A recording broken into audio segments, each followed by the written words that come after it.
Numbers, chapter 1. The Lord spoke to Moses in the tent of meeting in the desert of Sinai on the first day of the second month of the second year after the Israelites came out of Egypt. He said, "Take a census of the whole Israelite community by their clans and families, listing every man by name, one by one. You and Aaron are to number by their divisions all the men in Israel 20 years old or more who are able to serve in the army. One man from each tribe, each the head of his family, is to help you. These are the names of the men who are to assist you. From Reuben, Elizur, son of Shedeur. From Simeon, Shelumiel, son of Zurishaddai. From Judah, Nahshon, son of Amminadab. From Issachar, Nathaniel, son of Zur. From Zebulun, Eliab, son of Helon. From the sons of Joseph, from Ephraim, Elishama, son of Ammihud. From Manasseh, Gamaliel, son of Pedahzur. From Benjamin, Abidan, son of Gideoni. From Dan, Ahiezer, son of Ammishaddai. From Asher, Pagiel, son of Ochran. From Gad, Eliasaph, son of Duel. From Naphtali, Ahira, son of Enon. These were the men appointed from the community, the leaders of their ancestral tribes. They were the heads of the clans of Israel. Moses and Aaron took these men whose names had been given, and they called the whole community together on the first day of the second month. The people indicated their ancestry by their clans and families, and the men 20 years old or more were listed by name, one by one, as the Lord commanded Moses. And so he counted them in the desert of Sinai. From the descendants of Reuben, the firstborn son of Israel, all the men 20 years old or more who were able to serve in the army were listed by name, one by one, according to the records of their clans and families. The number from the tribe of Reuben was 46,500. From the descendants of Simeon, all the men 20 years old or more who were able to serve in the army were counted and listed by name, one by one, according to the records of their clans and families. The number from the tribe of Simeon was 59,300. From the descendants of Gad, all the men 20 years old or more who were able to serve in the army were listed by name according to the records of their clans and families. The number from the tribe of Gad was 45,650. From the descendants of Judah, all the men 20 years old or more who were able to serve in the army were listed by name according to the records of their clans and families. The number from the tribe of Judah was 74,600. From the descendants of Issachar, all the men 20 years old or more who were able to serve in the army were listed by name according to the records of their clans and families. The number from the tribe of Issachar was 54,400.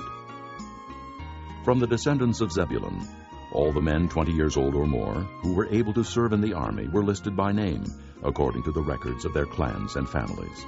The number from the tribe of Zebulun was 57,400. From the sons of Joseph, from the descendants of Ephraim, all the men 20 years old or more who were able to serve in the army were listed by name according to the records of their clans and families. The number from the tribe of Ephraim was 40,500. From the descendants of Manasseh, all the men 20 years old or more who were able to serve in the army were listed by name according to the records of their clans and families. The number from the tribe of Manasseh was 32,200. From the descendants of Benjamin, all the men 20 years old or more who were able to serve in the army were listed by name according to the records of their clans and families. The number from the tribe of Benjamin was 35,400. From the descendants of Dan, all the men 20 years old or more who were able to serve in the army were listed by name according to the records of their clans and families. The number from the tribe of Dan was 62,700. From the descendants of Asher, all the men 20 years old or more who were able to serve in the army were listed by name according to the records of their clans and families. The number from the tribe of Asher was 41,500. From the descendants of Naphtali, all the men 20 years old or more who were able to serve in the army were listed by name according to the records of their clans and families.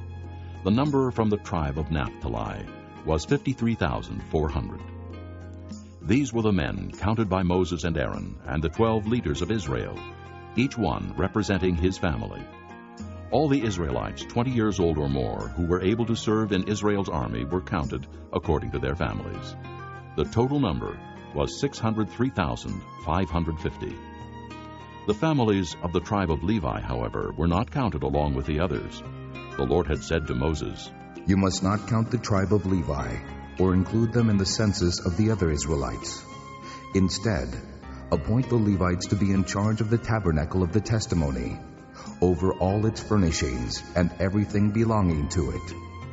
They are to carry the tabernacle and all its furnishings. They are to take care of it and encamp around it. Whenever the tabernacle is to move, the Levites are to take it down, and whenever the tabernacle is to be set up, the Levites shall do it. Anyone else who goes near it shall be put to death. The Israelites are to set up their tents by divisions, each man in his own camp under his own standard. The Levites, however, are to set up their tents around the tabernacle of the testimony, so that wrath will not fall on the Israelite community. The Levites are to be responsible for the care of the tabernacle of the testimony." The Israelites did all this just as the Lord commanded Moses. Chapter 2. The Lord said to Moses and Aaron, "The Israelites are to camp around the tent of meeting some distance from it, each man under his standard with the banners of his family." On the east, toward the sunrise, the divisions of the camp of Judah are to encamp under their standard. The leader of the people of Judah is Nahshon, son of Amminadab. His division numbers 74,600. The tribe of Issachar will camp next to them. The leader of the people of Issachar is Nathanael, son of Zur. His division numbers 54,400. The tribe of Zebulun will be next. The leader of the people of Zebulun is Eliab, son of Helon. His division numbers 57,400. All the men assigned to the camp of Judah, according to their divisions, number 186,400. They will set out first. On the south will be the divisions of the camp of Reuben under their standard. The leader of the people of Reuben is Elizur, son of Shedeur. His division numbers 46,500. The tribe of Simeon will camp next to them. The leader of the people of Simeon is Shelumiel, son of Zurishaddai. His division numbers 59,300. The tribe of Gad will be next. The leader of the people of Gad is Eliasaph, son of Duel. His division numbers 45,650. All the men assigned to the camp of Reuben, according to their divisions, number 151,450.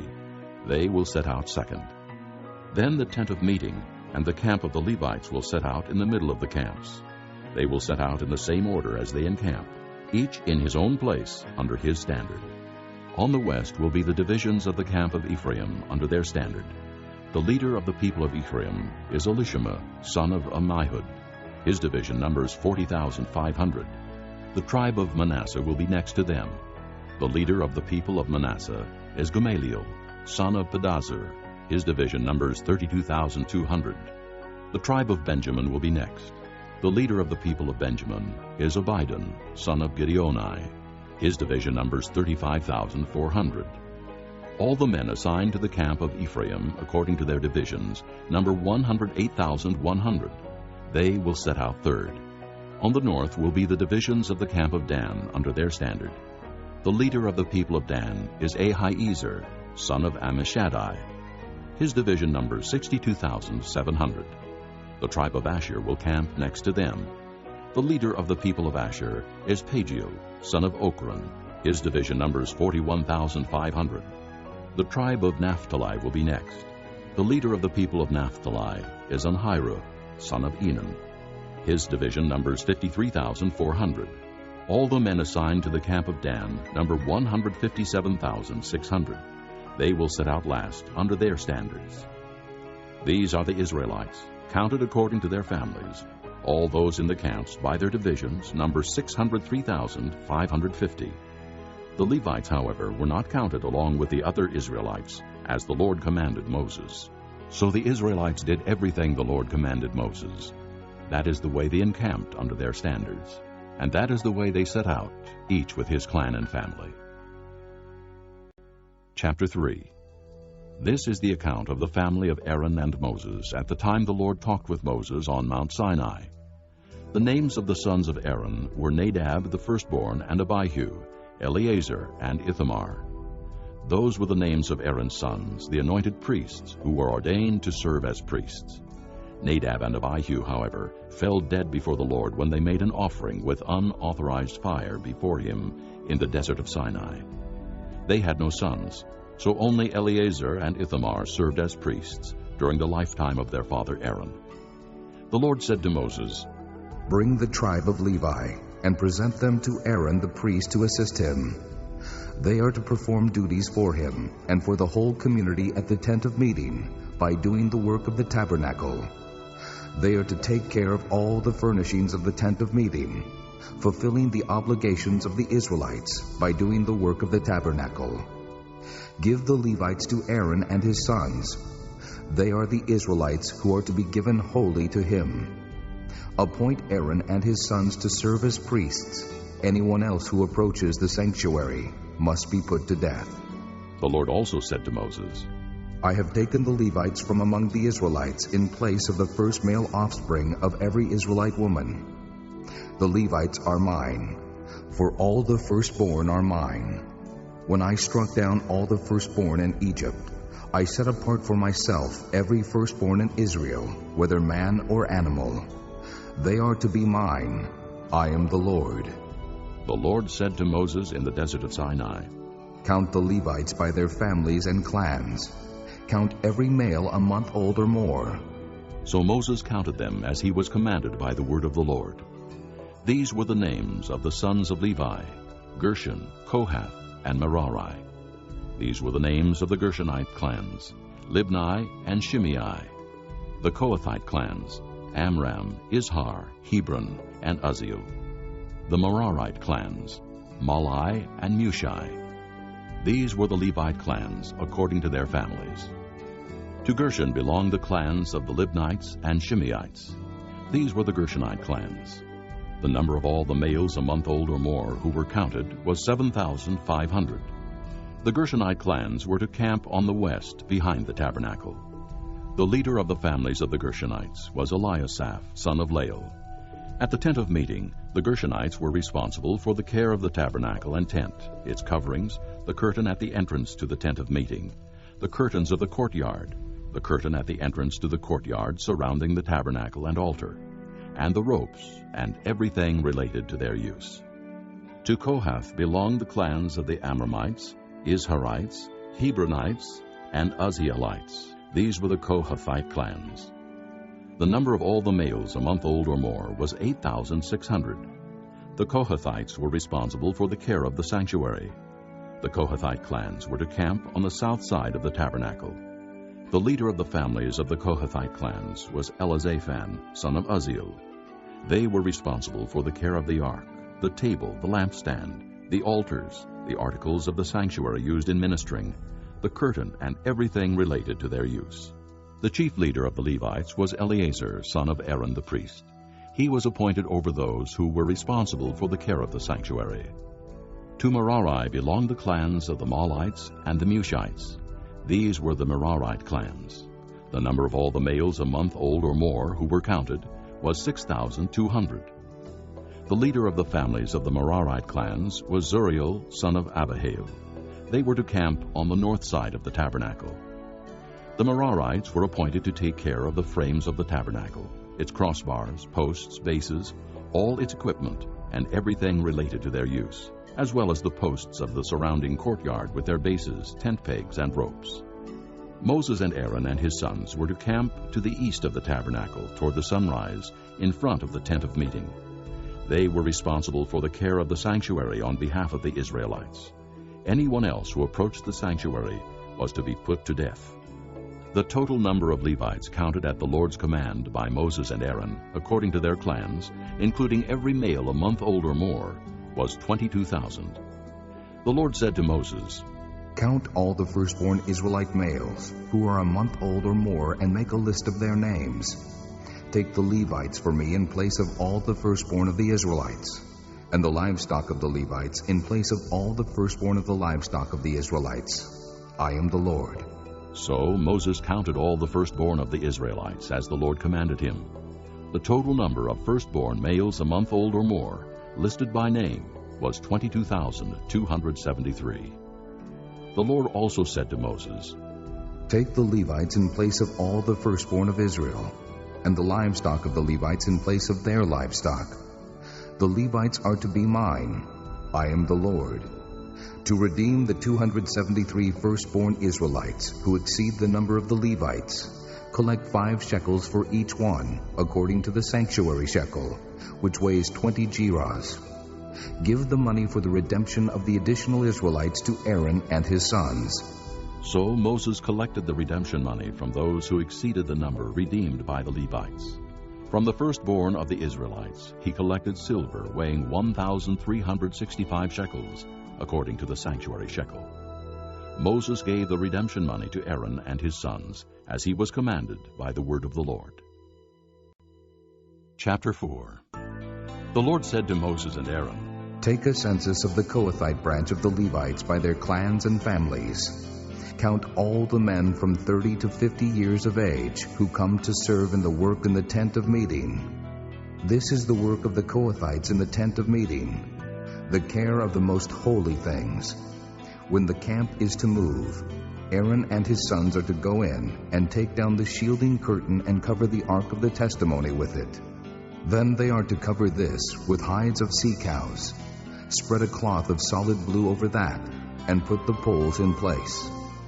Over the table of the presence they are to spread a blue cloth, and put on it the plates, dishes, and bowls, and the jars for drink offerings. The bread that is continually there is to remain on it. Over these they are to spread a scarlet cloth. Cover that with hides of sea cows, and put its poles in place. They are to take a blue cloth, and cover the lampstand that is for light, together with its lamps, its wick trimmers and trays, and all its jars for the oil used to supply it. Then they are to wrap it and all its accessories in a covering of hides of sea cows, and put it on a carrying frame. Over the gold altar they are to spread a blue cloth, and cover that with hides of sea cows, and put its poles in place. They are to take all the articles used for ministering in the sanctuary, wrap them in a blue cloth, cover that with hides of sea cows, and put them on a carrying frame. They are to remove the ashes from the bronze altar, and spread a purple cloth over it. Then they are to place on it all the utensils used for ministering at the altar, including the fire pans, meat forks, shovels, and sprinkling bowls. Over it they are to spread a covering of hides of sea cows, and put its poles in place. After Aaron and his sons have finished covering the holy furnishings and all the holy articles, and when the camp is ready to move, the Kohathites are to come to do the carrying. But they must not touch the holy things, or they will die. The Kohathites are to carry those things that are in the tent of meeting. Eleazar, son of Aaron, the priest, is to have charge of the oil for the light, the fragrant incense, the regular grain offering, and the anointing oil. He is to be in charge of the entire tabernacle and everything in it, including its holy furnishings and articles. The Lord said to Moses and Aaron, See that the Kohathite tribal clans are not cut off from the Levites, so that they may live and not die when they come near the most holy things. Do this for them. Aaron and his sons are to go into the sanctuary, and assign to each man his work and what he is to carry. But the Kohathites must not go in to look at the holy things, even for a moment, or they will die. The Lord said to Moses, Take a census also of the Gershonites by their families and clans. Count all the men from 30 to 50 years of age who come to serve in the work at the tent of meeting. This is the service of the Gershonite clans as they work and carry burdens. They are to carry the curtains of the tabernacle, the tent of meeting, its covering, and the outer covering of hides of sea cows, the curtains for the entrance to the tent of meeting, the curtains of the courtyard surrounding the tabernacle and altar, the curtain for the entrance, the ropes and all the equipment used in its service. The Gershonites are to do all that needs to be done with these things. All their service, whether carrying or doing other work, is to be done under the direction of Aaron and his sons. You shall assign to them as their responsibility all they are to carry. This is the service of the Gershonite clans of the tent of meeting. Their duties are to be under the direction of Ithamar, son of Aaron the priest. Count the Merarites by their clans and families. Count all the men from 30 to 50 years of age who come to serve in the work at the tent of meeting. This is their duty as they perform service at the tent of meeting: to carry the frames of the tabernacle, its crossbars, posts, and bases, as well as the posts of the surrounding courtyard with their bases, tent pegs, ropes, all their equipment, and everything related to their use. Assign to each man the specific things he is to carry. This is the service of the Merarite clans as they work at the tent of meeting, under the direction of Ithamar, son of Aaron the priest. Moses, Aaron, and the leaders of the community counted the Kohathites by their clans and families. All the men from 30 to 50 years of age who came to serve in the work in the tent of meeting, counted by clans, were 2,750. This was the total of all those in the Kohathite clans who served in the tent of meeting. Moses and Aaron counted them according to the Lord's command through Moses. The Gershonites were counted by their clans and families. All the men from 30 to 50 years of age who came to serve in the work at the tent of meeting, counted by their clans and families, were 2,630. This was the total of those in the Gershonite clans who served at the tent of meeting. Moses and Aaron counted them according to the Lord's command. The Merarites were counted by their clans and families. All the men from 30 to 50 years of age who came to serve in the work at the tent of meeting, counted by their clans, were 3,200. This was the total of those in the Merarite clans. Moses and Aaron counted them according to the Lord's command through Moses. So Moses, Aaron, and the leaders of Israel counted all the Levites by their clans and families. All the men from 30 to 50 years of age who came to do the work of serving and carrying the tent of meeting numbered 8,580. At the Lord's command through Moses, each was assigned his work and told what to carry. Thus they were counted as the Lord commanded Moses. Chapter 5. The Lord said to Moses, Command the Israelites to send away from the camp anyone who has an infectious skin disease or a discharge of any kind, or who is ceremonially unclean because of a dead body. Send away male and female alike. Send them outside the camp, so they will not defile their camp where I dwell among them. The Israelites did this. They sent them outside the camp. They did just as the Lord had instructed Moses. The Lord said to Moses, Say to the Israelites, when a man or woman wrongs another in any way, and so is unfaithful to the Lord, that person is guilty and must confess the sin he has committed. He must make full restitution for his wrong. Add 1/5 to it and give it all to the person he has wronged. But if that person has no close relative to whom restitution can be made for the wrong, the restitution belongs to the Lord and must be given to the priest, along with the ram with which atonement is made for him. All the sacred contributions the Israelites bring to a priest will belong to him. Each man's sacred gifts are his own, but what he gives to the priest will belong to the priest. Then the Lord said to Moses, Speak to the Israelites and say to them, If a man's wife goes astray and is unfaithful to him by sleeping with another man, and this is hidden from her husband, and her impurity is undetected, since there is no witness against her, and she has not been caught in the act, and if feelings of jealousy come over her husband, and he suspects his wife, and she is impure, or if he is jealous and suspects her even though she is not impure, then he is to take his wife to the priest. He must also take an offering of 1/10 of an ephah of barley flour on her behalf. He must not pour oil on it or put incense on it, because it is a grain offering for jealousy, a reminder offering to draw attention to guilt. The priest shall bring her and have her stand before the Lord. Then he shall take some holy water in a clay jar and put some dust from the tabernacle floor into the water. After the priest has had the woman stand before the Lord, he shall loosen her hair and place in her hands the reminder offering.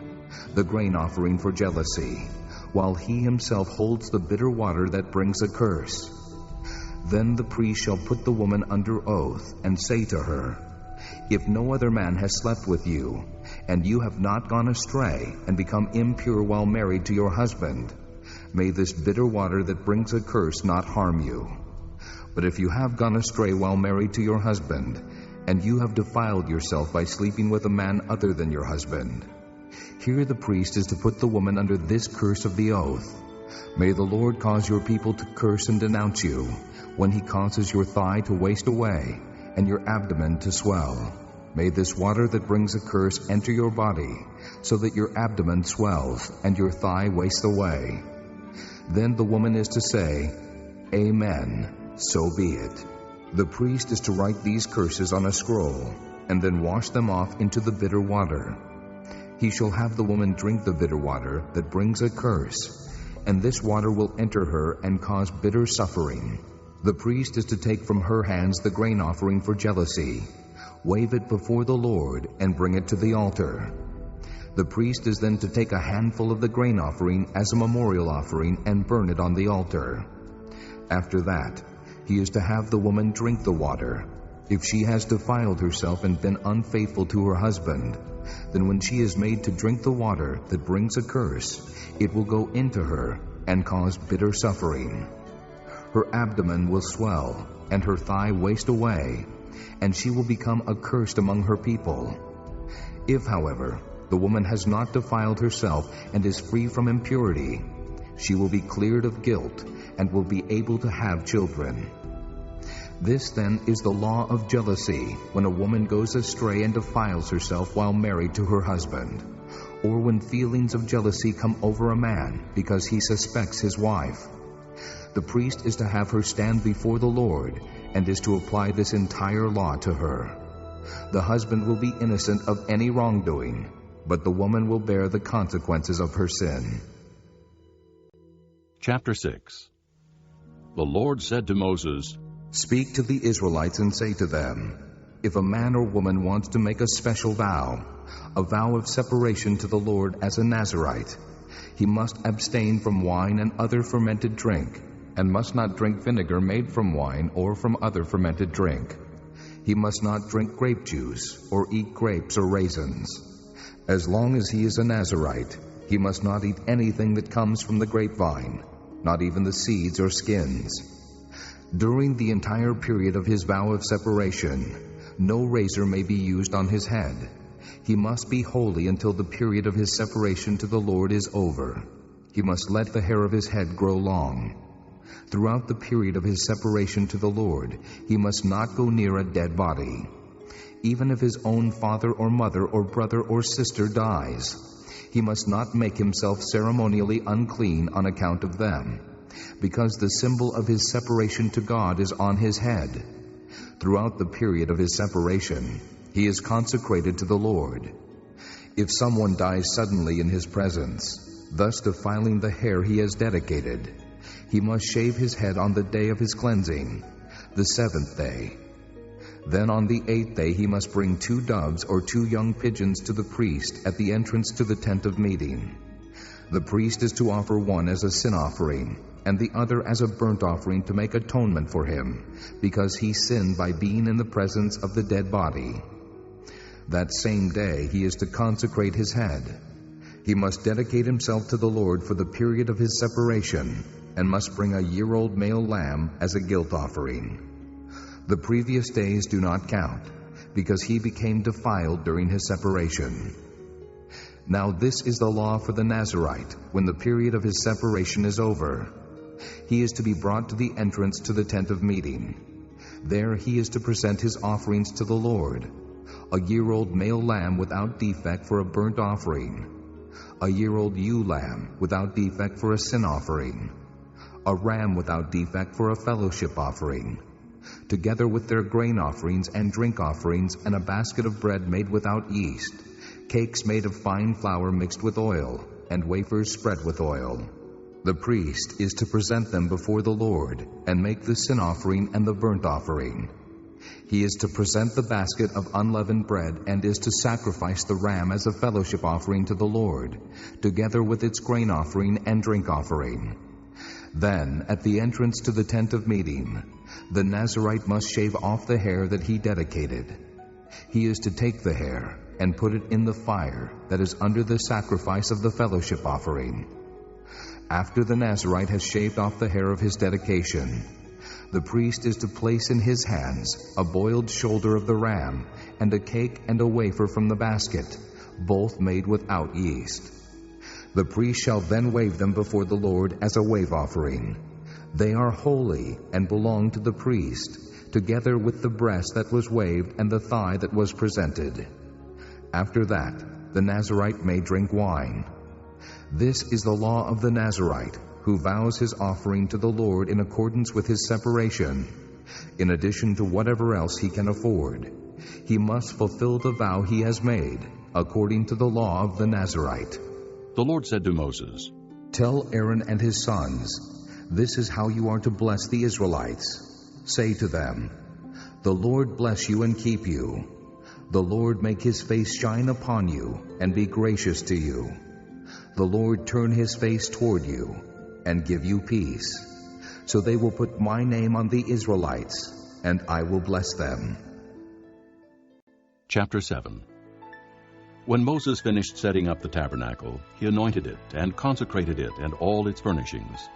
He also anointed and consecrated the altar and all its utensils. Then the leaders of Israel, the heads of families who were the tribal leaders in charge of those who were counted, made offerings.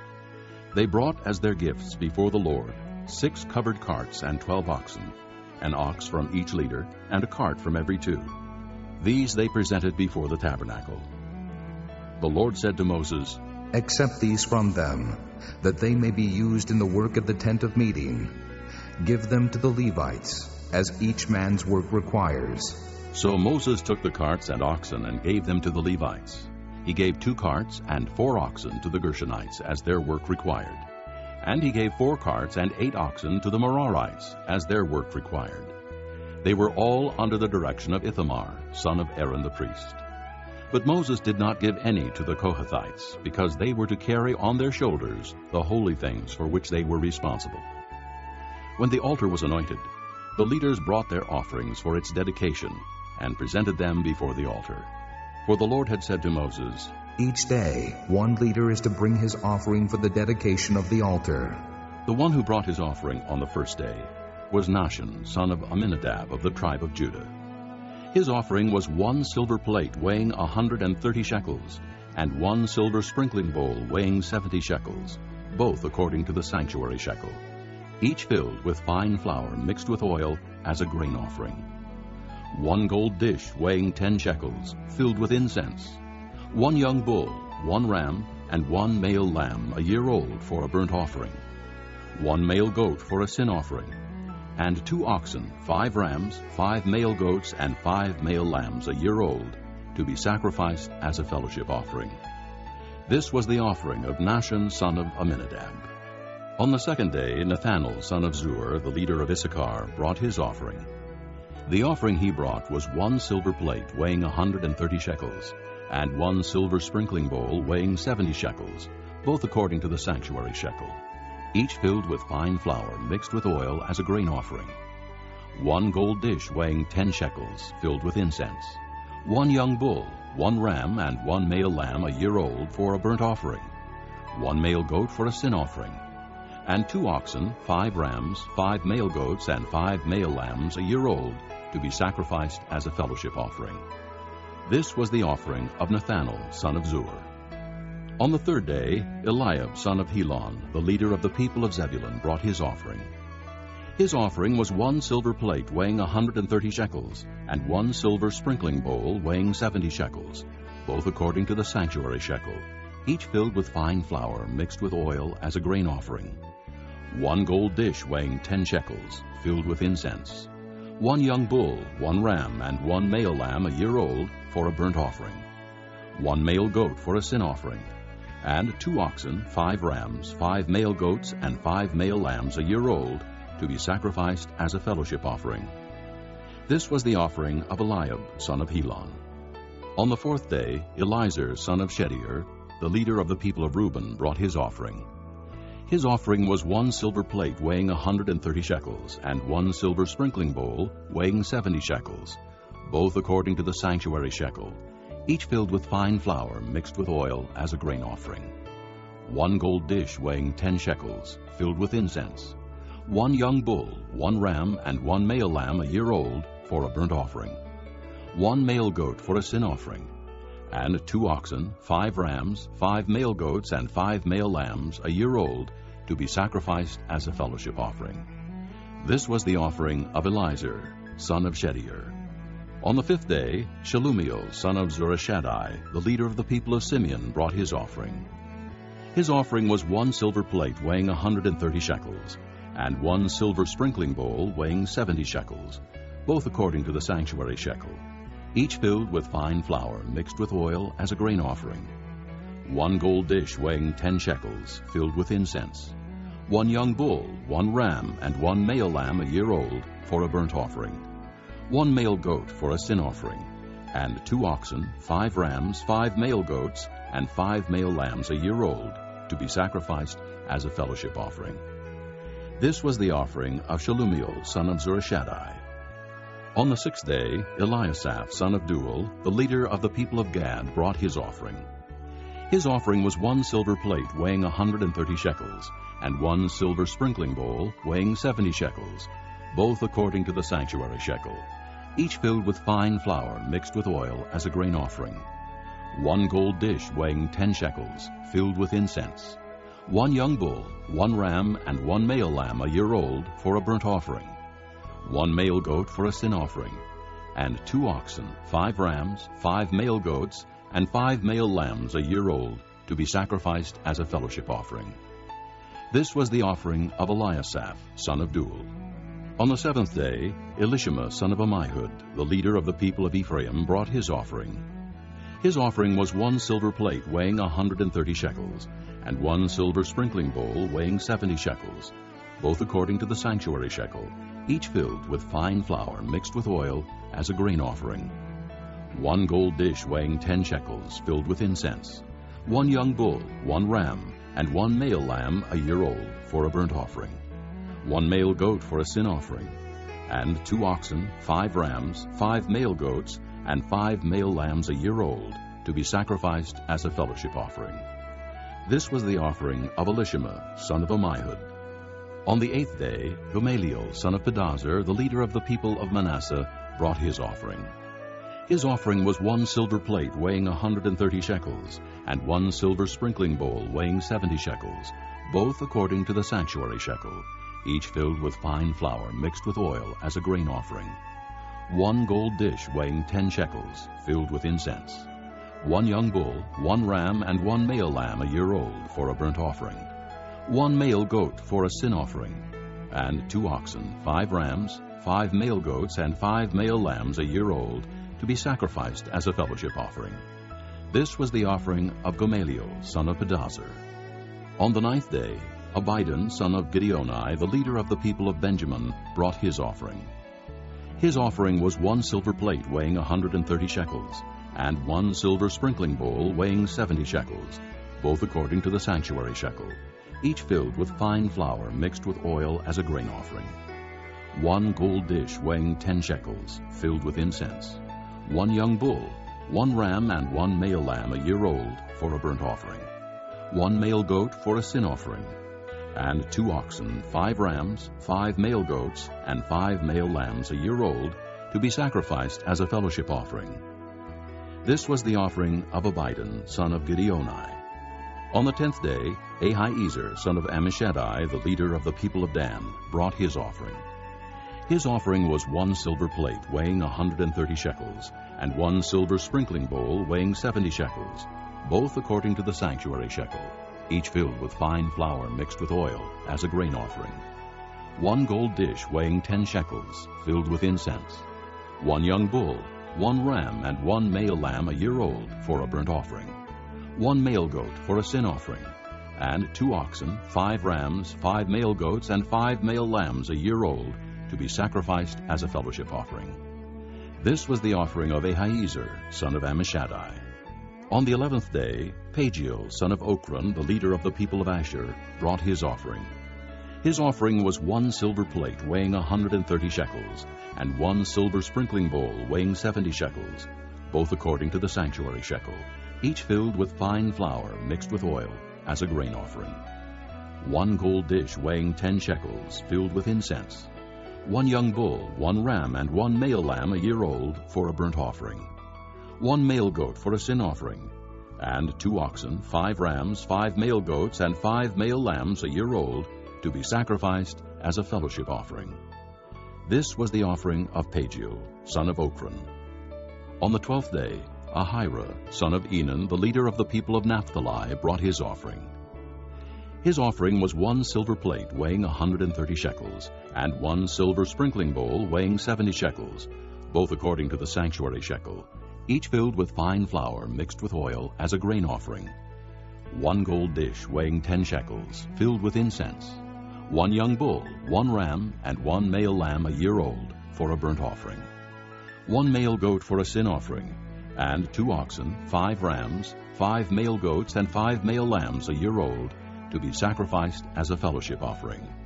This was the offering of Ahira, son of Enan. These were the offerings of the Israelite leaders for the dedication of the altar when it was anointed: 12 silver plates, 12 silver sprinkling bowls, and 12 gold dishes. Each silver plate weighed 130 shekels, and each sprinkling bowl 70 shekels. Altogether, the silver dishes weighed 2,400 shekels, according to the sanctuary shekel. The 12 gold dishes filled with incense weighed 10 shekels each, according to the sanctuary shekel. Altogether, the gold dishes weighed 120 shekels. The total number of animals for the burnt offering came to 12 young bulls, 12 rams, and 12 male lambs a year old, together with their grain offering. 12 male goats were used for the sin offering. The total number of animals for the sacrifice of the fellowship offering came to 24 oxen, 60 rams, 60 male goats, and 60 male lambs a year old. These were the offerings for the dedication of the altar after it was anointed. When Moses entered the tent of meeting to speak with the Lord, he heard the voice speaking to him from between the 2 cherubim above the atonement cover on the ark of the testimony, and he spoke with him. Chapter 8. The Lord said to Moses, Speak to Aaron and say to him, When you set up the 7 lamps, they are to light the area in front of the lampstand. Aaron did so. He set up the lamps so that they faced forward on the lampstand, just as the Lord commanded Moses. This is how the lampstand was made. It was made of hammered gold, from its base to its blossoms. The lampstand was made exactly like the pattern the Lord had shown Moses. The Lord said to Moses, Take the Levites from among the other Israelites and make them ceremonially clean. To purify them, do this. Sprinkle the water of cleansing on them. Then have them shave their whole bodies and wash their clothes, and so purify themselves. Have them take a young bull with its grain offering of fine flour mixed with oil. Then you are to take a second young bull for a sin offering. Bring the Levites to the front of the tent of meeting, and assemble the whole Israelite community. You are to bring the Levites before the Lord, and the Israelites are to lay their hands on them. Aaron is to present the Levites before the Lord as a wave offering from the Israelites, so that they may be ready to do the work of the Lord. After the Levites lay their hands on the heads of the bulls, use the one for a sin offering to the Lord and the other for a burnt offering, to make atonement for the Levites. Have the Levites stand in front of Aaron and his sons, and then present them as a wave offering to the Lord.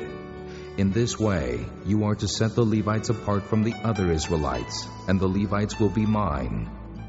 After you have purified the Levites and presented them as a wave offering, they are to come to do their work at the tent of meeting. They are the Israelites who are to be given wholly to me. I have taken them as my own in place of the firstborn, the first male offspring from every Israelite woman. Every firstborn male in Israel, whether man or animal, is mine. When I struck down all the firstborn in Egypt, I set them apart for myself, and I have taken the Levites in place of all the firstborn sons in Israel. Of all the Israelites, I have given the Levites as gifts to Aaron and his sons to do the work at the tent of meeting on behalf of the Israelites, and to make atonement for them, so that no plague will strike the Israelites when they go near the sanctuary. Moses, Aaron, and the whole Israelite community did with the Levites just as the Lord commanded Moses. The Levites purified themselves and washed their clothes. Then Aaron presented them as a wave offering before the Lord, and made atonement for them to purify them. After that, the Levites came to do their work at the tent of meeting under the supervision of Aaron and his sons. They did with the Levites just as the Lord commanded Moses. The Lord said to Moses, This applies to the Levites. Men 25 years old or more shall come to take part in the work at the tent of meeting. But at the age of 50, they must retire from their regular service and work no longer. They may assist their brothers in performing their duties at the tent of meeting, but they themselves must not do the work. This, then, is how you are to assign the responsibilities of the Levites. This concludes Disc 8. Chapter 9. The Lord spoke to Moses in the desert of Sinai in the first month of the second year after they came out of Egypt. He said, Have the Israelites celebrate the Passover at the appointed time. Celebrate it at the appointed time, at twilight on the 14th day of this month, in accordance with all its rules and regulations. So Moses told the Israelites to celebrate the Passover, and they did so in the desert of Sinai at twilight on the 14th day of the first month. The Israelites did everything just as the Lord commanded Moses. But some of them could not celebrate the Passover on that day because they were ceremonially unclean on account of a dead body. So they came to Moses and Aaron that same day and said to Moses, We have become unclean because of a dead body. But why should we be kept from presenting the Lord's offering with the other Israelites at the appointed time?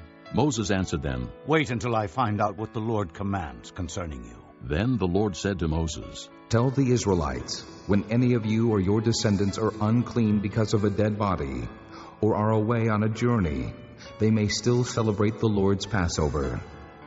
They are to celebrate it on the 14th day of the second month at twilight. They are to eat the lamb, together with unleavened bread and bitter herbs. They must not leave any of it till morning, or break any of its bones. When they celebrate the Passover, they must follow all the regulations. But if a man who is ceremonially clean and not on a journey fails to celebrate the Passover, that person must be cut off from his people, because he did not present the Lord's offering at the appointed time. That man will bear the consequences of his sin. Follow all the regulations. But if a man who is ceremonially clean and not on journey fails to celebrate Passover, that person must be cut off from his people, because he did not present the Lord's offering at the appointed time. That man will bear the consequences. Cloud covered it. From evening set up, the cloud covered it. From evening till morning, the cloud above the tabernacle looked like fire. That is how it continued to be. The cloud covered it, and at night it looked like fire. Whenever the cloud lifted from above the tent, the Israelites set out. Wherever the cloud settled, the Israelites encamped. At the Lord's command, the Israelites set out, and at his command they encamped. As long as the cloud stayed over the tabernacle, when the cloud remained over the tabernacle a long time, the Israelites obeyed the Lord's order and did not set out. Sometimes the cloud was over the tabernacle only a few days. At the Lord's command, they would encamp, and then at his command they would set out. Sometimes the cloud stayed only from evening till morning, and when it lifted in the morning, they set out. Whether by day or by night, whenever the cloud lifted, they set out. Whether the cloud stayed over the tabernacle for 2 days, or a month, or a year, the Israelites would remain in camp and not set out. But when it lifted, they would set out. At the Lord's command they encamped, and at the Lord's command they set out. They obeyed the Lord's order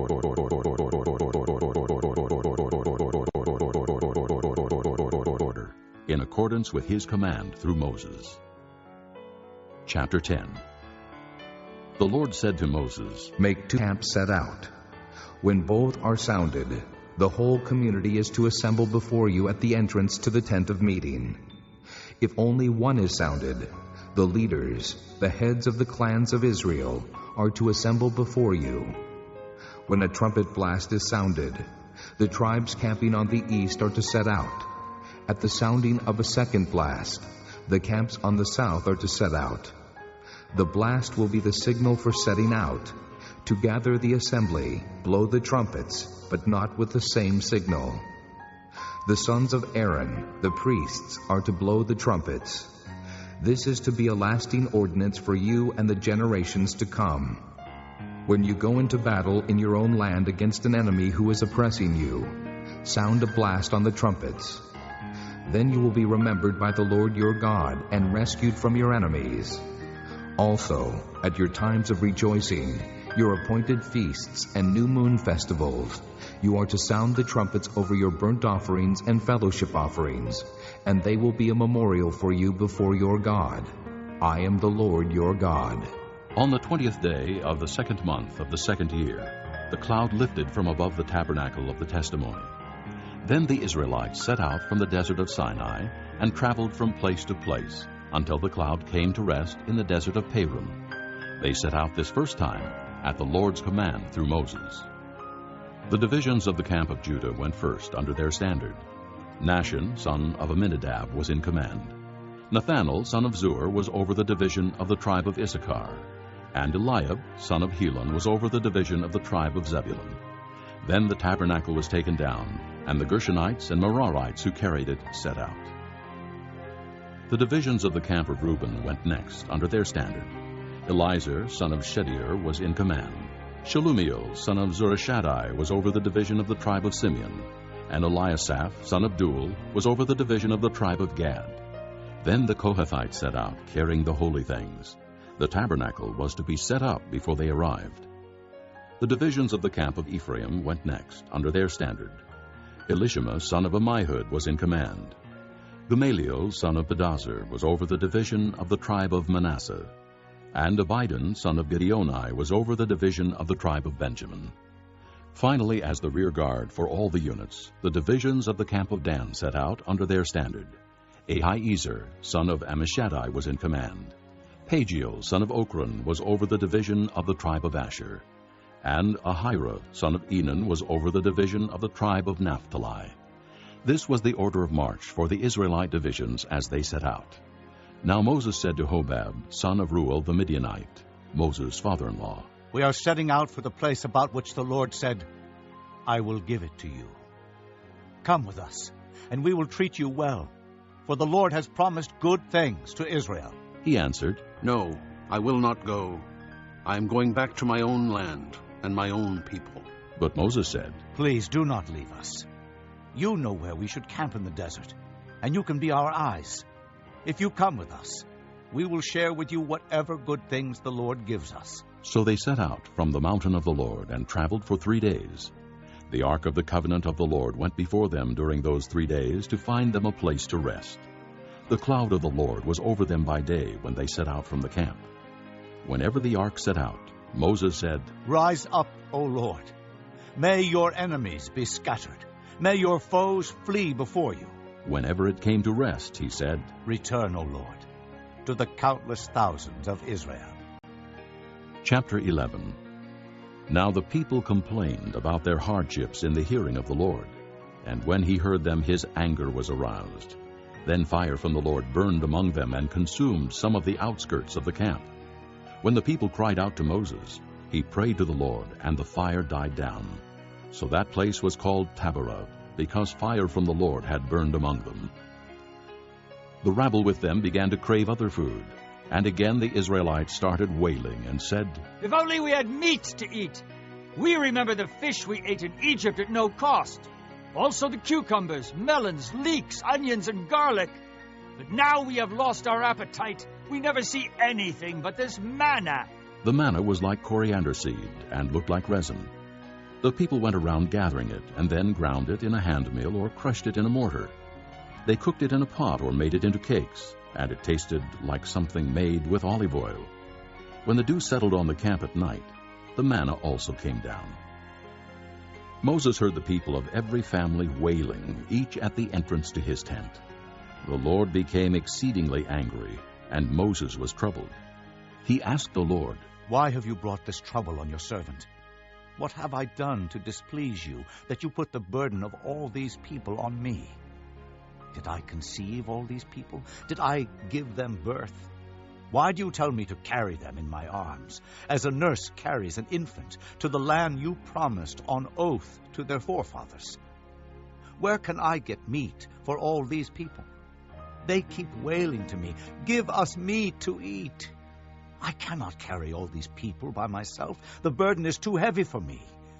If this is how you are going to treat me, put me to death right now, if I have found favor in your eyes, and do not let me face my own ruin." The Lord said to Moses, Bring me 70 of Israel's elders, who are known to you as leaders and officials among the people. Have them come to the tent of meeting, that they may stand there with you. I will come down and speak with you there, and I will take of the Spirit that is on you, and put the Spirit on them. They will help you carry the burden of the people, so that you will not have to carry it alone. Tell the people, consecrate yourselves in preparation for tomorrow, when you will eat meat. The Lord heard you when you wailed, "If only we had meat to eat, we were better off in Egypt." Now the Lord will give you meat, and you will eat it. You will not eat it for just 1 day or 2 days, or 5, 10, or 20 days, but for a whole month, until it comes out of your nostrils and you loathe it, because you have rejected the Lord who is among you, and have wailed before him, saying, "Why did we ever leave Egypt?" But Moses said, "Here I am among 600,000 men on foot, and you say, 'I will give them meat to eat for a whole month.' Would they have enough if flocks and herds were slaughtered for them? Would they have enough if all the fish in the sea were caught for them?" The Lord answered Moses, Is the Lord's arm too short? You will now see whether or not what I say will come true for you. So Moses went out and told the people what the Lord had said. He brought together 70 of their elders, and had them stand around the tent. Then the Lord came down in the cloud and spoke with him. And he took of the Spirit that was on him, and put the Spirit on the 70 elders. When the Spirit rested on them, they prophesied, but they did not do so again. However, 2 men, whose names were Eldad and Medad, had remained in the camp. They were listed among the elders, but did not go out to the tent. Yet the Spirit also rested on them, and they prophesied in the camp. A young man ran and told Moses, "Eldad and Medad are prophesying in the camp." Joshua son of Nun, who had been Moses' aide since youth, spoke up and said, "Moses, my lord, stop them." But Moses replied, "Are you jealous for my sake? I wish that all the Lord's people were prophets, and that the Lord would put his Spirit on them." Then Moses and the elders of Israel returned to the camp. Now a wind went out from the Lord and drove quail in from the sea. It brought them down all around the camp to about 3 feet above the ground, as far as a day's walk in any direction. All that day and night, and all the next day, the people went out and gathered quail. No one gathered less than 10 homers. Then they spread them out all around the camp. But while the meat was still between their teeth, and before it could be consumed, the anger of the Lord burned against the people, and he struck them with a severe plague. Therefore the place was named Kibroth Hattaavah, because there they buried the people who had craved other food. From Kibroth Hattaavah the people traveled to Hazeroth and stayed there. Chapter 12. Miriam and Aaron began to talk against Moses because of his Cushite wife, for he had married a Cushite. "Has the Lord spoken only through Moses?" They asked. "Hasn't he also spoken through us?" And the Lord heard this. Now Moses was a very humble man, more humble than anyone else on the face of the earth. At once the Lord said to Moses, Aaron, and Miriam, Come out to the tent of meeting, all 3 of you. So the 3 of them came out. Then the Lord came down in a pillar of cloud. He stood at the entrance to the tent and summoned Aaron and Miriam. When both of them stepped forward, he said, Listen to my words. When a prophet of the Lord is among you, I reveal myself to him in visions. I speak to him in dreams. But this is not true of my servant Moses. He is faithful in all my house. With him I speak face to face, clearly, and not in riddles. he sees the form of the Lord. Why then were you not afraid to speak against my servant Moses?" The anger of the Lord burned against them, and he left them. When the cloud lifted from above the tent, there stood Miriam, leprous like snow. Aaron turned toward her and saw that she had leprosy, and he said to Moses, Please, my lord, do not hold against us the sin we have so foolishly committed. Do not let her be like a stillborn infant, coming from its mother's womb with its flesh half eaten away. So Moses cried out to the Lord. "O God, please heal her." The Lord replied to Moses, If her father had spit in her face, would she not have been in disgrace for 7 days? Confine her outside the camp for 7 days. After that, she can be brought back. So Miriam was confined outside the camp for 7 days, and the people did not move on till she was brought back. After that, the people left Hazeroth and encamped in the desert of Paran. Chapter 13. The Lord said to Moses, Send some men to explore the land of Canaan, which I am giving to the Israelites. From each ancestral tribe, send one of its leaders. So at the Lord's command, Moses sent them out from the desert of Paran. All of them were leaders of the Israelites. These are their names. From the tribe of Reuben, Shammua, son of Zachar. From the tribe of Simeon, Shaphat, son of Hori. From the tribe of Judah, Caleb, son of Jephunneh. From the tribe of Issachar, Igal, son of Joseph. From the tribe of Ephraim, Hoshea, son of Nun. From the tribe of Benjamin, Paltai, son of Raphu. From the tribe of Zebulun, Gaddiel, son of Sodai. From the tribe of Manasseh, a tribe of Joseph, Gadai, son of Susai. From the tribe of Dan, Amiel, son of Gemalli. From the tribe of Asher, Sether, son of Michael. From the tribe of Naphtali, Nabai, son of Vophsi. From the tribe of Gad, Guel, son of Machi. These are the names of the men Moses sent to explore the land. Moses gave Hoshea, son of Nun, the name Joshua. When Moses sent them to explore Canaan, he said, "Go up through the Negev and on into the hill country. See what the land is like, and whether the people who live there are strong or weak, few or many. What kind of land do they live in? Is it good or bad? What kind of towns do they live in? Are they unwalled or fortified? How is the soil? Is it fertile or poor? Are there trees on it or not? Do your best to bring back some of the fruit of the land." It was the season for the first ripe grapes. So they went up and explored the land from the desert of Zin as far as Rehob toward Lebo-Hamath. They went up through the Negev and came to Hebron, where Ahiman, Sheshai, and Talmai, the descendants of Anak, lived. Hebron had been built 7 years before Zoan in Egypt. When they reached the valley of Eshcol, they cut off a branch bearing a single cluster of grapes. 2 of them carried it on a pole between them, along with some pomegranates and figs. That place was called the Valley of Eshcol because of the cluster of grapes the Israelites cut off there. At the end of 40 days, they returned from exploring the land. They came back to Moses and Aaron and the whole Israelite community at Kadesh in the desert of Paran. There they reported to them and to the whole assembly and showed them the fruit of the land. They gave Moses this account. "We went into the land to which you sent us, and it does flow with milk and honey. Here is its fruit. But the people who live there are powerful, and the cities are fortified and very large. We even saw descendants of Anak there.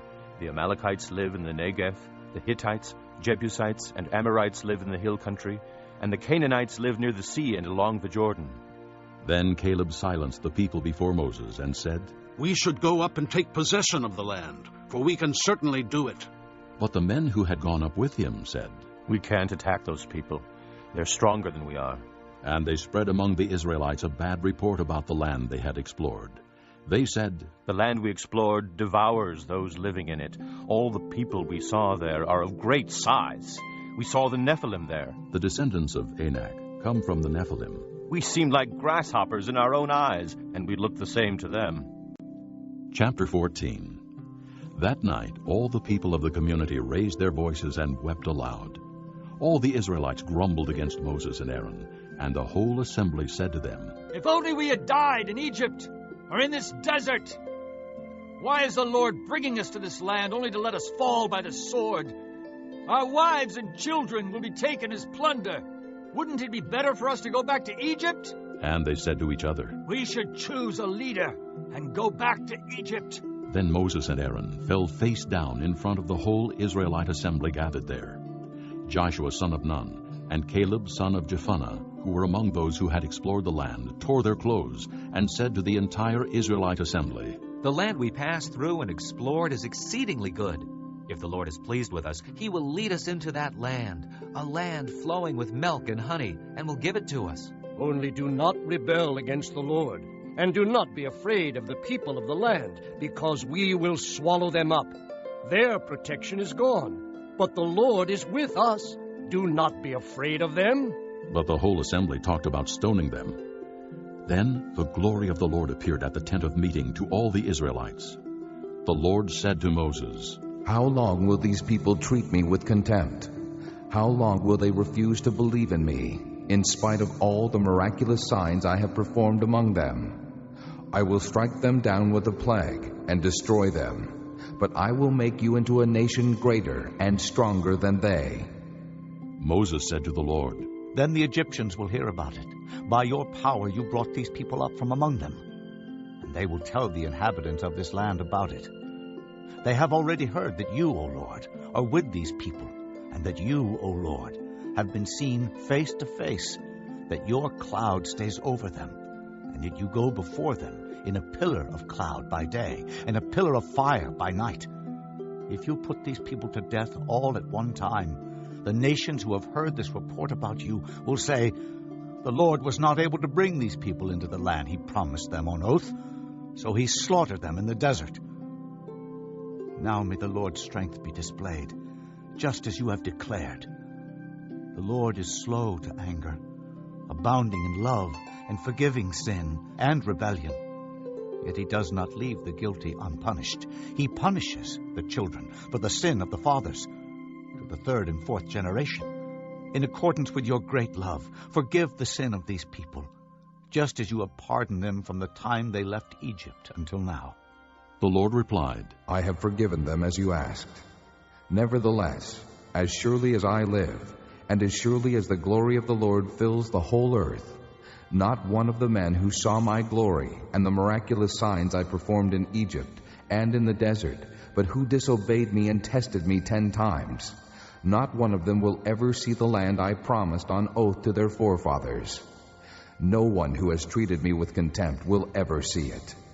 But because my servant Caleb has a different spirit and follows me wholeheartedly, I will bring him into the land he went to, and his descendants will inherit it. Since the Amalekites and Canaanites are living in the valleys, turn back tomorrow and set out toward the desert along the route to the Red Sea. The Lord said to Moses and Aaron, How long will this wicked community grumble against me? I have heard the complaints of these grumbling Israelites. So tell them, As surely as I live, declares the Lord, I will do to you the very things I heard you say. In this desert your bodies will fall, every one of you, 20 years old or more, who was counted in the census, and who has grumbled against me. Not one of you will enter the land I swore with uplifted hand to make your home, except Caleb, son of Jephunneh, and Joshua, son of Nun. As for your children, that you said would be taken as plunder, I will bring them in to enjoy the land you have rejected. But you, your bodies will fall in this desert. Your children will be shepherds here for 40 years, suffering for your unfaithfulness, until the last of your bodies lies in the desert. For 40 years, 1 year for each of the 40 days you explored the land. You will suffer for your sins and know what it is like to have me against you. I, the Lord, have spoken, and I will surely do these things to this whole wicked community, which has banded together against me. They will meet their end in this desert. Here they will die. So the men Moses had sent to explore the land, who returned and made the whole community grumble against him by spreading a bad report about it. These men, responsible for spreading the bad report about the land, were struck down and died of a plague before the Lord. Of the men who went to explore the land, only Joshua son of Nun and Caleb son of Jephunneh survived. When Moses reported this to all the Israelites, they mourned bitterly. Early the next morning they went up toward the high hill country. "We have sinned," they said. "We will go up to the place the Lord promised." But Moses said, "Why are you disobeying the Lord's command? This will not succeed. Do not go up, because the Lord is not with you. You will be defeated by your enemies. For the Amalekites and Canaanites will face you there. Because you have turned away from the Lord, he will not be with you, and you will fall by the sword." Nevertheless, in their presumption, they went up toward the high hill country, though neither Moses nor the ark of the Lord's covenant moved from the camp.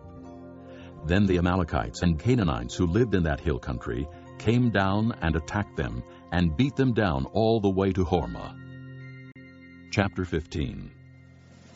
The Lord said to Moses, "Speak to the Israelites and say to them, after you enter the land I am giving you as a home, and you present to the Lord offerings made by fire, from the herd or the flock, as an aroma pleasing to the Lord, whether burnt offerings or sacrifices, for special vows or free will offerings or festival offerings. Then the one who brings his offering shall present to the Lord a grain offering of 1/10 of an ephah of fine flour, mixed with 1/4 of a hin of oil. With each lamb for the burnt offering or the sacrifice, prepare 1/4 of a hin of wine as a drink offering. With a ram, prepare a grain offering of 2/10 of an ephah of fine flour mixed with 1/3 of a hin of oil, and 1/3 of a hin of wine as a drink offering. Offer it as an aroma pleasing to the Lord. When you prepare a young bull as a burnt offering or sacrifice for a special vow or a fellowship offering to the Lord, bring with the bull a grain offering of 3/10 of an ephah of fine flour mixed with 1/2 a hin of oil. Also, bring 1/2 a hin of wine as a drink offering. It will be an offering made by fire, an aroma pleasing to the Lord. Each bull or ram, each lamb or young goat, is to be prepared in this manner. Do this for each one, for as many as you prepare. Everyone who is native born must do these things in this way when he brings an offering made by fire, as an aroma pleasing to the Lord. For the generations to come, whenever an alien or anyone else living among you presents an offering made by fire as an aroma pleasing to the Lord, he must do exactly as you do. The community is to have the same rules for you and for the alien living among you. This is a lasting ordinance for the generations to come. You and the alien shall be the same before the Lord. The same laws and regulations will apply both to you and to the alien living among you." The Lord said to Moses, "Speak to the Israelites and say to them, when you enter the land to which I am taking you, and you eat the food of the land, present a portion as an offering to the Lord. Present a cake from the first of your ground meal, and present it as an offering from the threshing floor. Throughout the generations to come, you are to give this offering to the Lord from the first of your ground meal. Now, if you unintentionally fail to keep any of these commands the Lord gave Moses, any of the Lord's commands to you through him, from the day the Lord gave them and continuing through the generations to come, and if this is done unintentionally without the community being aware of it, then the whole community is to offer a young bull for a burnt offering as an aroma pleasing to the Lord, along with its prescribed grain offering and drink offering, and a male goat for a sin offering. The priest is to make atonement for the whole Israelite community, and they will be forgiven, for it was not intentional, and they have brought to the Lord for their wrong an offering made by fire and a sin offering. The whole Israelite community and the aliens living among them will be forgiven, because all the people were involved in the unintentional wrong. But if just one person sins unintentionally, he must bring a year-old female goat for a sin offering. The priest is to make atonement before the Lord for the one who erred by sinning unintentionally, and when atonement has been made for him, he will be forgiven. One and the same law applies to everyone who sins unintentionally, whether he is a native-born Israelite or an alien. But anyone who sins defiantly, whether native-born or alien, blasphemes the Lord, and that person must be cut off from his people.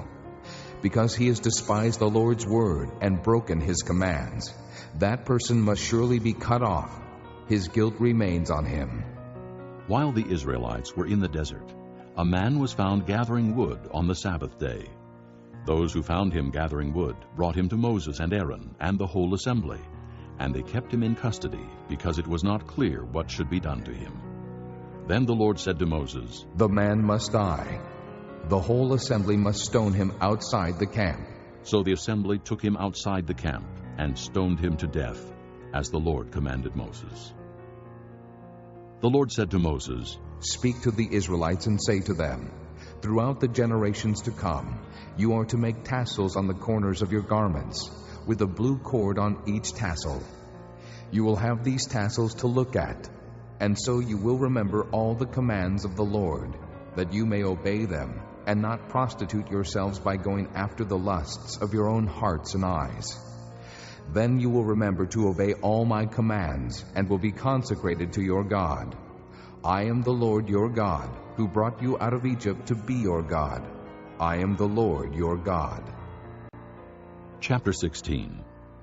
Korah, son of Izhar, the son of Kohath, the son of Levi, and certain Reubenites, Dathan and Abiram, sons of Eliab, and On, son of Peleth, became insolent and rose up against Moses. With them were 250 Israelite men, well-known community leaders who had been appointed members of the council. They came as a group to oppose Moses and Aaron, and said to them, "You have gone too far. The whole community is holy, every one of them, and the Lord is with them. Why then do you set yourselves above the Lord's assembly?" When Moses heard this, he fell face down. Then he said to Korah and all his followers, "In the morning, the Lord will show who belongs to him and who is holy, and he will have that person come near him. The man he chooses, he will cause to come near him. You, Korah, and all your followers are to do this. Take censers, and tomorrow put fire and incense in them before the Lord. The man the Lord chooses will be the one who is holy. You Levites have gone too far." Moses also said to Korah, "Now listen, you Levites. Isn't it enough for you that the God of Israel has separated you from the rest of the Israelite community and brought you near himself to do the work at the Lord's tabernacle and to stand before the community and minister to them? He has brought you and all your fellow Levites near himself, but now you are trying to get the priesthood too. It is against the Lord that you and all your followers have banded together. Who is Aaron that you should grumble against him?" Then Moses summoned Dathan and Abiram, the sons of Eliab. But they said, "We will not come. Isn't it enough that you have brought us up out of a land flowing with milk and honey to kill us in the desert? And now you also want to lord it over us? Moreover, you haven't brought us into a land flowing with milk and honey, or given us an inheritance of fields and vineyards. Will you gouge out the eyes of these men? No, we will not come." Then Moses became very angry, and said to the Lord, "Do not accept their offering. I have not taken so much as a donkey from them, nor have I wronged any of them." Moses said to Korah, "You and all your followers are to appear before the Lord tomorrow, you and they and Aaron. Each man is to take his censer and put incense in it, 250 censers in all, and present it before the Lord. You and Aaron are to present your censers also." So each man took his censer, put fire and incense in it, and stood with Moses and Aaron at the entrance to the tent of meeting. When Korah had gathered all his followers in opposition to them at the entrance to the tent of meeting, the glory of the Lord appeared to the entire assembly.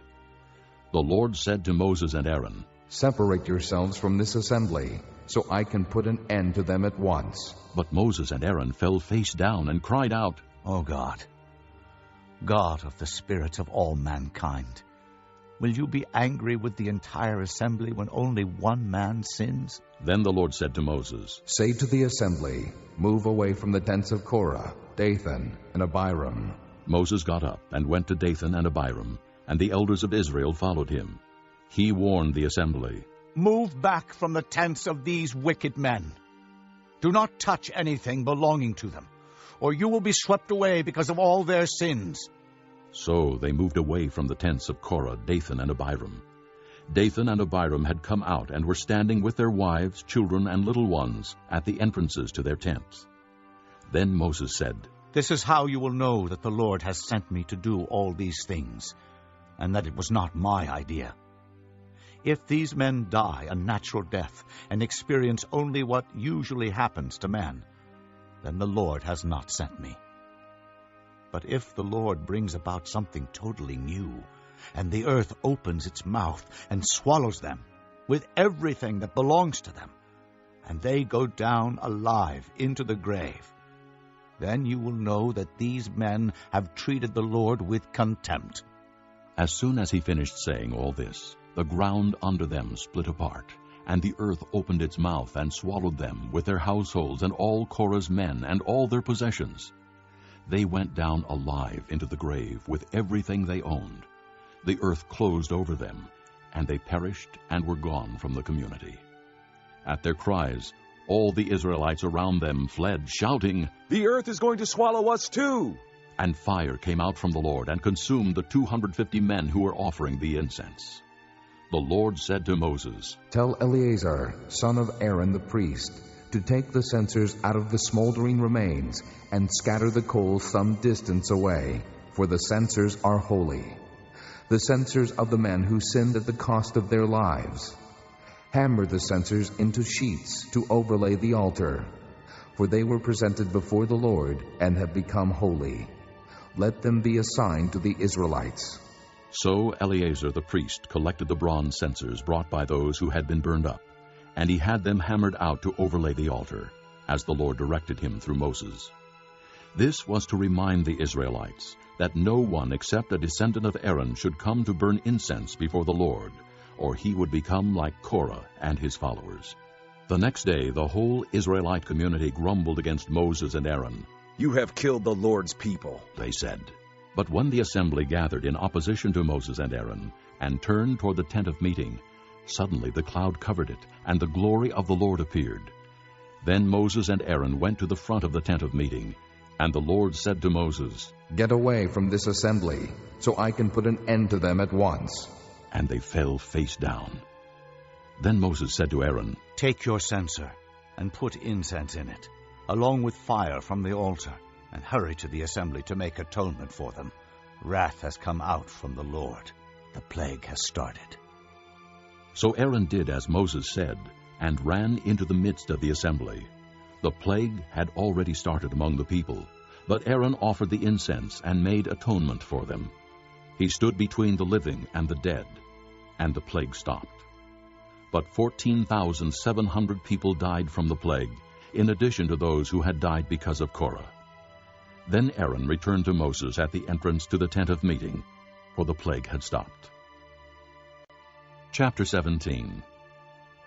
The Lord said to Moses, "Speak to the Israelites, and get 12 staffs from them, one from the leader of each of their ancestral tribes.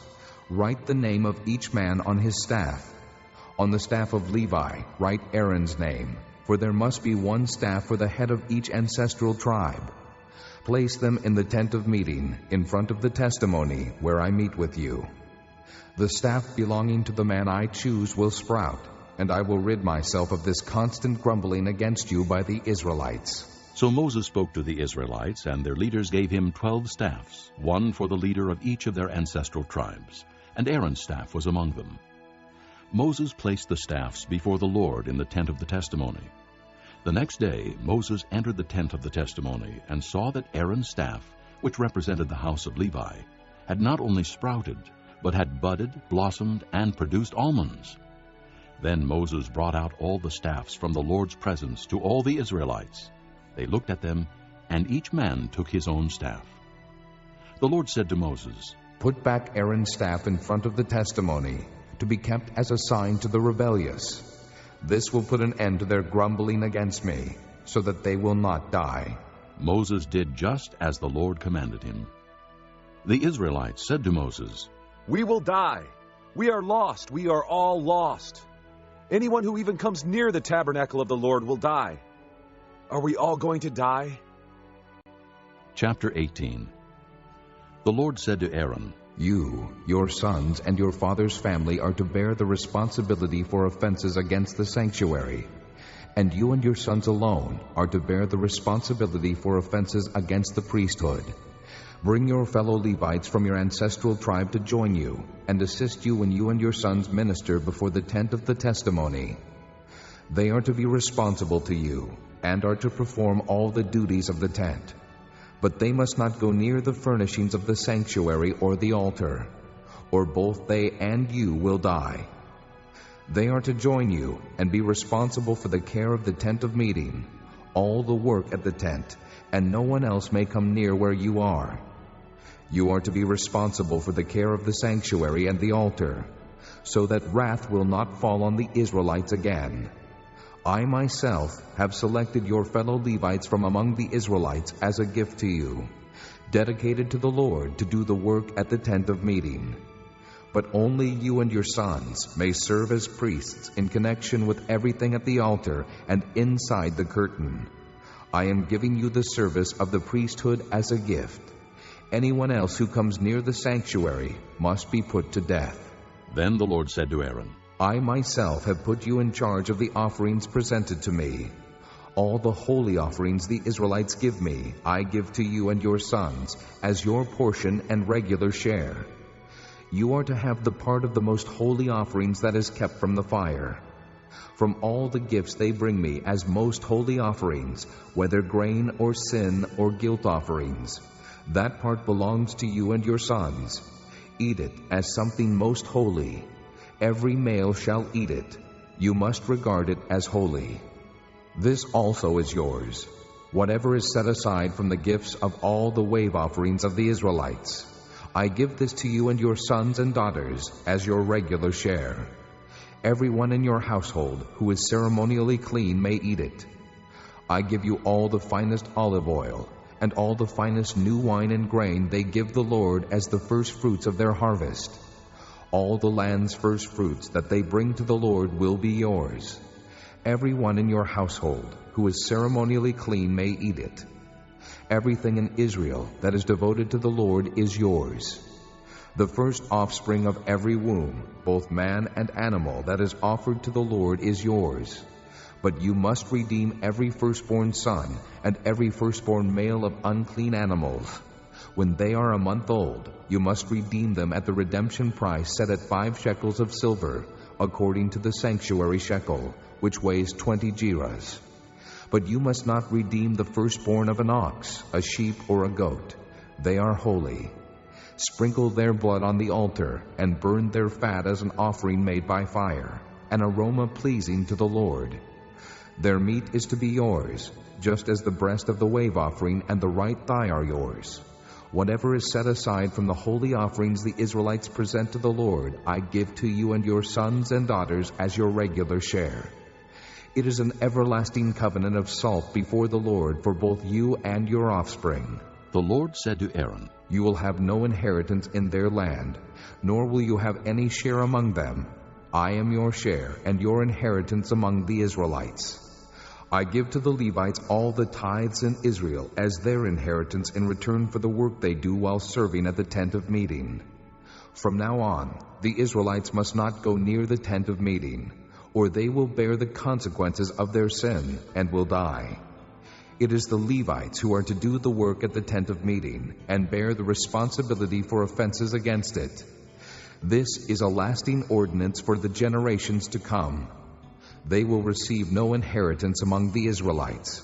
Instead, I give to the Levites as their inheritance the tithes that the Israelites present as an offering to the Lord.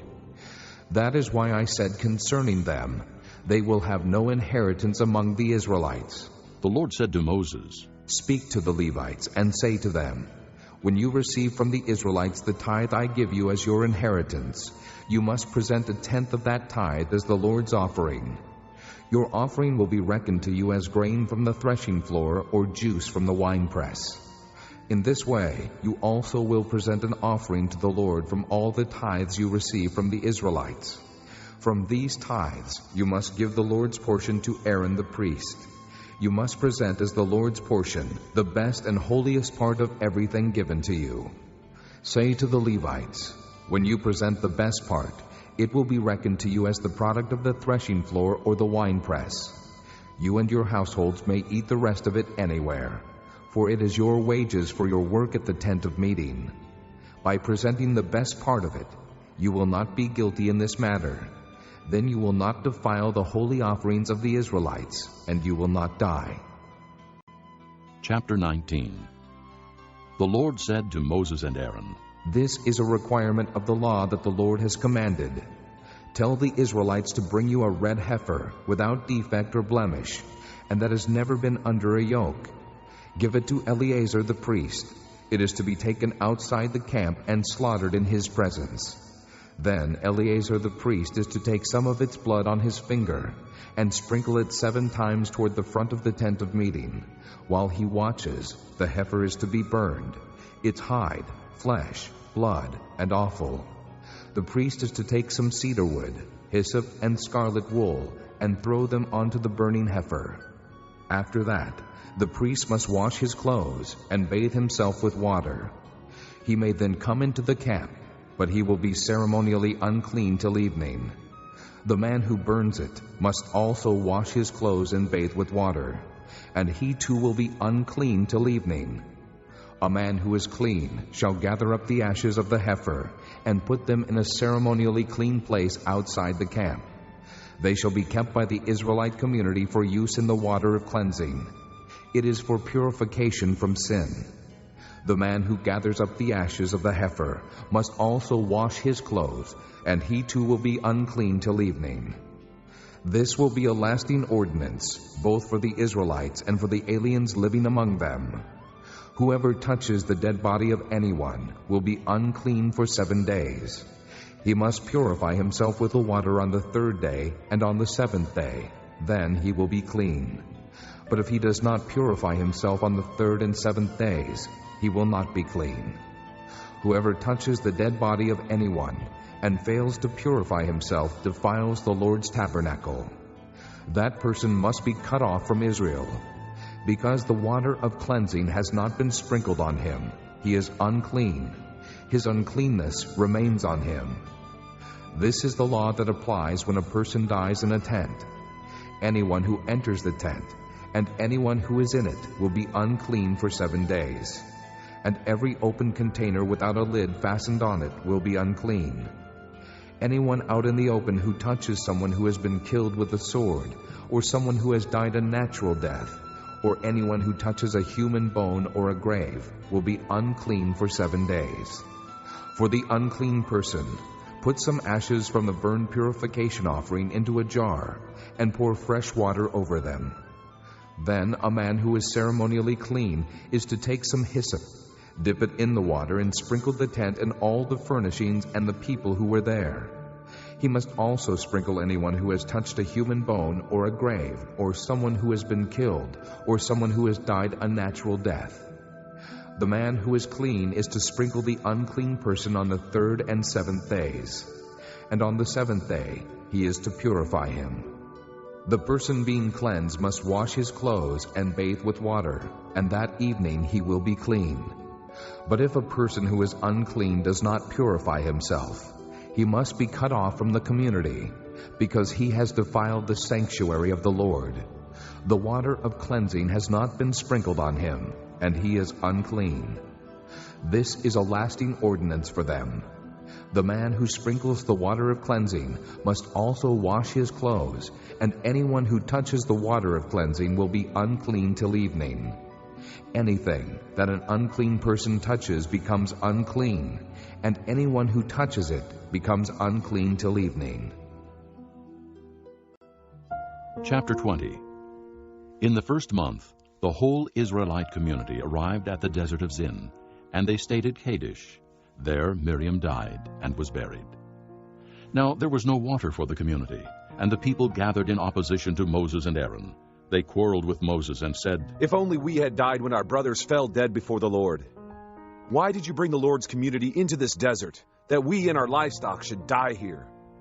Why did you bring us up out of Egypt to this terrible place? It has no grain or figs, grapevines or pomegranates, and there is no water to drink. Moses and Aaron went from the assembly to the entrance to the tent of meeting and fell face down, and the glory of the Lord appeared to them. The Lord said to Moses, "Take the staff, and you and your brother Aaron gather the assembly together. Speak to that rock before their eyes, and it will pour out its water. You will bring water out of the rock for the community, so they and their livestock can drink."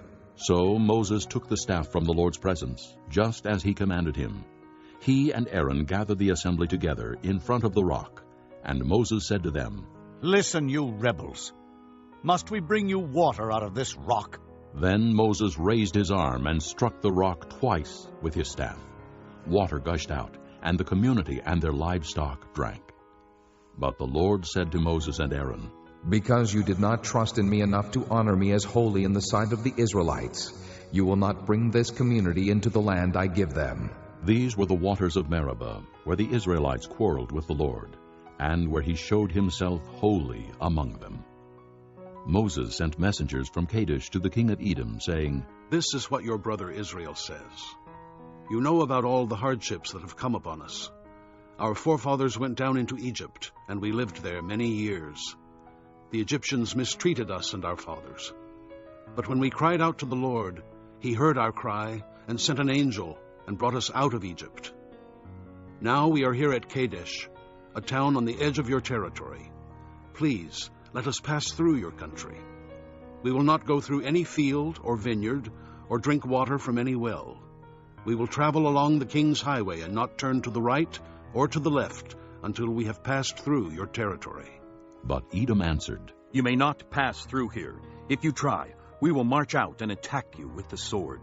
The Israelites replied, "We will go along the main road, and if we or our livestock drink any of your water, we will pay for it.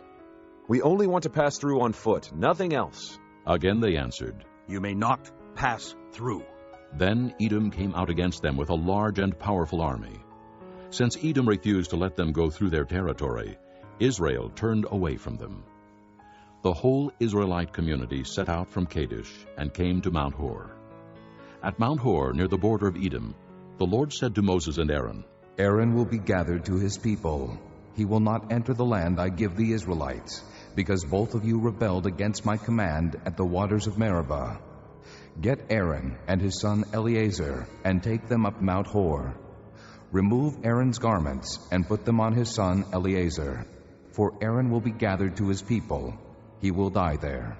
Moses did as the Lord commanded. They went up Mount Hor in the sight of the whole community. Moses removed Aaron's garments and put them on his son Eleazar, and Aaron died there on top of the mountain. Then Moses and Eleazar came down from the mountain, and when the whole community learned that Aaron had died, the entire house of Israel mourned for him 30 days. Chapter 21. When the Canaanite king of Arad, who lived in the Negev, heard that Israel was coming along the road to Atharim, he attacked the Israelites and captured some of them. Then Israel made this vow to the Lord, "If you will deliver these people into our hands, we will totally destroy their cities." The Lord listened to Israel's plea and gave the Canaanites over to them. They completely destroyed them and their towns, so the place was named Hormah. They traveled from Mount Hor along the route to the Red Sea to go around Edom. But the people grew impatient on the way. They spoke against God and against Moses and said, "Why have you brought us up out of Egypt to die in the desert? There is no bread, there is no water, and we detest this miserable food." Then the Lord sent venomous snakes among them. They bit the people, and many Israelites died. The people came to Moses and said, "We sinned when we spoke against the Lord and against you. Pray that the Lord will take the snakes away from us." So Moses prayed for the people. The Lord said to Moses, "Make a snake and put it up on a pole.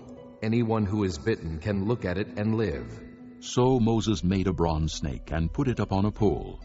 Then when anyone was bitten by a snake and looked at the bronze snake, he lived. The Israelites moved on and camped at Oboth. Then they set out from Oboth and camped in Abarim, in the desert that faces Moab toward the sunrise. From there they moved on and camped in the Zered Valley. They set out from there and camped alongside the Arnon, which is in the desert extending into Amorite territory. The Arnon is the border of Moab, between Moab and the Amorites. That is why the book of the wars of the Lord says, Waheb in Suphah and the ravines, the Arnon and the slopes of the ravines that lead to the site of Ar, and lie along the border of Moab. From there they continued on to Beer, the well where the Lord said to Moses, Gather the people together, and I will give them water. Then Israel sang this song. Spring up, O well. Sing about it, about the well that the princes dug, that the nobles of the people sank, the nobles with scepters and staffs. Then they went from the desert to Mattanah, from Mattanah to Nahaliel, from Nahaliel to Bamoth, and from Bamoth to the valley in Moab, where the top of Pisgah overlooks the wasteland. Israel sent messengers to say to Sihon, king of the Amorites, Let us pass through your country. We will not turn aside into any field or vineyard, or drink water from any well. We will travel along the king's highway until we have passed through your territory. But Sihon would not let Israel pass through his territory. He mustered his entire army and marched out into the desert against Israel. When he reached Jahaz, he fought with Israel. Israel, however, put him to the sword and took over his land from the Arnon to the Jabbok, but only as far as the Ammonites, because their border was fortified. Israel captured all the cities of the Amorites and occupied them, including Heshbon and all its surrounding settlements. Heshbon was the city of Sihon, king of the Amorites, who had fought against the former king of Moab, and had taken from him all his land as far as the Arnon. That is why the poets say, Come to Heshbon, and let it be rebuilt.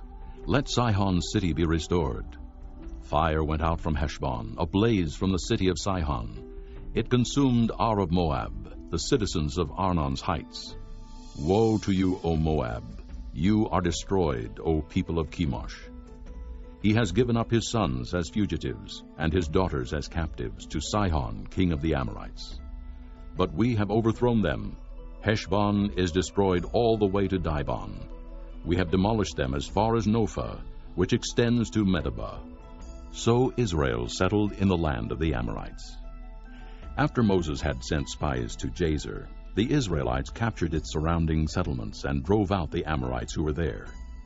Then they turned and went up along the road toward Bashan, and Og, king of Bashan, and his whole army marched out to meet them in battle at Edrei.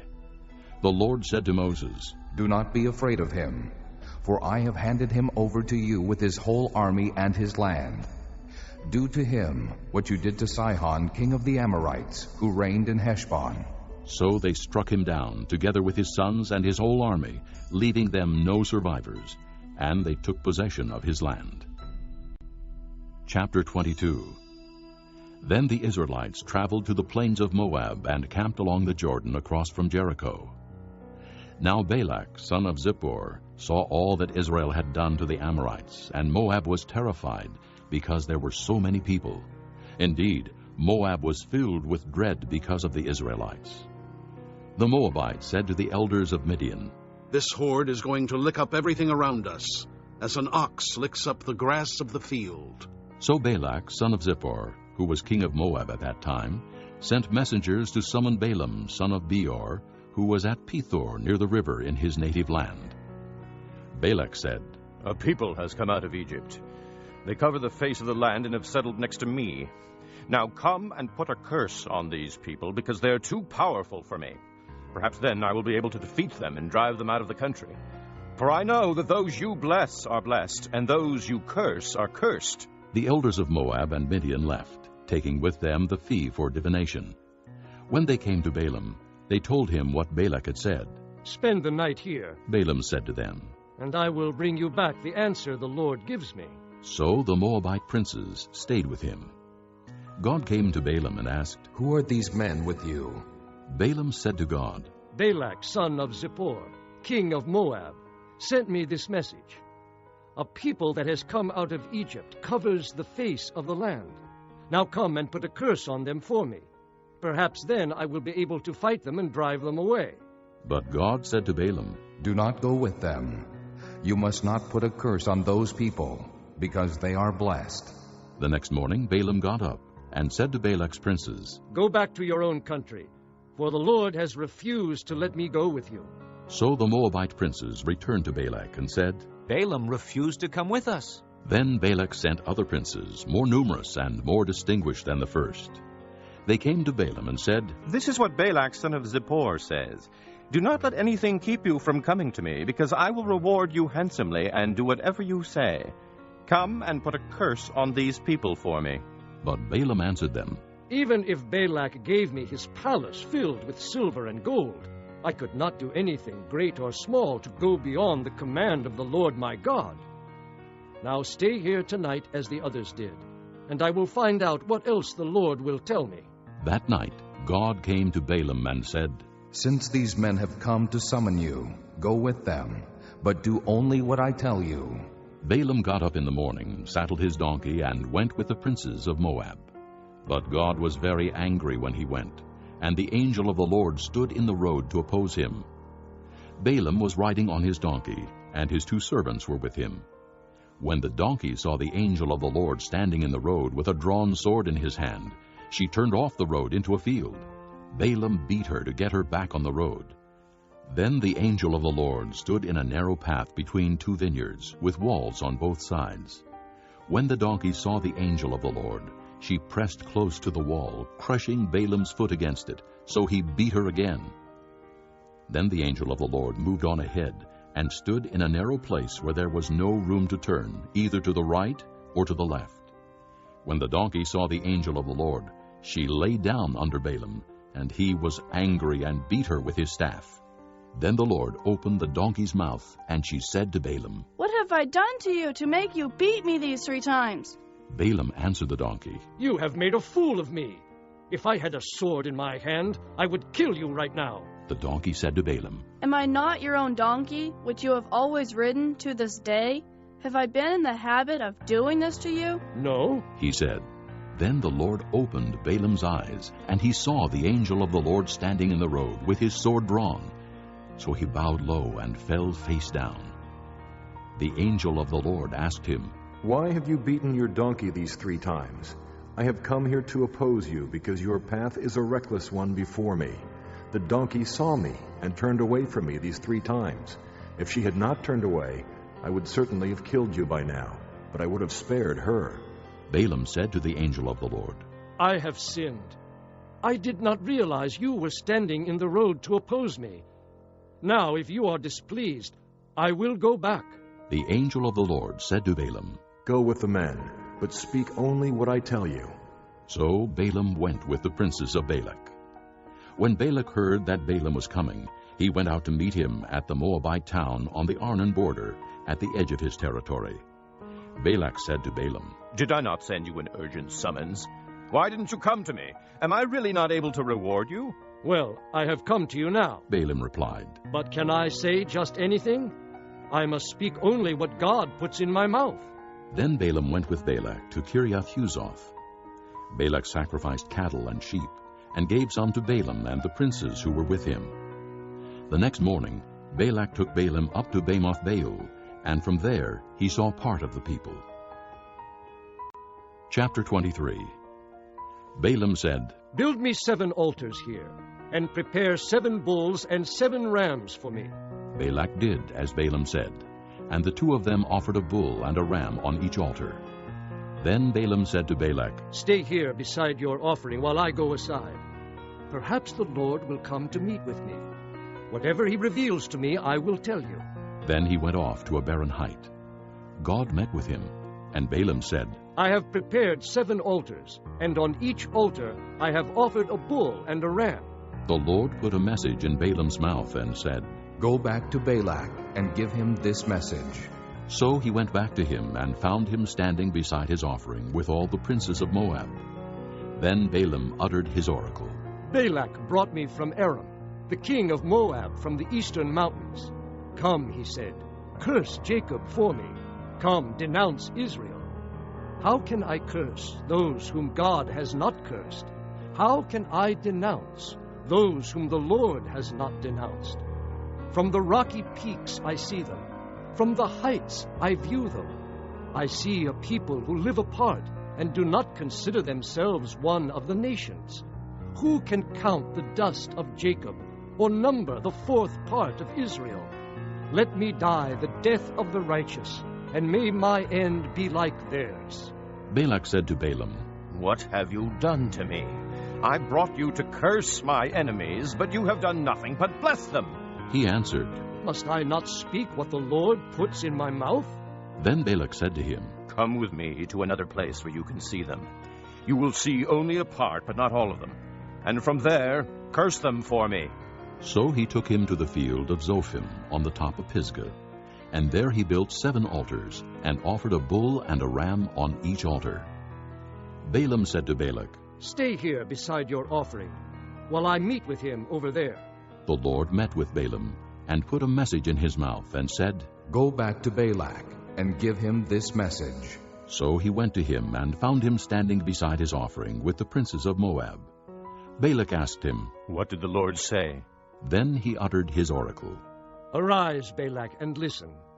Hear me, son of Zippor. God is not a man that he should lie, nor a son of man that he should change his mind. Does he speak and then not act? Does he promise and not fulfill? I have received a command to bless. He has blessed, and I cannot change it. No misfortune is seen in Jacob, no misery observed in Israel. The Lord their God is with them. The shout of the king is among them. God brought them out of Egypt. They have the strength of a wild ox. There is no sorcery against Jacob, no divination against Israel. It will now be said of Jacob and of Israel, See what God has done. The people rise like a lioness. They rouse themselves like a lion that does not rest till he devours his prey and drinks the blood of his victims. Then Balak said to Balaam, Neither curse them at all, nor bless them at all. Balaam answered, Did I not tell you I must do whatever the Lord says? Then Balak said to Balaam, Come, let me take you to another place. Perhaps it will please God to let you curse them for me from there. And Balak took Balaam to the top of Peor, overlooking the wasteland. Balaam said, Build me 7 altars here, and prepare 7 bulls and 7 rams for me. Balak did as Balaam had said, and offered a bull and a ram on each altar. Chapter 24. Now when Balaam saw that it pleased the Lord to bless Israel, he did not resort to sorcery as at other times, but turned his face toward the desert. When Balaam looked out and saw Israel encamped tribe by tribe, the Spirit of God came upon him, and he uttered his oracle. The oracle of Balaam, son of Beor, the oracle of one whose eye sees clearly, the oracle of one who hears the words of God, who sees a vision from the Almighty, who falls prostrate, and whose eyes are opened. How beautiful are your tents, O Jacob, your dwelling places, O Israel! Like valleys they spread out, like gardens beside a river, like aloes planted by the Lord, like cedars beside the waters. Water will flow from their buckets. Their seed will have abundant water. Their king will be greater than Agag. Their kingdom will be exalted. God brought them out of Egypt. They have the strength of a wild ox. They devour hostile nations and break their bones in pieces. With their arrows they pierce them. Like a lion they crouch and lie down. Like a lioness, who dares to rouse them? May those who bless you be blessed, and those who curse you be cursed. Then Balak's anger burned against Balaam. He struck his hands together and said to him, I summoned you to curse my enemies, but you have blessed them these 3 times. Now leave at once and go home. I said I would reward you handsomely, but the Lord has kept you from being rewarded. Balaam answered Balak, Did I not tell the messengers you sent me? Even if Balak gave me his palace filled with silver and gold, I could not do anything of my own accord, good or bad, to go beyond the command of the Lord. And I must say only what the Lord says. Now I am going back to my people. But come, let me warn you of what this people will do to your people in days to come. Then he uttered his oracle. The oracle of Balaam, son of Beor, the oracle of one whose eye sees clearly. the oracle of one who hears the words of God, who has knowledge from the Most High, who sees a vision from the Almighty, who falls prostrate, and whose eyes are opened. I see him, but not now. I behold him, but not near. A star will come out of Jacob. A scepter will rise out of Israel. He will crush the foreheads of Moab, the skulls of all the sons of Sheth. Edom will be conquered. Seir, his enemy, will be conquered, but Israel will grow strong. A ruler will come out of Jacob and destroy the survivors of the city. Then Balaam saw Amalek and uttered his oracle. Amalek was first among the nations, but he will come to ruin at last. Then he saw the Kenites and uttered his oracle. Your dwelling place is secure. Your nest is set in a rock. Yet you Kenites will be destroyed when Asher takes you captive. Then he uttered his oracle. Ah, who can live when God does this? Ships will come from the shores of Kittim. They will subdue Asher and Eber, but they too will come to ruin. Then Balaam got up and returned home, and Balak went his own way. This concludes Disc 9. Chapter 25. While Israel was staying in Shittim, the men began to indulge in sexual immorality with Moabite women, who invited them to the sacrifices to their gods. The people ate and bowed down before these gods. So Israel joined in worshiping the Baal of Peor, and the Lord's anger burned against them. The Lord said to Moses, "Take all the leaders of these people, kill them, and expose them in broad daylight before the Lord, so that the Lord's fierce anger may turn away from Israel." So Moses said to Israel's judges, "Each of you must put to death those of your men who have joined in worshiping the Baal of Peor." Then an Israelite man brought to his family a Midianite woman, right before the eyes of Moses and the whole assembly of Israel, while they were weeping at the entrance to the tent of meeting. When Phinehas, son of Eleazar, the son of Aaron the priest, saw this, he left the assembly, took a spear in his hand, and followed the Israelite into the tent. He drove the spear through both of them, through the Israelite and into the woman's body. Then the plague against the Israelites was stopped. But those who died in the plague numbered 24,000.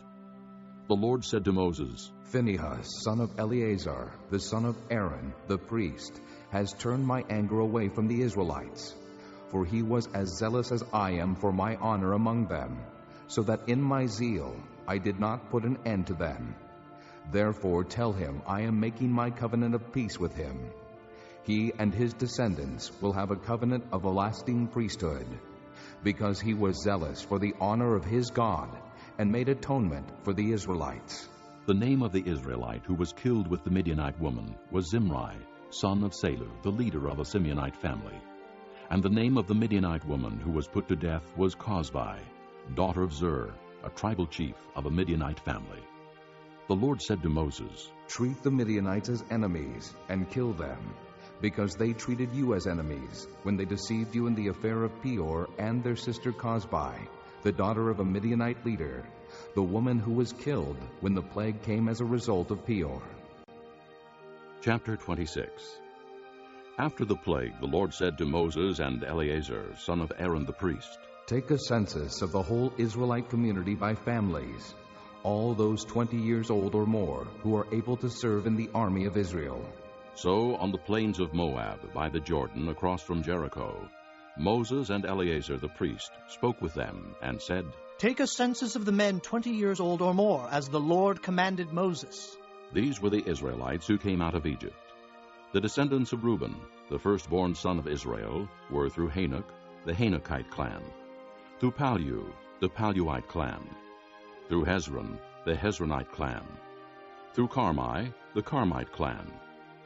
These were the clans of Reuben. Those numbered were 43,730. The son of Palu was Eliab, and the sons of Eliab were Nemuel, Dathan, and Abiram. The same Dathan and Abiram were the community officials who rebelled against Moses and Aaron, and were among Korah's followers when they rebelled against the Lord. The earth opened its mouth and swallowed them along with Korah, whose followers died when the fire devoured the 250 men. And they served as a warning sign. The line of Korah, however, did not die out. The descendants of Simeon by their clans were through Nemuel, the Nemuelite clan, through Jamin, the Jaminite clan, through Jachin, the Jachinite clan, through Zerah, the Zerahite clan, through Shaul, the Shaulite clan. These were the clans of Simeon. There were 22,200 men. The descendants of Gad by their clans were through Zephon, the Zephonite clan, through Haggi, the Haggite clan, through Shunai, the Shunite clan, through Ozni, the Oznite clan, through Eri, the Erite clan, through Eridai, the Eridite clan, through Areli, the Arelite clan. These were the clans of Gad. Those numbered were 40,500. And Onan were sons of Judah, but they died in Canaan. The descendants of Judah by their clans were through Shelah, the Shilonite clan, through Perez, the Perezite clan, through Zerah, the Zerahite clan. The descendants of Perez were through Hezron, the Hezronite clan, through Hamul, the Hamelite clan. These were the clans of Judah. Those numbered were 76,500. The descendants of Issachar by their clans were through Tola, the Tolaite clan, through Pua, the Puite clan, through Jashub, the Jashabite clan, through Shimron, the Shimronite clan. These were the clans of Issachar. Those numbered were 64,300. The descendants of Zebulun by their clans were through Sirid, the Siridite clan, through Elon, the Elonite clan, through Jaleel, the Jaleelite clan. These were the clans of Zebulun. Those numbered were 60,500. The descendants of Joseph by their clans through Manasseh and Ephraim were the descendants of Manasseh, through Machir, the Machirite clan. Machir was the father of Gilead, through Gilead, the Gileadite clan. These were the descendants of Gilead, through Iezer, the Iezerite clan, through Helek, the Helekite clan, through Asriel, the Asrielite clan, through Shechem, the Shechemite clan, through Shemida, the Shemidaite clan, through Hepher, the Hepherite clan. Zelophehad, son of Hepher, had no sons. He had only daughters, whose names were Mahlah, Noah, Hoglah, Milcah, and Tirzah. These were the clans of Manasseh. Those numbered were 52,700. These were the descendants of Ephraim by their clans, through Shuthelah, the Shuthelahite clan, through Becher, the Becherite clan, through Tahan, the Tahanite clan. These were the descendants of Shuthelah, through Aaron, the Aaronite clan. These were the clans of Ephraim. Those numbered were 32,500. These were the descendants of Joseph by their clans. The descendants of Benjamin by their clans were through Bela, the Belaite clan, through Ashbel, the Ashbelite clan, through Ahiram, the Ahiramite clan, through Shupham, the Shuphamite clan, through Hupham, the Hupham clan. The descendants of Bela through Ard and Naaman were through Ard, the Ardite clan, through Naaman, the Naamite clan. These were the clans of Benjamin. Those numbered were 45,600. These were the descendants of Dan by their clans, through Shuham, the Shuhamite clan. These were the clans of Dan. All of them were Shuhamite clans, and those numbered were 64,400. The descendants of Asher by their clans were through Imnah, the Imnite clan, through Ishvi, the Ishvite clan, through Beriah, the Beriite clan, and through the descendants of Beriah, through Heber, the Heberite clan, through Malchiel, the Malchielite clan. Asher had a daughter named Sirah. These were the clans of Asher. Those numbered were 53,400. The descendants of Naphtali by their clans were through Jaziel, the Jazielite clan, through Guni, the Gunite clan, through Jezer, the Jezerite clan, through Shillem, the Shillemite clan. These were the clans of Naphtali. Those numbered were 45,400. The total number of the men of Israel was 601,730.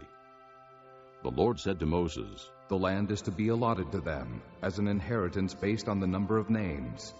To a larger group, give a larger inheritance, and to a smaller group, a smaller one. Each is to receive its inheritance according to the number of those listed. Be sure that the land is distributed by lot. What each group inherits will be according to the names for its ancestral tribe. Each inheritance is to be distributed by lot among the larger and smaller groups. These were the Levites who were counted by their clans. Through Gershon, the Gershonite clan. Through Kohath, the Kohathite clan. Through Merari, the Merarite clan. These also were Levite clans: the Libnite clan, the Hebronite clan, the Malite clan, the Mushite clan, the Korahite clan. Kohath was the forefather of Amram. The name of Amram's wife was Jochebed, a descendant of Levi, who was born to the Levites in Egypt. To Amram she bore Aaron, Moses, and their sister Miriam.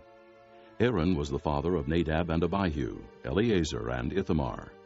But Nadab and Abihu died when they made an offering before the Lord with unauthorized fire.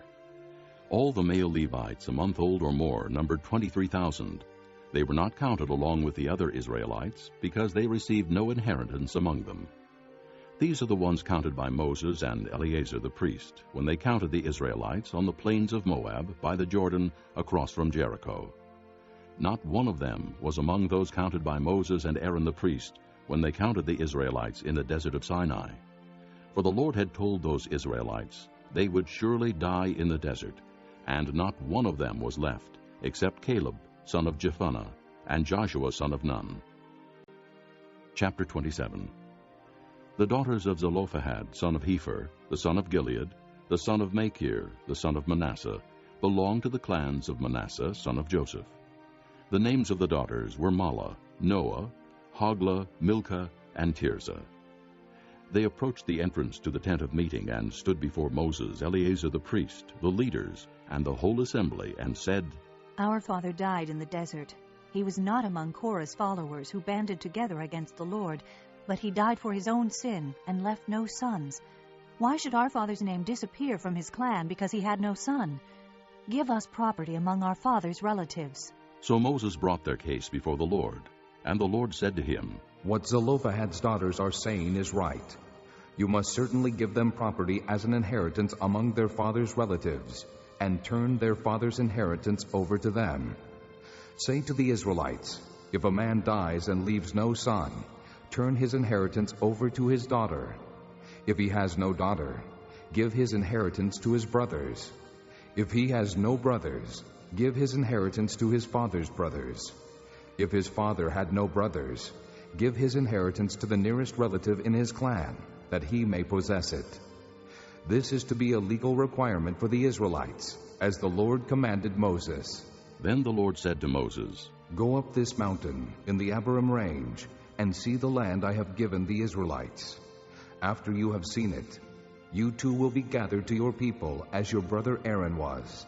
For when the community rebelled at the waters in the desert of Zin, both of you disobeyed my command to honor me as holy before their eyes. These were the waters of Meribah Kadesh in the desert of Zin.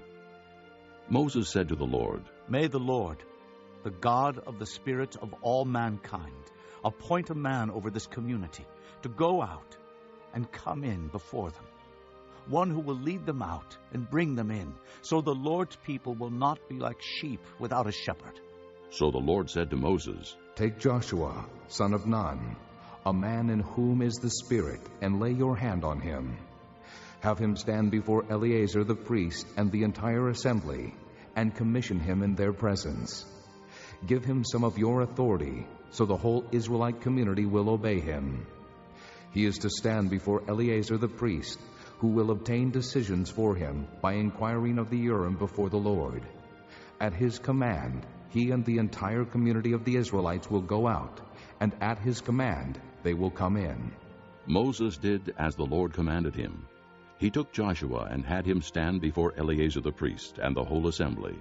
Then he laid his hands on him and commissioned him as the Lord instructed through Moses. Chapter 28.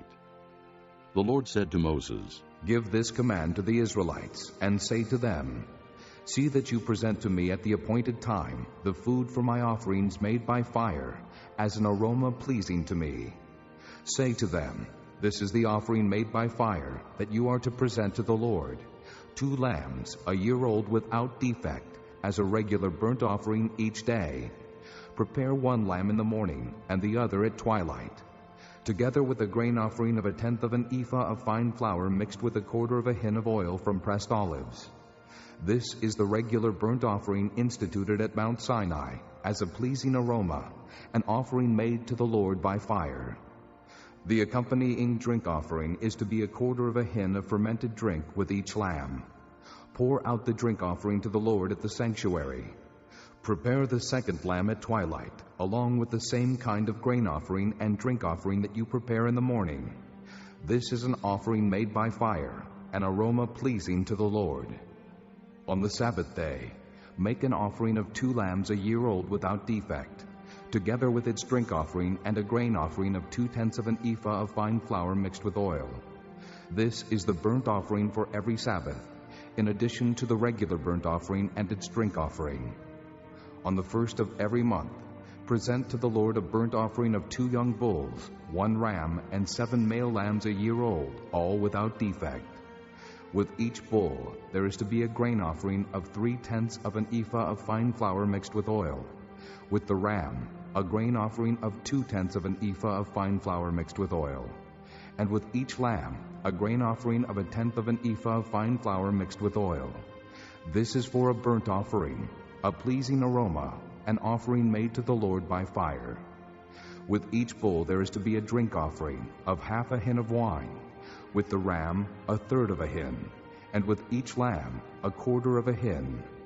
This is the monthly burnt offering to be made at each new moon during the year. Besides the regular burnt offering with its drink offering, 1 male goat is to be presented to the Lord as a sin offering. On the 14th day of the 1st month, the Lord's Passover is to be held. On the 15th day of this month, there is to be a festival. For 7 days eat bread made without yeast. On the 1st day, hold a sacred assembly and do no regular work.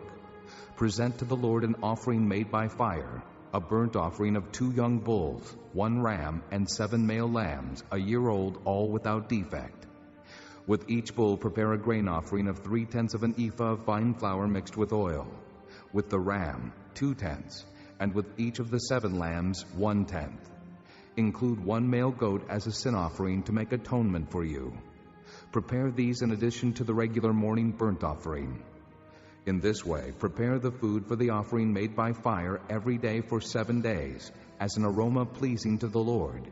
It is to be prepared in addition to the regular burnt offering and its drink offering. On the 7th day, hold a sacred assembly and do no regular work. On the day of first fruits, when you present to the Lord an offering of new grain during the Feast of Weeks, hold a sacred assembly and do no regular work. Present a burnt offering of 2 young bulls, 1 ram, and 7 male lambs a year old, as an aroma pleasing to the Lord. With each bull, there is to be a grain offering of 3/10 of an ephah of fine flour mixed with oil. With the ram, 2/10, and with each of the 7 lambs, 1/10. Include 1 male goat to make atonement for you. Prepare these together with their drink offerings, in addition to the regular burnt offering and its grain offering. Be sure the animals are without defect.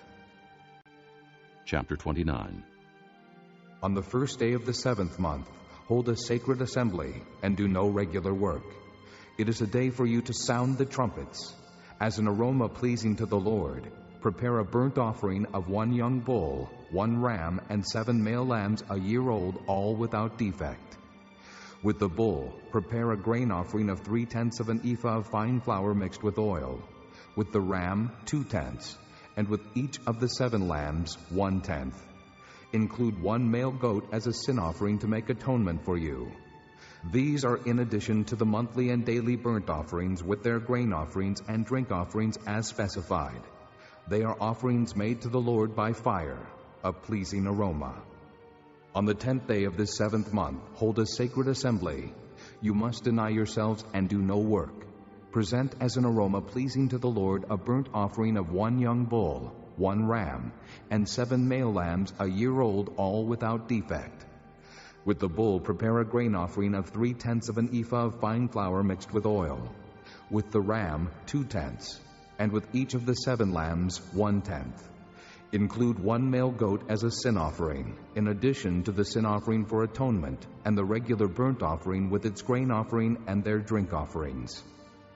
On the 15th day of the 7th month, hold a sacred assembly and do no regular work. Celebrate a festival to the Lord for 7 days. Present an offering made by fire, as an aroma pleasing to the Lord, a burnt offering of 13 young bulls, 2 rams, and 14 male lambs, a year old, all without defect. With each of the 13 bulls, prepare a grain offering of 3/10 of an ephah of fine flour mixed with oil. With each of the 2 rams, 2/10, and with each of the 14 lambs, 1/10. Include 1 male goat as a sin offering, in addition to the regular burnt offering with its grain offering and drink offering. On the 2nd day, prepare 12 young bulls, 2 rams, and 14 male lambs, a year old, all without defect. With the bulls, rams, and lambs, prepare their grain offerings and drink offerings according to the number specified. Include 1 male goat as a sin offering, in addition to the regular burnt offering with its grain offering and their drink offerings. On the 3rd day, prepare 11 bulls, 2 rams, and 14 male lambs, a year old, all without defect. With the bulls, rams, and lambs, prepare their grain offerings and drink offerings according to the number specified. Include 1 male goat as a sin offering, in addition to the regular burnt offering with its grain offering and drink offering. On the 4th day, prepare 10 bulls, 2 rams, and 14 male lambs, a year old, all without defect. With the bulls, rams, and lambs, prepare their grain offerings and drink offerings according to the number specified. Include 1 male goat as a sin offering, in addition to the regular burnt offering with its grain offering and drink offering. On the 5th day, prepare 9 bulls, 2 rams, and 14 male lambs, a year old, all without defect. With the bulls, rams, and lambs, prepare their grain offerings and drink offerings according to the number specified. Include 1 male goat as a sin offering, in addition to the regular burnt offering with its grain offering and drink offering. On the 6th day, prepare 8 bulls, 2 rams, and 14 male lambs, a year old, all without defect. With the bulls, rams, and lambs, prepare their grain offerings and drink offerings according to the number specified. Include 1 male goat as a sin offering, in addition to the regular burnt offering with its grain offering and drink offering. On the 7th day, prepare 7 bulls, 2 rams, and 14 male lambs, a year old, all without defect. With the bulls, rams, and lambs, prepare their grain offerings and drink offerings according to the number specified. Include 1 male goat as a sin offering, in addition to the regular burnt offering with its grain offering and drink offering. On the 8th day, hold an assembly and do no regular work. Present an offering made by fire, as an aroma pleasing to the Lord, a burnt offering of 1 bull, 1 ram, and 7 male lambs, a year old, all without defect. With the bull, the ram, and the lambs, prepare their grain offerings and drink offerings according to the number specified. Include 1 male goat as a sin offering, in addition to the regular burnt offering with its grain offering and drink offering. In addition to what you vow and your free will offerings, prepare these for the Lord at your appointed feasts, your burnt offerings, grain offerings, drink offerings, and fellowship offerings. Moses told the Israelites all that the Lord commanded him. Chapter 30. Moses said to the heads of the tribes of Israel, "This is what the Lord commands. When a man makes a vow to the Lord, or takes an oath to obligate himself by a pledge, he must not break his word, but must do everything he said. When a young woman still living in her father's house makes a vow to the Lord, or obligates herself by a pledge, and her father hears about her vow or pledge, but says nothing to her, then all her vows and every pledge by which she obligated herself will stand. But if her father forbids her when he hears about it, none of her vows or the pledges by which she obligated herself will stand. The Lord will release her, because her father has forbidden her. If she marries after she makes a vow, or after her lips utter a rash promise by which she obligates herself, and her husband hears about it, but says nothing to her, then her vows or the pledges by which she obligated herself will stand. But if her husband forbids her when he hears about it, he nullifies the vow that obligates her, or the rash promise by which she obligates herself, and the Lord will release her. Any vow or obligation taken by a widow or divorced woman will be binding on her. If a woman living with her husband makes a vow or obligates herself by a pledge under oath, and her husband hears about it, but says nothing to her and does not forbid her, then all her vows or the pledges by which she obligated herself will stand. But if her husband nullifies them when he hears about them, then none of the vows or pledges that came from her lips will stand. Her husband has nullified them, and the Lord will release her.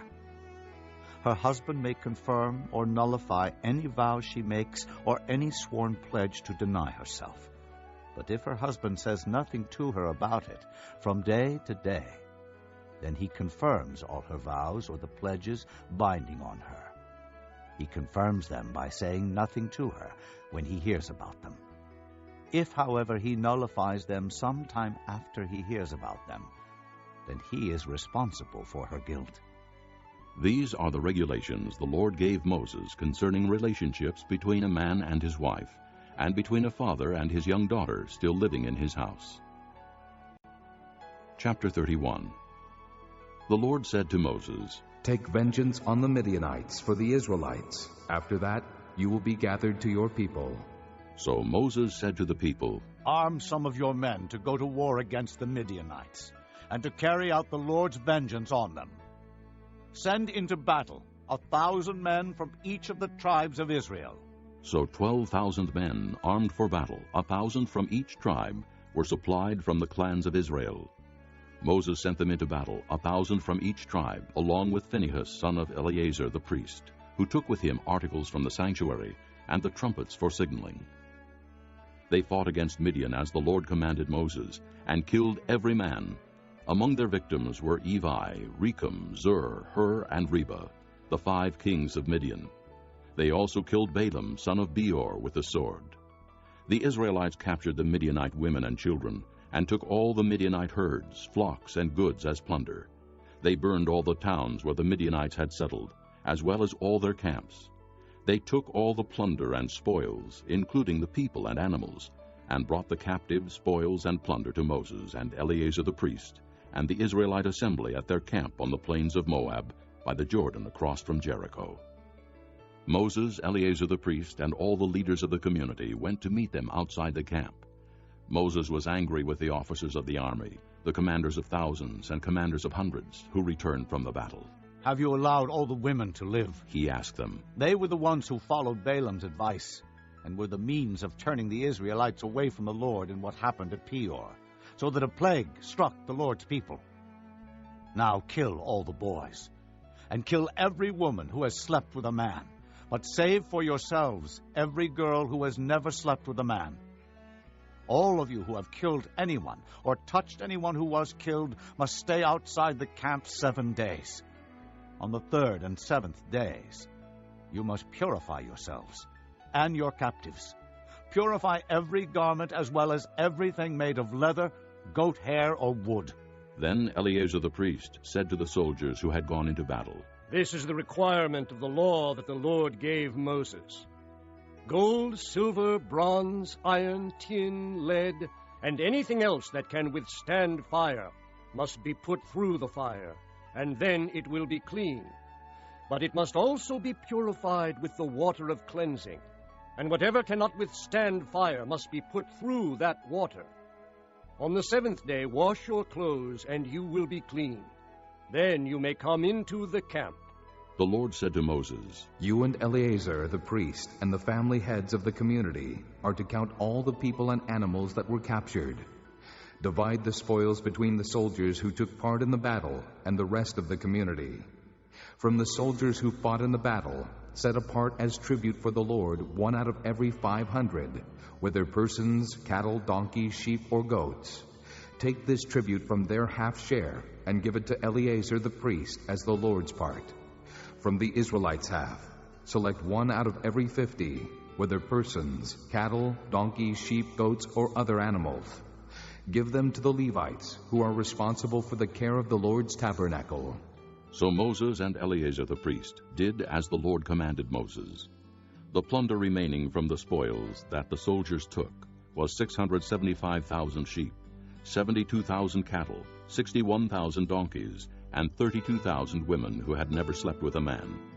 The half-share of those who fought in the battle was 337,500 sheep, of which the tribute for the Lord was 675, 36,000 cattle, of which the tribute for the Lord was 72, 30,500 donkeys, of which the tribute for the Lord was 61, 16,000 people, of which the tribute for the Lord was 32. Moses gave the tribute to Eleazar the priest as the Lord's part, as the Lord commanded Moses. The half belonging to the Israelites, which Moses set apart from that of the fighting men, the community's half, was 337,500 sheep, 36,000 cattle, 30,500 donkeys, and 16,000 people. From the Israelites' half, Moses selected one out of every 50 persons and animals, as the Lord commanded him, and gave them to the Levites, who were responsible for the care of the Lord's tabernacle. Then the officers who were over the units of the army, the commanders of thousands and commanders of hundreds, went to Moses and said to him, Your servants have counted the soldiers under our command, and not one is missing. So we have brought as an offering to the Lord the gold articles each of us acquired: armlets, bracelets, signet rings, earrings, and necklaces, to make atonement for ourselves before the Lord. Moses and Eleazar the priest accepted from them the gold, all the crafted articles. All the gold from the commanders of thousands and commanders of hundreds that Moses and Eleazar presented as a gift to the Lord weighed 16,750 shekels. Each soldier had taken plunder for himself. Moses and Eleazar the priest accepted the gold from the commanders of thousands and commanders of hundreds, and brought it into the tent of meeting as a memorial for the Israelites before the Lord. Chapter 32. The Reubenites and Gadites, who had very large herds and flocks, saw that the lands of Jazer and Gilead were suitable for livestock. So they came to Moses and Eleazar the priest, and to the leaders of the community, and said, Ataroth, Dibon, Jazer, Nimrah, Heshbon, Elealeh, Sebam, Nebo, and Beon, the land the Lord subdued before the people of Israel, are suitable for livestock, and your servants have livestock.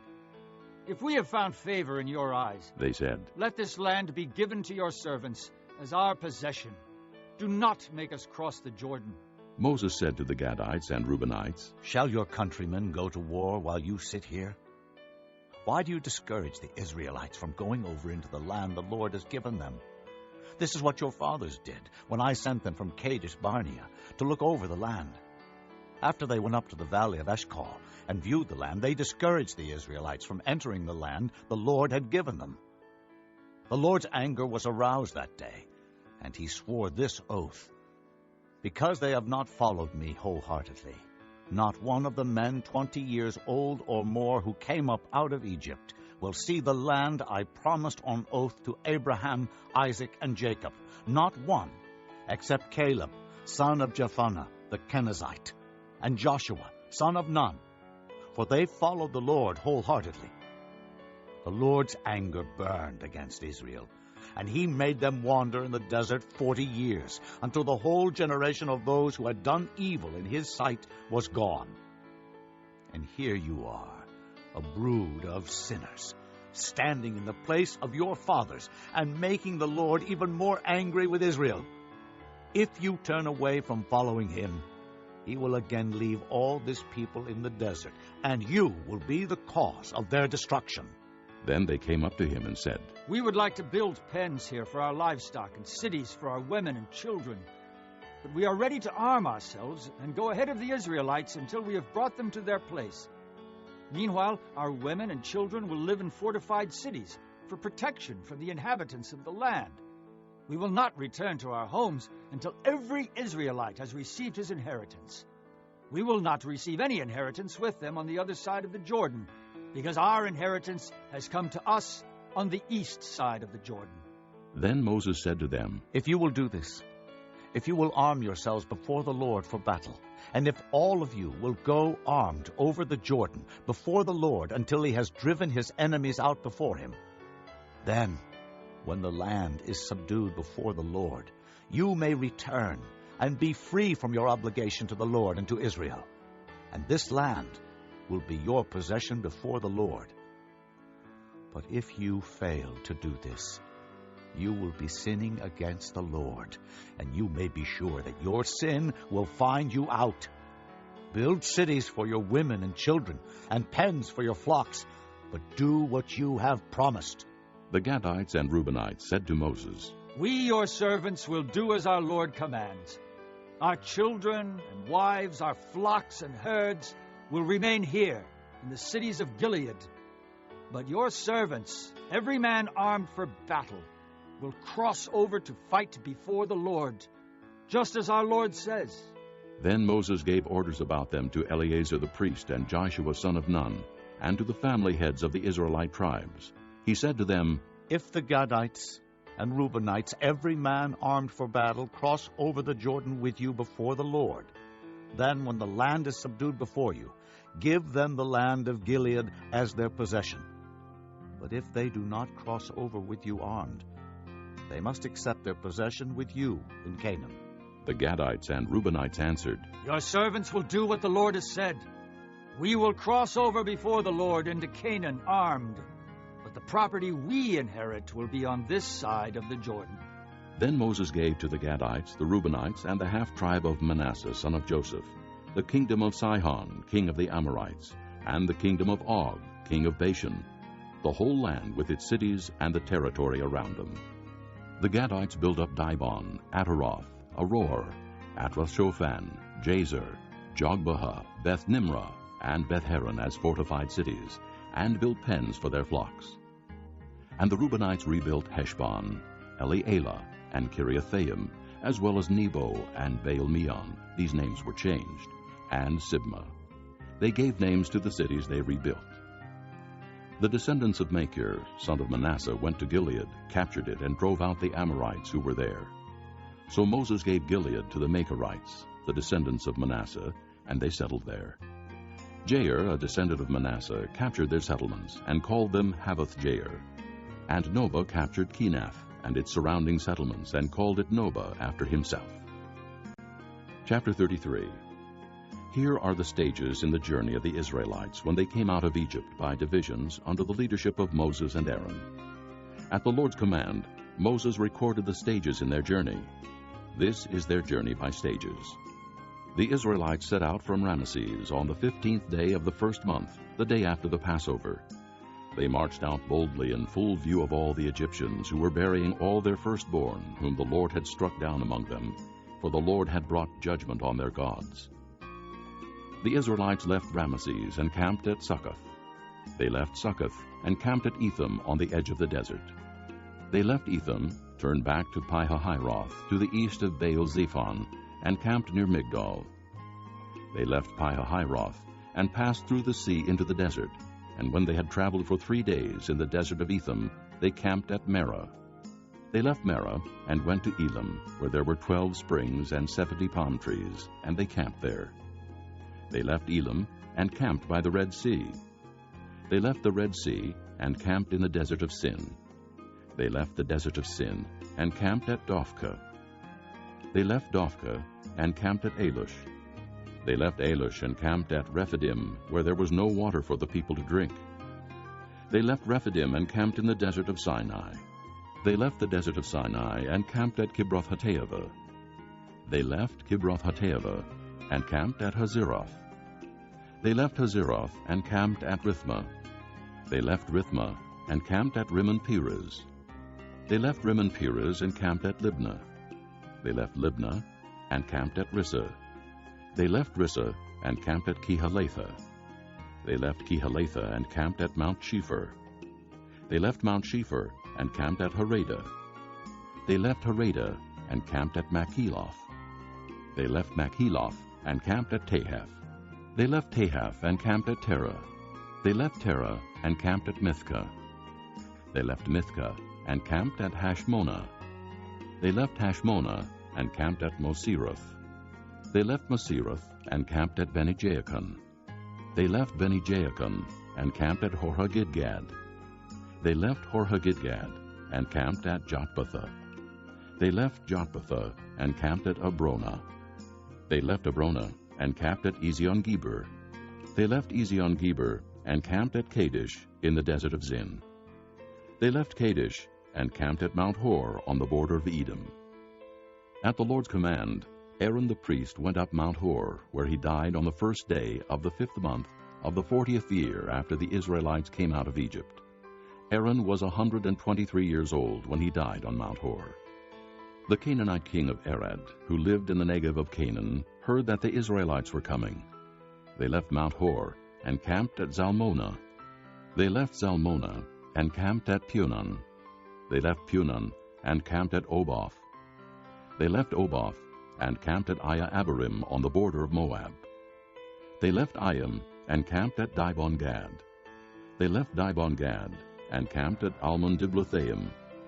They left Almon-Diblathaim and camped in the mountains of Abarim near Nebo. They left the mountains of Abarim and camped on the plains of Moab by the Jordan across from Jericho. There on the plains of Moab they camped along the Jordan from Beth-Jeshemoth to Abel-Shittim. On the plains of Moab by the Jordan across from Jericho, the Lord said to Moses, "Speak to the Israelites and say to them, when you cross the Jordan into Canaan, drive out all the inhabitants of the land before you. Destroy all their carved images and their cast idols, and demolish all their high places. Take possession of the land and settle in it, for I have given you the land to possess. Distribute the land by lot, according to your clans. To a larger group give a larger inheritance, and to a smaller group a smaller one. Whatever falls to them by lot will be theirs. Distribute it according to your ancestral tribes. But if you do not drive out the inhabitants of the land, those you allow to remain will become barbs in your eyes and thorns in your sides. They will give you trouble in the land where you will live, and then I will do to you what I plan to do to them." Chapter 34. The Lord said to Moses, "Command the Israelites and say to them, when you enter Canaan, the land that will be allotted to you as an inheritance will have these boundaries. Your southern side will include some of the desert of Zin, along the border of Edom. On the east, your southern boundary will start from the end of the Salt Sea, cross south of Scorpion Pass, continue on to Zin, and go south of Kadesh Barnea. Then it will go to Hazer Adar and over to Asmon, where it will turn, join the Wadi of Egypt, and end at the sea. Your western boundary will be the coast of the Great Sea. This will be your boundary on the west. For your northern boundary, run a line from the Great Sea to Mount Hor, and from Mount Hor to Lebo-Hamath. Then the boundary will go to Zedad, continue to Ziphron, and end at Hazer Enon. This will be your boundary on the north. For your eastern boundary, run a line from Hazer Enon to Shepham. The boundary will go down from Shepham to Riblah on the east side of Ain, and continue along the slopes east of the Sea of Kinnereth. Then the boundary will go down along the Jordan and end at the Salt Sea. This will be your land, with its boundaries on every side."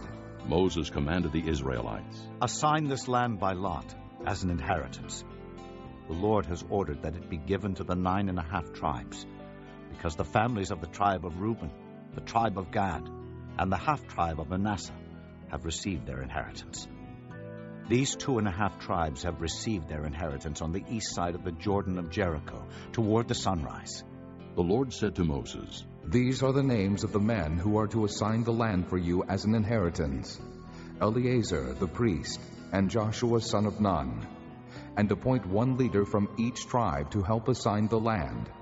These are their names: Caleb, son of Jephunneh, from the tribe of Judah; Shemuel, son of Ammihud, from the tribe of Simeon; Elidad, son of Kislon, from the tribe of Benjamin; Buckai, son of Joglai, the leader from the tribe of Dan; Haniel, son of Ephod, the leader from the tribe of Manasseh, son of Joseph; Kemuel, son of Shiftan, the leader from the tribe of Ephraim, son of Joseph; Elizaphan, son of Parnak, the leader from the tribe of Zebulun; Paltiel, son of Azan, the leader from the tribe of Issachar; Ahihud, son of Shalomai, the leader from the tribe of Asher; Pedahel, son of Ammihud, the leader from the tribe of Naphtali. These are the men the Lord commanded to assign the inheritance to the Israelites in the land of Canaan. Chapter 35.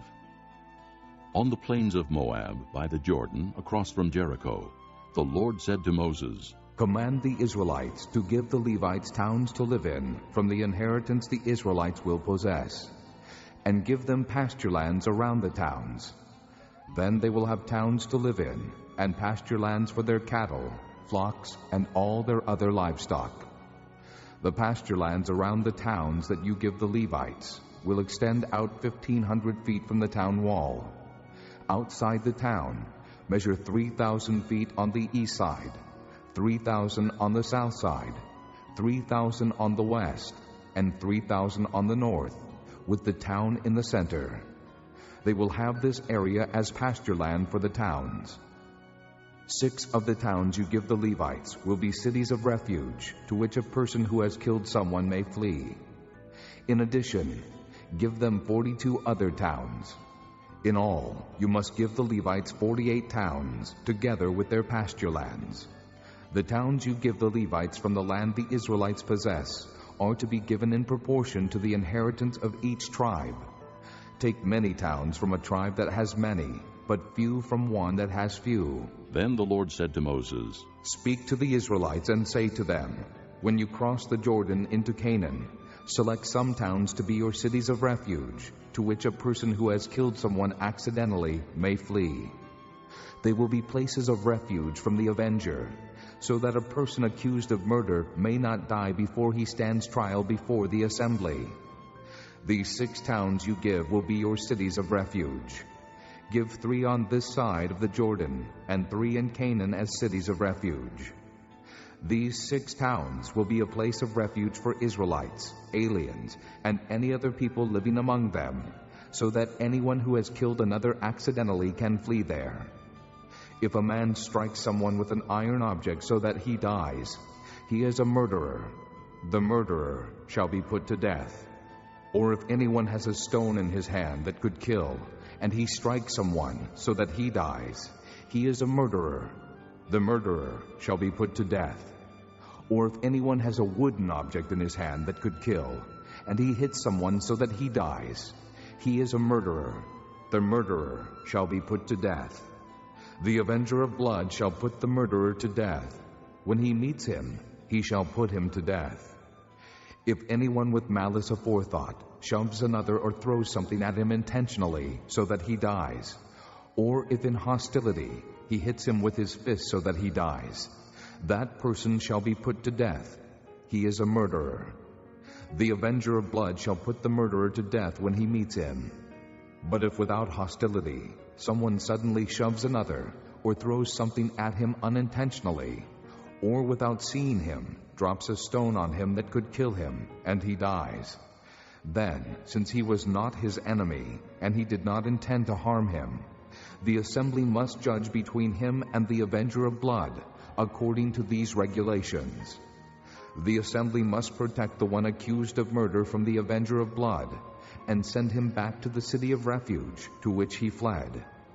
He must stay there until the death of the high priest who was anointed with the holy oil.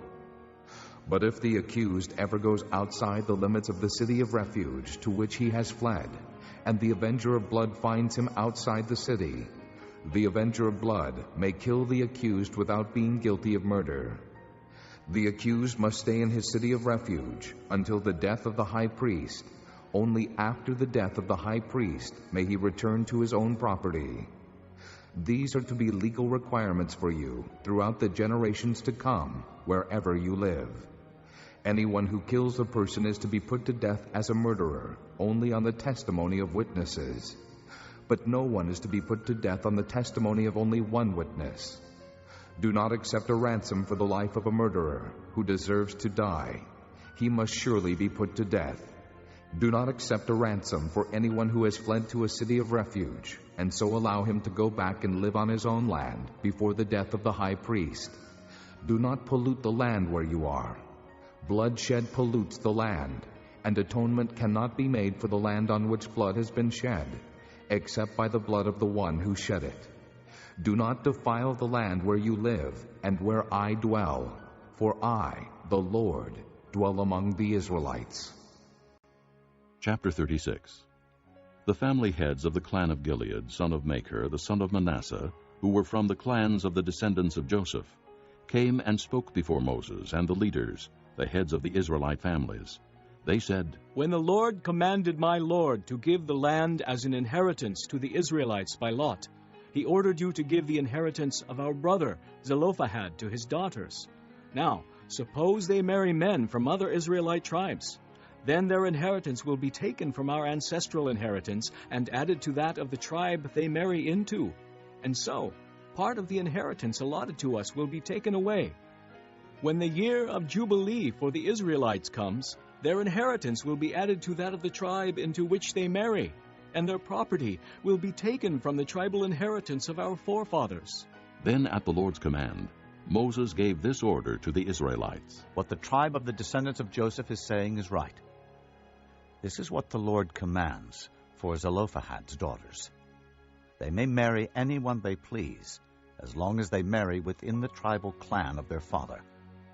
No inheritance in Israel is to pass from tribe to tribe, for every Israelite shall keep the tribal land inherited from his forefathers.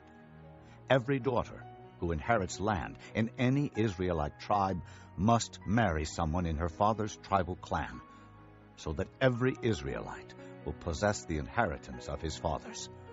No inheritance may pass from tribe to tribe, for each Israelite tribe is to keep the land it inherits. So Zelophehad's daughters did as the Lord commanded Moses. Zelophehad's daughters, Mahlah, Tirzah, Hoglah, Milcah, and Noah, married their cousins on their father's side. They married within the clans of the descendants of Manasseh, son of Joseph, and their inheritance remained in their father's clan and tribe. These are the commands and regulations the Lord gave through Moses to the Israelites on the plains of Moab by the Jordan, across from Jericho. Deuteronomy, chapter 1. These are the words Moses spoke to all Israel in the desert east of the Jordan, that is, in the Arabah, opposite Suph, between Paran and Tophel, Laban, Hazeroth, and Dizahab. It takes 11 days to go from Horeb to Kadesh Barnea by the Mount Seir road. In the 40th year, on the first day of the 11th month, Moses proclaimed to the Israelites all that the Lord had commanded him concerning them. This was after he had defeated Sihon, king of the Amorites, who reigned in Heshbon, and at Edrei had defeated Og, king of Bashan, who reigned in Ashtaroth. East of the Jordan, in the territory of Moab, Moses began to expound this law, saying, The Lord our God said to us at Horeb, You have stayed long enough at this mountain. Break camp and advance into the hill country of the Amorites. Go to all the neighboring peoples in the Arabah, in the mountains, in the western foothills, in the Negev, and along the coast to the land of the Canaanites, and to Lebanon, as far as the great river, the Euphrates. See, I have given you this land. Go in and take possession of the land that the Lord swore he would give to your fathers, to Abraham, Isaac, and Jacob, and to their descendants after them. At that time I said to you, You are too heavy a burden for me to carry alone. The Lord your God has increased your numbers so that today you are as many as the stars in the sky. May the Lord, the God of your fathers, increase you 1,000 times, and bless you as he has promised. But how can I bear your problems, and your burdens, and your disputes all by myself? Choose some wise, understanding, and respected men from each of your tribes, and I will set them over you. You answered me, What you propose to do is good. So I took the leading men of your tribes, wise and respected men, and appointed them to have authority over you, as commanders of thousands, of hundreds, of 50s, and of 10s, and as tribal officials. And I charged your judges at that time, Hear the disputes between your brothers and judge fairly, whether the case is between brother Israelites or between one of them and an alien. Do not show partiality in judging. Hear both small and great alike. Do not be afraid of any man, for judgment belongs to God. Bring me any case too hard for you, and I will hear it. And at that time I told you everything you were to do. Then, as the Lord our God commanded us, we set out from Horeb and went toward the hill country of the Amorites, through all that vast and dreadful desert that you have seen. And so we reached Kadesh Barnea. Then I said to you, you have reached the hill country of the Amorites, which the Lord our God is giving us. See, the Lord your God has given you the land. Go up and take possession of it, as the Lord, the God of your fathers, told you. Do not be afraid. Do not be discouraged. Then all of you came to me and said, let us send men ahead to spy out the land for us, and bring back a report about the route we are to take and the towns we will come to. The idea seemed good to me, so I selected 12 of you, 1 man from each tribe. They left and went up into the hill country, and came to the valley of Eshcol and explored it, taking with them some of the fruit of the land. They brought it down to us and reported, it is a good land that the Lord our God is giving us. But you were unwilling to go up. You rebelled against the command of the Lord your God. You grumbled in your tents and said, the Lord hates us. So he brought us out of Egypt to deliver us into the hands of the Amorites, to destroy us. Where can we go? Our brothers have made us lose heart. They say, the people are stronger and taller than we are. The cities are large, with walls up to the sky. We even saw the Anakites there. Then I said to you, do not be terrified. Do not be afraid of them. The Lord your God, who is going before you, will fight for you, as he did for you in Egypt, before your very eyes, and in the desert. There you saw how the Lord your God carried you, as a father carries his son, all the way you went until you reached this place. In spite of this, you did not trust in the Lord your God, who went ahead of you on your journey, in fire by night and in a cloud by day, to search out places for you to camp, and to show you the way you should go.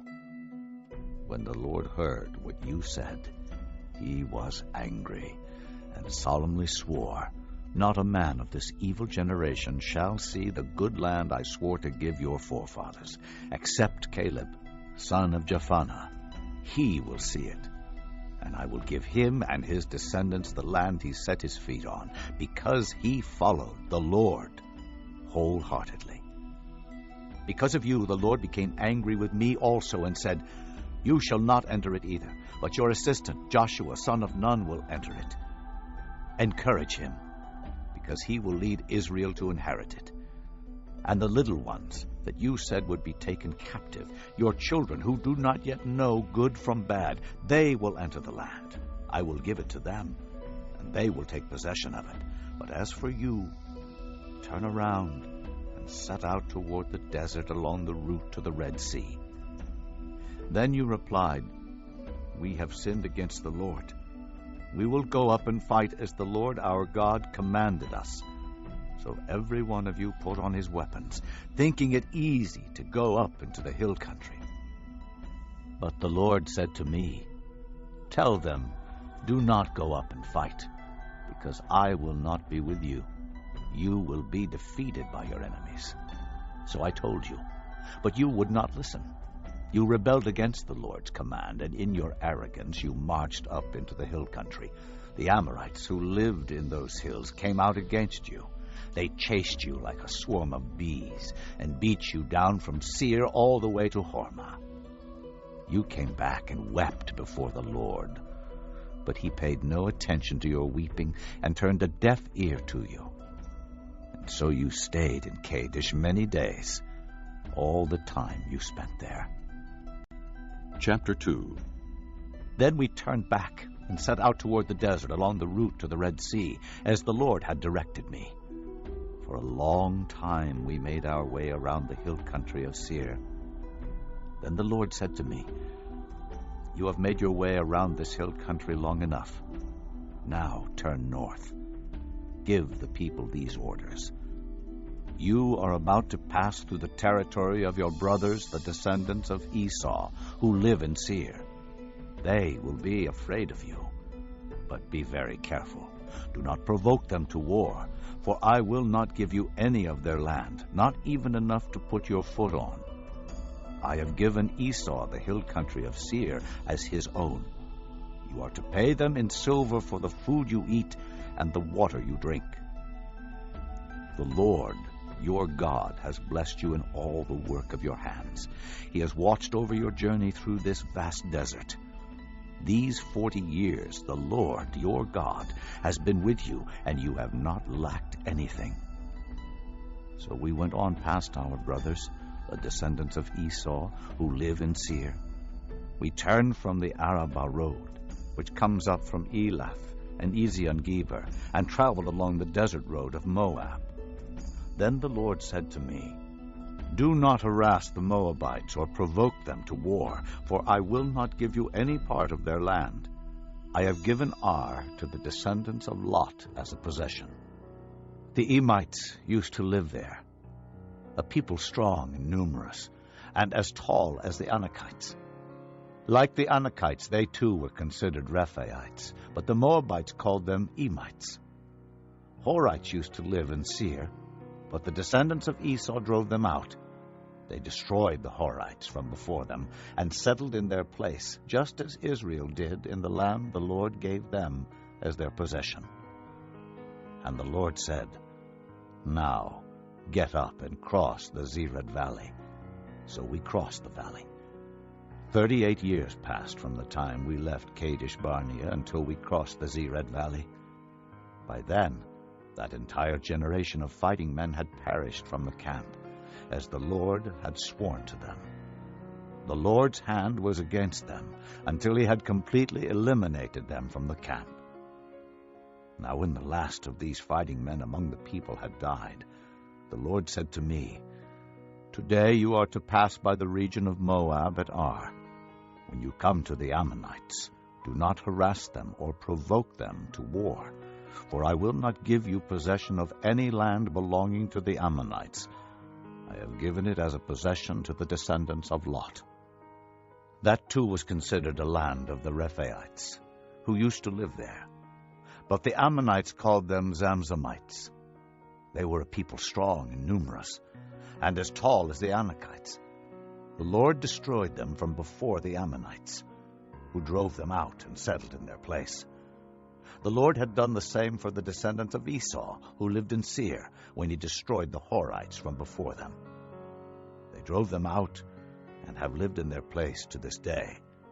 And as for the Avites, who lived in villages as far as Gaza, the Caphtorites coming out from Caphtor destroyed them and settled in their place. Set out now and cross the Arnon Gorge. See, I have given into your hand Sihon, the Amorite king of Heshbon, and his country. Begin to take possession of it and engage him in battle. This very day I will begin to put the terror and fear of you on all the nations under heaven. They will hear reports of you and will tremble and be in anguish because of you. From the desert of Kedemoth I sent messengers to Sihon, king of Heshbon, offering peace and saying, Let us pass through your country. We will stay on the main road. We will not turn aside to the right or to the left. Sell us food to eat and water to drink for their price in silver. Only let us pass through on foot, as the descendants of Esau, who live in Seir, and the Moabites who live in Ar did for us, until we cross the Jordan into the land the Lord our God is giving us. But Sihon, king of Heshbon, refused to let us pass through, for the Lord your God had made his spirit stubborn and his heart obstinate in order to give him into your hands, as he has now done. The Lord said to me, See, I have begun to deliver Sihon and his country over to you. Now begin to conquer and possess his land. When Sihon and all his army came out to meet us in battle at Jahaz, the Lord our God delivered him over to us, and we struck him down, together with his sons and his whole army. At that time, we took all his towns and completely destroyed them, men, women, and children. We left no survivors. But the livestock and the plunder from the towns we had captured we carried off for ourselves. From Aurora, on the rim of the Arnon Gorge, and from the town in the gorge, even as far as Gilead, not one town was too strong for us. The Lord our God gave us all of them. But in accordance with the command of the Lord our God, you did not encroach on any of the land of the Ammonites, neither the land along the course of the Jabbok, nor that around the towns in the hills. Chapter 3. Next we turned and went up along the road toward Bashan. And Og, king of Bashan, with his whole army, marched out to meet us in battle at Edrei. The Lord said to me, "Do not be afraid of him, for I have handed him over to you with his whole army and his land. Do to him what you did to Sihon, king of the Amorites, who reigned in Heshbon." So the Lord our God also gave into our hands Og, king of Bashan, and all his army. We struck them down, leaving no survivors. At that time we took all his cities. There was not one of the 60 cities that we did not take from them. The whole region of Argob, Og's kingdom in Bashan. All these cities were fortified with high walls, and with gates and bars, and there were also a great many unwalled villages. We completely destroyed them, as we had done with Sihon king of Heshbon, destroying every city, men, women, and children. But all the livestock and the plunder from their cities we carried off for ourselves. So at that time we took from these 2 kings of the Amorites the territory east of the Jordan, from the Arnon Gorge as far as Mount Hermon. Hermon is called Sirion by the Sidonians. The Amorites call it Senir. We took all the towns on the plateau, and all Gilead, and all Bashan, as far as Salakah, and Edrei, towns of Og's kingdom in Bashan. Only Og, king of Bashan, was left of the remnant of the Rephaites. His bed was made of iron, and was more than 13 feet long and 6 feet wide. It is still in Rabbah of the Ammonites. Of the land that we took over at that time, I gave the Reubenites and the Gadites the territory north of Aroer by the Arnon Gorge, including half the hill country of Gilead, together with its towns. The rest of Gilead and also all of Bashan, the kingdom of Og, I gave to the half-tribe of Manasseh. The whole region of Argob in Bashan used to be known as a land of the Rephaites. Jair, a descendant of Manasseh, took the whole region of Argob as far as the border of the Jeshurites and the Maacathites. It was named after him, so that to this day Bashan is called Havoth Jair. And I gave Gilead to Machir. But to the Reubenites and the Gadites I gave the territory extending from Gilead down to the Arnon Gorge, the middle of the gorge being the border, and out to the Jabbok River, which is the border of the Ammonites. Its western border was the Jordan in the Arabah, from Kinnereth to the sea of the Arabah, the Salt Sea, below the slopes of Pisgah. I commanded you at that time, "The Lord your God has given you this land to take possession of it, but all your able-bodied men armed for battle must cross over ahead of your brother Israelites. However, your wives, your children, and your livestock, I know you have much livestock, may stay in the towns I have given you, until the Lord gives rest to your brothers as he has to you, and they too have taken over the land that the Lord your God is giving them across the Jordan. After that, each of you may go back to the possession I have given you." At that time, I commanded Joshua, "You have seen with your own eyes all that the Lord your God has done to these 2 kings. The Lord will do the same to all the kingdoms over there where you are going. Do not be afraid of them.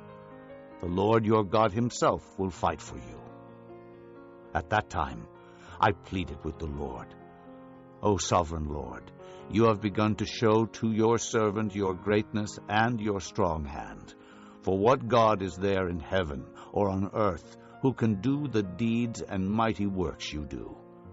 Let me go over and see the good land beyond the Jordan, that fine hill country, and Lebanon. But because of you the Lord was angry with me, and would not listen to me. That is enough, the Lord said. Do not speak to me any more about this matter. Go up to the top of Pisgah, and look west, and north, and south, and east. Look at the land with your own eyes, since you are not going to cross this Jordan.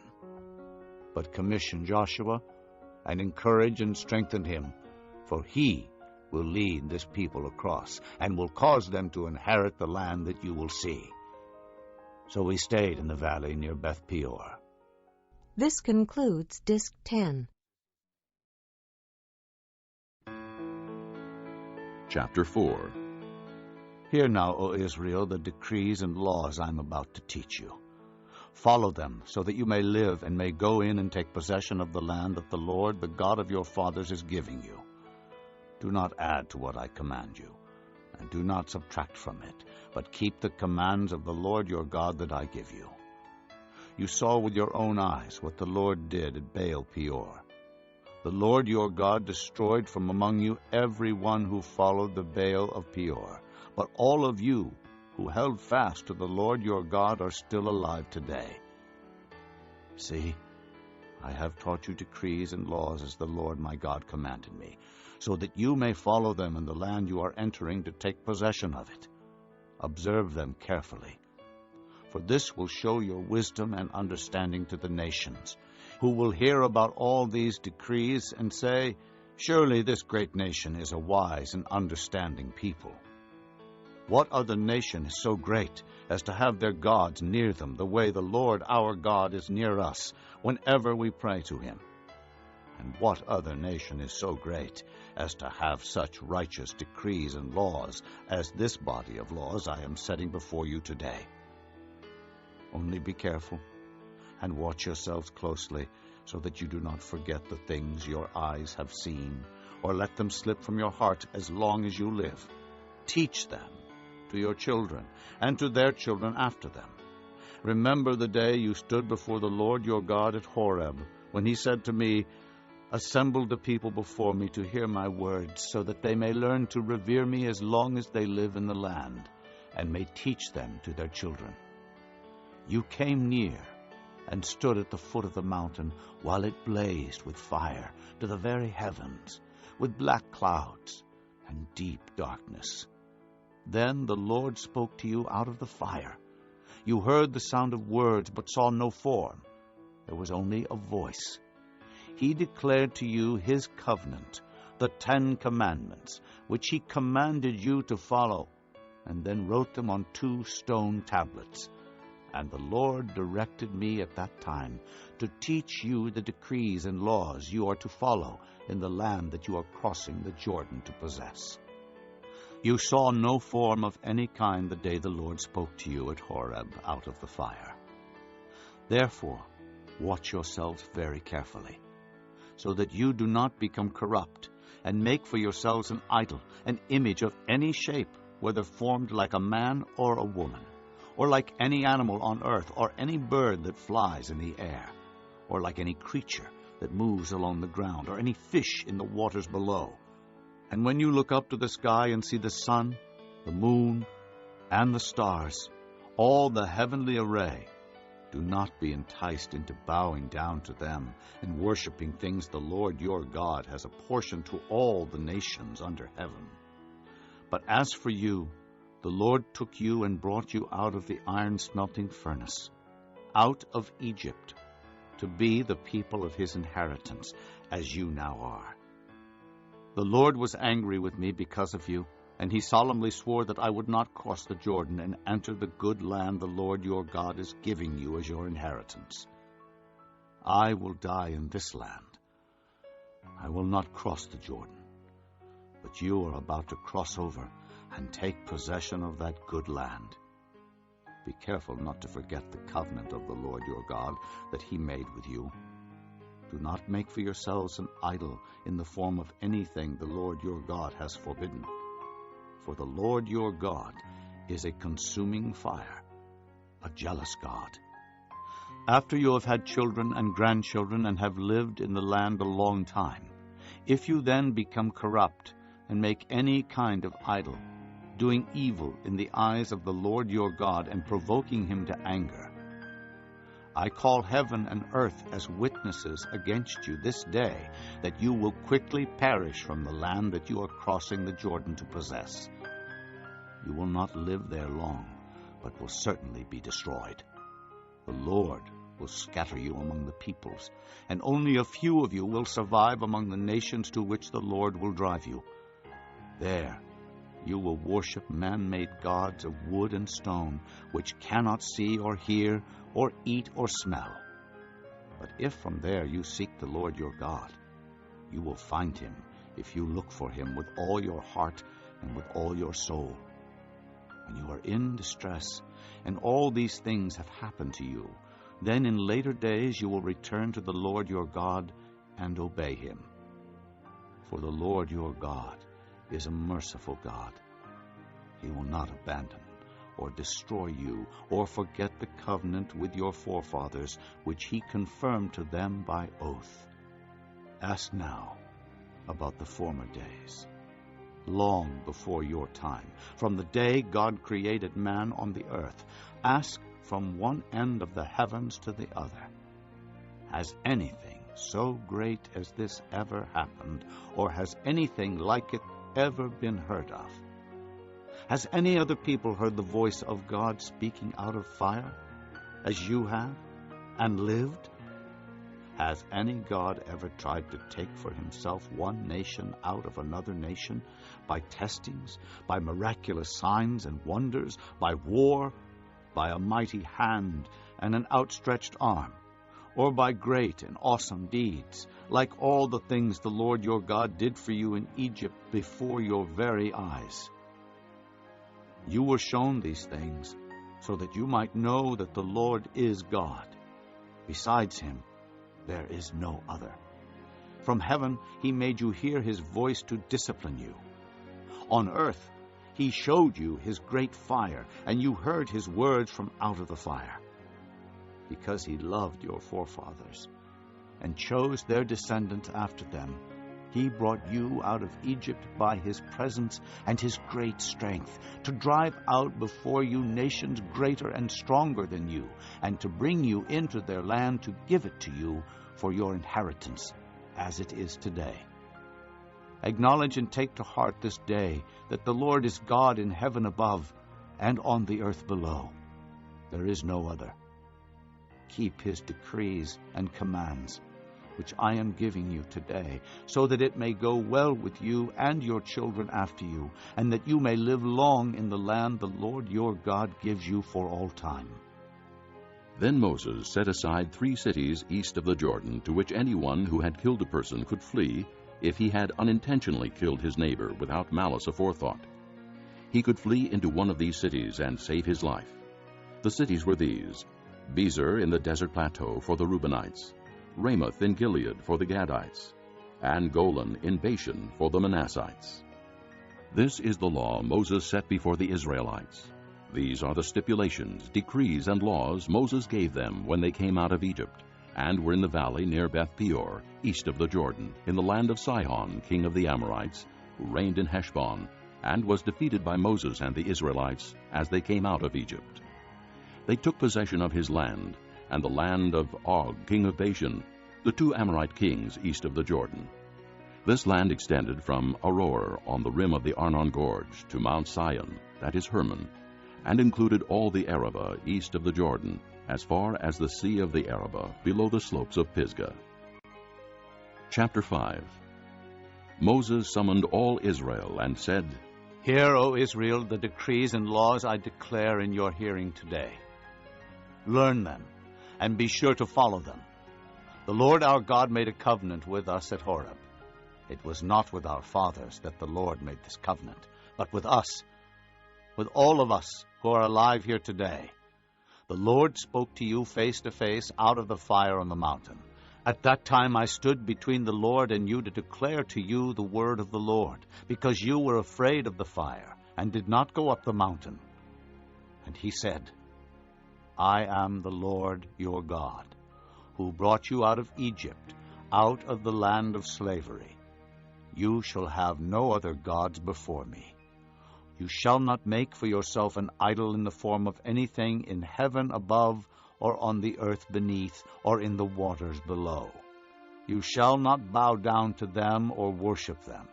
For I, the Lord your God, am a jealous God, punishing the children for the sin of the fathers to the third and fourth generation of those who hate me, but showing love to 1,000 generations of those who love me and keep my commandments. You shall not misuse the name of the Lord your God, for the Lord will not hold anyone guiltless who misuses his name. Observe the Sabbath day by keeping it holy, as the Lord your God has commanded you. 6 days you shall labor and do all your work, but the 7th day is a Sabbath to the Lord your God. On it you shall not do any work, neither you, nor your son or daughter, nor your manservant or maidservant, nor your ox, your donkey, or any of your animals, nor the alien within your gates, so that your manservant and maidservant may rest as you do. Remember that you were slaves in Egypt, and that the Lord your God brought you out of there with a mighty hand and an outstretched arm. Therefore the Lord your God has commanded you to observe the Sabbath day. Honor your father and your mother, as the Lord your God has commanded you, so that you may live long, and that it may go well with you in the land the Lord your God is giving you. You shall not murder. You shall not commit adultery. You shall not steal. You shall not give false testimony against your neighbor. You shall not covet your neighbor's wife.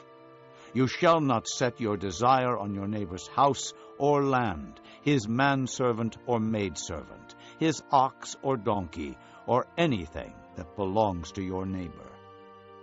These are the commandments the Lord proclaimed in a loud voice to your whole assembly there on the mountain, from out of the fire, the cloud, and the deep darkness. And he added nothing more. Then he wrote them on 2 stone tablets and gave them to me. When you heard the voice out of the darkness, while the mountain was ablaze with fire, all the leading men of your tribes and your elders came to me. And you said, The Lord our God has shown us his glory and his majesty, and we have heard his voice from the fire. Today we have seen that a man can live even if God speaks with him. But now, why should we die? This great fire will consume us, and we will die if we hear the voice of the Lord our God any longer. For what mortal man has ever heard the voice of the living God speaking out of fire as we have, and survived? Go near and listen to all that the Lord our God says. Then tell us whatever the Lord our God tells you. We will listen and obey. The Lord heard you when you spoke to me, and the Lord said to me, I have heard what this people said to you. Everything they said was good. Oh, that their hearts would be inclined to fear me, and keep all my commands always, so that it might go well with them and their children forever. Go tell them to return to their tents. But you stay here with me, so that I may give you all the commands, decrees, and laws you are to teach them to follow in the land I am giving them to possess. So be careful to do what the Lord your God has commanded you. Do not turn aside to the right or to the left. Walk in all the way that the Lord your God has commanded you, so that you may live and prosper and prolong your days in the land that you will possess. Chapter 6. These are the commands, decrees, and laws the Lord your God directed me to teach you to observe in the land that you are crossing the Jordan to possess, so that you, your children, and their children after them may fear the Lord your God as long as you live, by keeping all his decrees and commands that I give you. and so that you may enjoy long life. Hear, O Israel, and be careful to obey, so that it may go well with you, and that you may increase greatly in a land flowing with milk and honey, just as the Lord, the God of your fathers, promised you. Hear, O Israel, the Lord our God, the Lord is one. Love the Lord your God with all your heart and with all your soul and with all your strength. These commandments that I give you today are to be upon your hearts. Impress them on your children. Talk about them when you sit at home and when you walk along the road, when you lie down and when you get up. Tie them as symbols on your hands and bind them on your foreheads. Write them on the doorframes of your houses and on your gates. When the Lord your God brings you into the land he swore to your fathers, to Abraham, Isaac, and Jacob, to give you, a land with large, flourishing cities you did not build, houses filled with all kinds of good things you did not provide, wells you did not dig, and vineyards and olive groves you did not plant. Then when you eat and are satisfied, be careful that you do not forget the Lord, who brought you out of Egypt, out of the land of slavery. Fear the Lord your God, serve him only, and take your oaths in his name. Do not follow other gods, the gods of the peoples around you. For the Lord your God, who is among you, is a jealous God, and his anger will burn against you, and he will destroy you from the face of the land. Do not test the Lord your God as you did at Massah. Be sure to keep the commands of the Lord your God and the stipulations and decrees he has given you.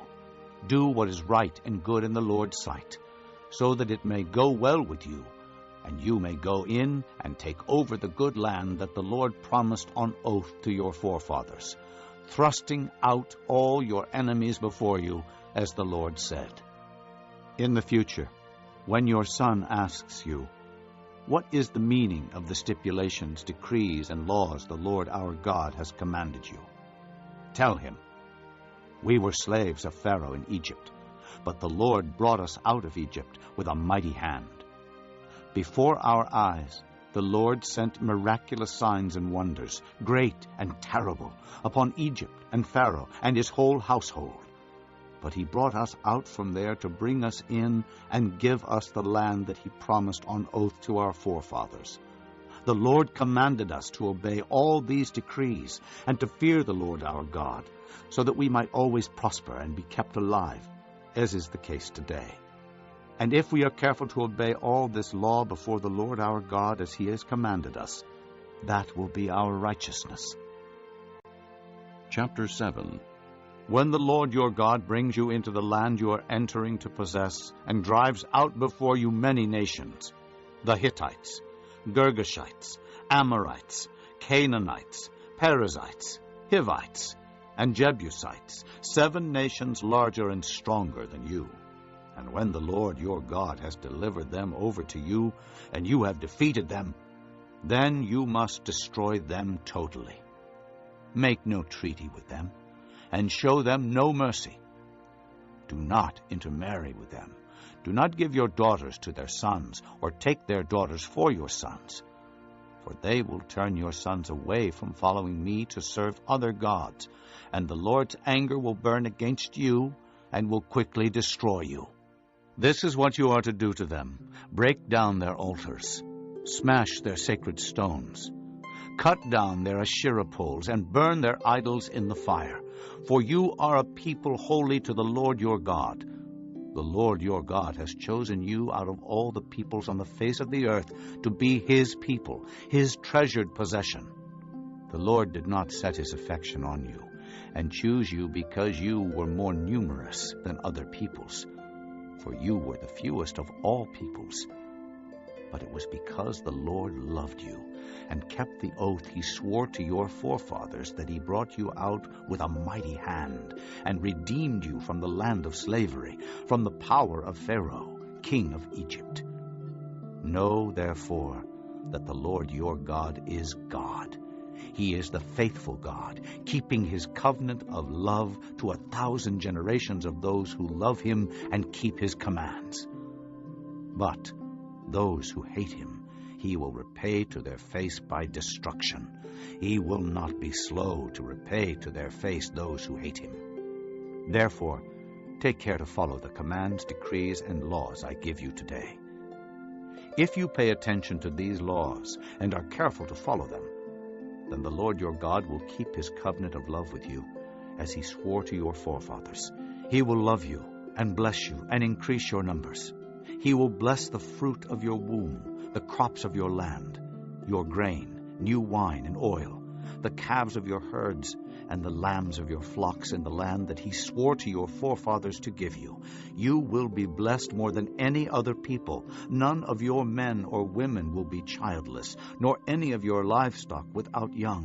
The Lord will keep you free from every disease. He will not inflict on you the horrible diseases you knew in Egypt, but he will inflict them on all who hate you. You must destroy all the peoples the Lord your God gives over to you. Do not look on them with pity, and do not serve their gods, for that will be a snare to you. You may say to yourselves, "These nations are stronger than we are. How can we drive them out?" But do not be afraid of them. Remember well what the Lord your God did to Pharaoh and to all Egypt. You saw with your own eyes the great trials, the miraculous signs and wonders, the mighty hand and outstretched arm with which the Lord your God brought you out. The Lord your God will do the same to all the peoples you now fear. Moreover, the Lord your God will send the hornet among them until even the survivors who hide from you have perished. Do not be terrified by them. For the Lord your God who is among you is a great and awesome God. The Lord your God will drive out those nations before you, little by little. You will not be allowed to eliminate them all at once, or the wild animals will multiply around you. But the Lord your God will deliver them over to you, throwing them into great confusion until they are destroyed. He will give their kings into your hand, and you will wipe out their names from under heaven. No one will be able to stand up against you. You will destroy them. The images of their gods you are to burn in the fire. Do not covet the silver and gold on them, and do not take it for yourselves, or you will be ensnared by it, for it is detestable to the Lord your God. Do not bring a detestable thing into your house, or you, like it, will be set apart for destruction. Utterly abhor and detest it, for it is set apart for destruction. Chapter 8. Be careful to follow every command I am giving you today, so that you may live and increase and may enter and possess the land that the Lord promised on oath to your forefathers. Remember how the Lord your God led you all the way in the desert these 40 years, to humble you and to test you in order to know what was in your heart, whether or not you would keep his commands. He humbled you, causing you to hunger, and then feeding you with manna, which neither you nor your fathers had known, to teach you that man does not live on bread alone, but on every word that comes from the mouth of the Lord.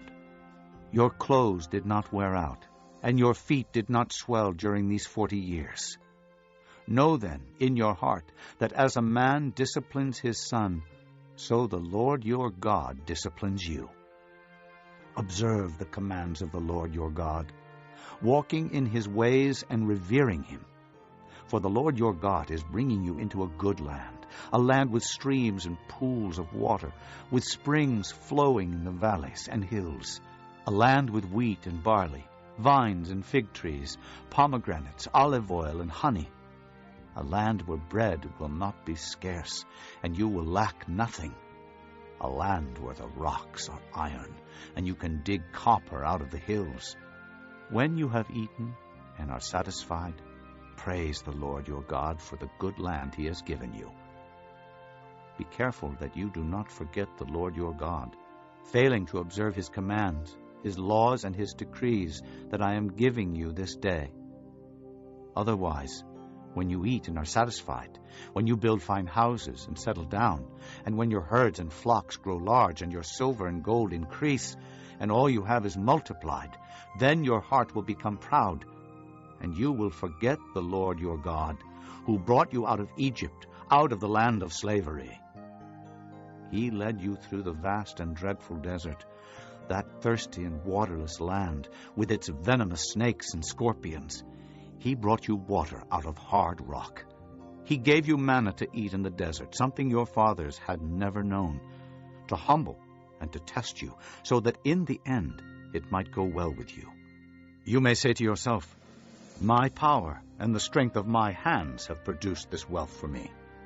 But remember the Lord your God, for it is He who gives you the ability to produce wealth, and so confirms His covenant, which He swore to your forefathers as it is today. If you ever forget the Lord your God, and follow other gods, and worship and bow down to them, I testify against you today that you will surely be destroyed. Like the nations the Lord destroyed before you, so you will be destroyed for not obeying the Lord your God. Chapter 9. Hear, O Israel, you are now about to cross the Jordan, to go in and dispossess nations greater and stronger than you, with large cities that have walls up to the sky. The people are strong and tall, Anakites. You know about them and have heard it said, who can stand up against the Anakites? But be assured today that the Lord your God is the one who goes across ahead of you like a devouring fire. He will destroy them. He will subdue them before you, and you will drive them out and annihilate them quickly, as the Lord has promised you. After the Lord your God has driven them out before you, do not say to yourself, the Lord has brought me here to take possession of this land because of my righteousness. No, it is on account of the wickedness of these nations that the Lord is going to drive them out before you. It is not because of your righteousness or your integrity that you are going in to take possession of their land, but on account of the wickedness of these nations, the Lord your God will drive them out before you, to accomplish what He swore to your fathers, to Abraham, Isaac, and Jacob. Understand, then, that it is not because of your righteousness that the Lord your God is giving you this good land to possess, for you are a stiff-necked people. Remember this, and never forget how you provoked the Lord your God to anger in the desert. From the day you left Egypt until you arrived here, you have been rebellious against the Lord. At Horeb, you aroused the Lord's wrath, so that He was angry enough to destroy you. When I went up on the mountain to receive the tablets of stone, the tablets of the covenant that the Lord had made with you, I stayed on the mountain 40 days and 40 nights. I ate no bread and drank no water. The Lord gave me 2 stone tablets inscribed by the finger of God. On them were all the commandments the Lord proclaimed to you on the mountain out of the fire on the day of the assembly. At the end of the 40 days and 40 nights, the Lord gave me the 2 stone tablets, the tablets of the covenant. Then the Lord told me, go down from here at once, because your people, whom you brought out of Egypt, have become corrupt. They have turned away quickly from what I commanded them, and have made a cast idol for themselves. And the Lord said to me, I have seen this people, and they are a stiff-necked people indeed. Let me alone, so that I may destroy them, and blot out their name from under heaven, and I will make you into a nation stronger and more numerous than they. So I turned and went down from the mountain while it was ablaze with fire, and the 2 tablets of the covenant were in my hands. When I looked, I saw that you had sinned against the Lord your God. You had made for yourselves an idol cast in the shape of a calf. You had turned aside quickly from the way that the Lord had commanded you. So I took the 2 tablets and threw them out of my hands, breaking them to pieces before your eyes. Then once again I fell prostrate before the Lord for 40 days and 40 nights. I ate no bread and drank no water because of all the sin you had committed, doing what was evil in the Lord's sight and so provoking him to anger. I feared the anger and wrath of the Lord, for he was angry enough with you to destroy you. But again the Lord listened to me. And the Lord was angry enough with Aaron to destroy him, but at that time I prayed for Aaron too. Also, I took that sinful thing of yours, the calf you had made, and burned it in the fire. Then I crushed it and ground it to powder, as fine as dust, and threw the dust into a stream that flowed down the mountain. You also made the Lord angry at Taberah, at Massa, and at Kibroth-Hattaavah. And when the Lord sent you out from Kadesh Barnea, he said, "Go up and take possession of the land I have given you." But you rebelled against the command of the Lord your God. You did not trust him or obey him. You have been rebellious against the Lord ever since I have known you. I lay prostrate before the Lord those 40 days and 40 nights, because the Lord had said he would destroy you. I prayed to the Lord and said, "O sovereign Lord, do not destroy your people, your own inheritance that you redeemed by your great power and brought out of Egypt with a mighty hand. Remember your servants Abraham, Isaac, and Jacob. Overlook the stubbornness of this people, their wickedness and their sin. Otherwise, the country from which you brought us will say, because the Lord was not able to take them into the land he had promised them, and because he hated them, he brought them out to put them to death in the desert. But they are your people, your inheritance that you brought out by your great power and your outstretched arm." Chapter 10. At that time the Lord said to me, "Chisel out 2 stone tablets, like the first ones, and come up to me on the mountain. Also make a wooden chest. I will write on the tablets the words that were on the first tablets which you broke. Then you are to put them in the chest." So I made the ark out of acacia wood, and chiseled out 2 stone tablets like the first ones. And I went up on the mountain with the 2 tablets in my hands. The Lord wrote on these tablets what he had written before, the 10 commandments he had proclaimed to you on the mountain out of the fire, on the day of the assembly. And the Lord gave them to me. Then I came back down the mountain and put the tablets in the ark I had made, as the Lord commanded me. And they are there now. The Israelites traveled from the wells of the Jaakanites to Mosera.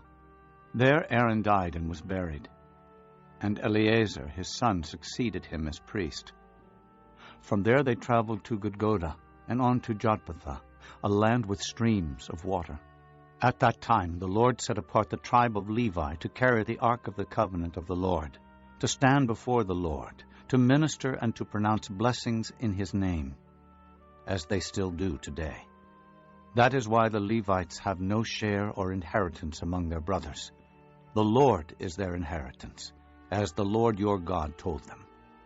Now I had stayed on the mountain 40 days and nights, as I did the first time.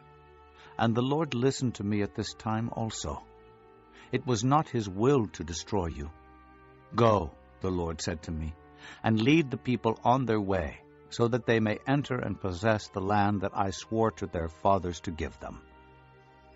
And now, O Israel, what does the Lord your God ask of you but to fear the Lord your God, to walk in all his ways, to love him, to serve the Lord your God with all your heart and with all your soul, and to observe the Lord's commands and decrees that I am giving you today for your own good? To the Lord your God belong the heavens, even the highest heavens, the earth and everything in it.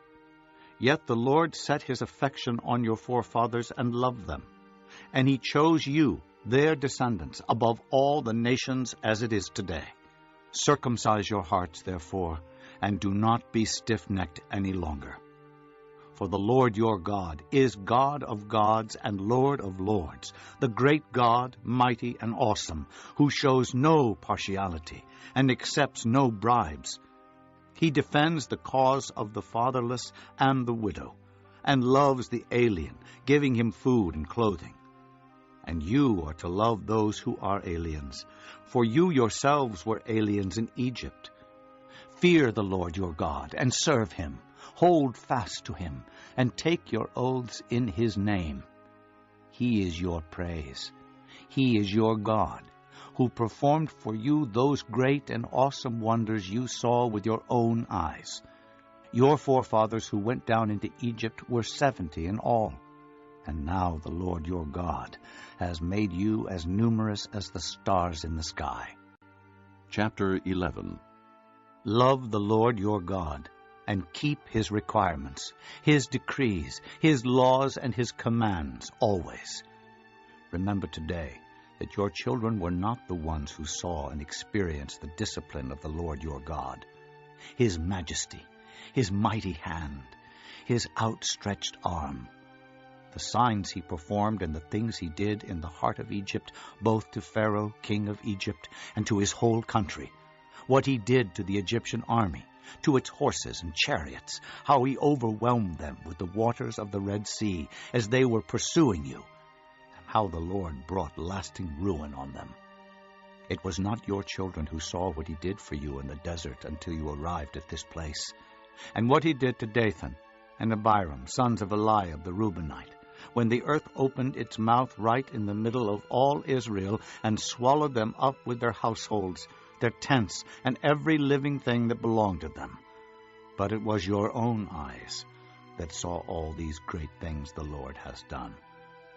Observe, therefore, all the commands I am giving you today, so that you may have the strength to go in and take over the land that you are crossing the Jordan to possess, and so that you may live long in the land that the Lord swore to your forefathers to give to them and their descendants, a land flowing with milk and honey. The land you are entering to take over is not like the land of Egypt, from which you have come, where you planted your seed and irrigated it by foot as in a vegetable garden. But the land you are crossing the Jordan to take possession of is a land of mountains and valleys that drinks rain from heaven. It is a land the Lord your God cares for. The eyes of the Lord your God are continually on it, from the beginning of the year to its end. So if you faithfully obey the commands I am giving you today, to love the Lord your God and to serve him with all your heart and with all your soul, then I will send rain on your land in its season, both autumn and spring rains, so that you may gather in your grain, new wine and oil. I will provide grass in the fields for your cattle, and you will eat and be satisfied. Be careful, or you will be enticed to turn away and worship other gods and bow down to them. Then the Lord's anger will burn against you, and he will shut the heavens so that it will not rain, and the ground will yield no produce, and you will soon perish from the good land the Lord is giving you. Fix these words of mine in your hearts and minds. Tie them as symbols on your hands, and bind them on your foreheads. Teach them to your children, talking about them when you sit at home and when you walk along the road, when you lie down and when you get up. Write them on the doorframes of your houses and on your gates, so that your days and the days of your children may be many in the land that the Lord swore to give your forefathers, as many as the days that the heavens are above the earth. If you carefully observe all these commands I am giving you to follow, to love the Lord your God, to walk in all his ways, and to hold fast to him, then the Lord will drive out all these nations before you, and you will dispossess nations larger and stronger than you. Every place where you set your foot will be yours. Your territory will extend from the desert to Lebanon, and from the Euphrates River to the western sea. No man will be able to stand against you. The Lord your God, as he promised you, will put the terror and fear of you on the whole land wherever you go. See, I am setting before you today a blessing and a curse. The blessing, if you obey the commands of the Lord your God that I am giving you today. The curse if you disobey the commands of the Lord your God, and turn from the way that I command you today by following other gods, which you have not known. When the Lord your God has brought you into the land you are entering to possess, you are to proclaim on Mount Gerizim the blessings, and on Mount Ebal the curses. As you know, these mountains are across the Jordan, west of the road toward the setting sun, near the great trees of Morah, in the territory of those Canaanites living in the Arabah, in the vicinity of Gilgal. You are about to cross the Jordan to enter and take possession of the land the Lord your God is giving you. When you have taken it over and are living there, be sure that you obey all the decrees and laws I am setting before you today. Chapter 12. These are the decrees and laws you must be careful to follow in the land that the Lord, the God of your fathers, has given you to possess, as long as you live in the land. Destroy completely all the places on the high mountains, and on the hills, and under every spreading tree where the nations you are dispossessing worship their gods. Break down their altars, smash their sacred stones, and burn their Asherah poles in the fire. Cut down the idols of their gods, and wipe out their names from those places. You must not worship the Lord your God in their way, but you are to seek the place the Lord your God will choose from among all your tribes to put his name there for his dwelling. To that place you must go. There bring your burnt offerings and sacrifices, your tithes and special gifts, what you have vowed to give, and your free will offerings, and the firstborn of your herds and flocks. There, in the presence of the Lord your God, you and your families shall eat, and shall rejoice in everything you have put your hand to, because the Lord your God has blessed you. You are not to do as we do here today, everyone as he sees fit, since you have not yet reached the resting place, and the inheritance the Lord your God is giving you. But you will cross the Jordan, and settle in the land the Lord your God is giving you as an inheritance, and he will give you rest from all your enemies around you, so that you will live in safety. Then to the place the Lord your God will choose as a dwelling for his name, there you are to bring everything I command you, your burnt offerings and sacrifices, your tithes and special gifts, and all the choice possessions you have vowed to the Lord. And there rejoice before the Lord your God, you, your sons and daughters, your men servants and maid servants, and the Levites from your towns, who have no allotment or inheritance of their own. Be careful not to sacrifice your burnt offerings anywhere you please. Offer them only at the place the Lord will choose in one of your tribes, and there observe everything I command you. Nevertheless, you may slaughter your animals in any of your towns, and eat as much of the meat as you want, as if it were gazelle or deer, according to the blessing the Lord your God gives you. Both the ceremonially unclean and the clean may eat it. But you must not eat the blood. Pour it out on the ground like water. You must not eat in your own towns the tithe of your grain and new wine and oil, or the firstborn of your herds and flocks, or whatever you have vowed to give, or your freewill offerings or special gifts. Instead, you are to eat them in the presence of the Lord your God at the place the Lord your God will choose. You, your sons and daughters, your men servants and maid servants, and the Levites from your towns, and you are to rejoice before the Lord your God in everything you put your hand to. Be careful not to neglect the Levites as long as you live in your land. When the Lord your God has enlarged your territory as he promised you, and you crave meat and say, I would like some meat, then you may eat as much of it as you want. If the place where the Lord your God chooses to put his name is too far away from you, you may slaughter animals from the herds and flocks the Lord has given you, as I have commanded you, and in your own towns you may eat as much of them as you want. Eat them as you would gazelle or deer. Both the ceremonially unclean and the clean may eat. But be sure you do not eat the blood, because the blood is the life, and you must not eat the life with the meat. You must not eat the blood. Pour it out on the ground like water. Do not eat it, so that it may go well with you and your children after you, because you will be doing what is right in the eyes of the Lord. But take your consecrated things, and whatever you have vowed to give, and go to the place the Lord will choose. Present your burnt offerings on the altar of the Lord your God, both the meat and the blood. The blood of your sacrifices must be poured beside the altar of the Lord your God, but you may eat the meat.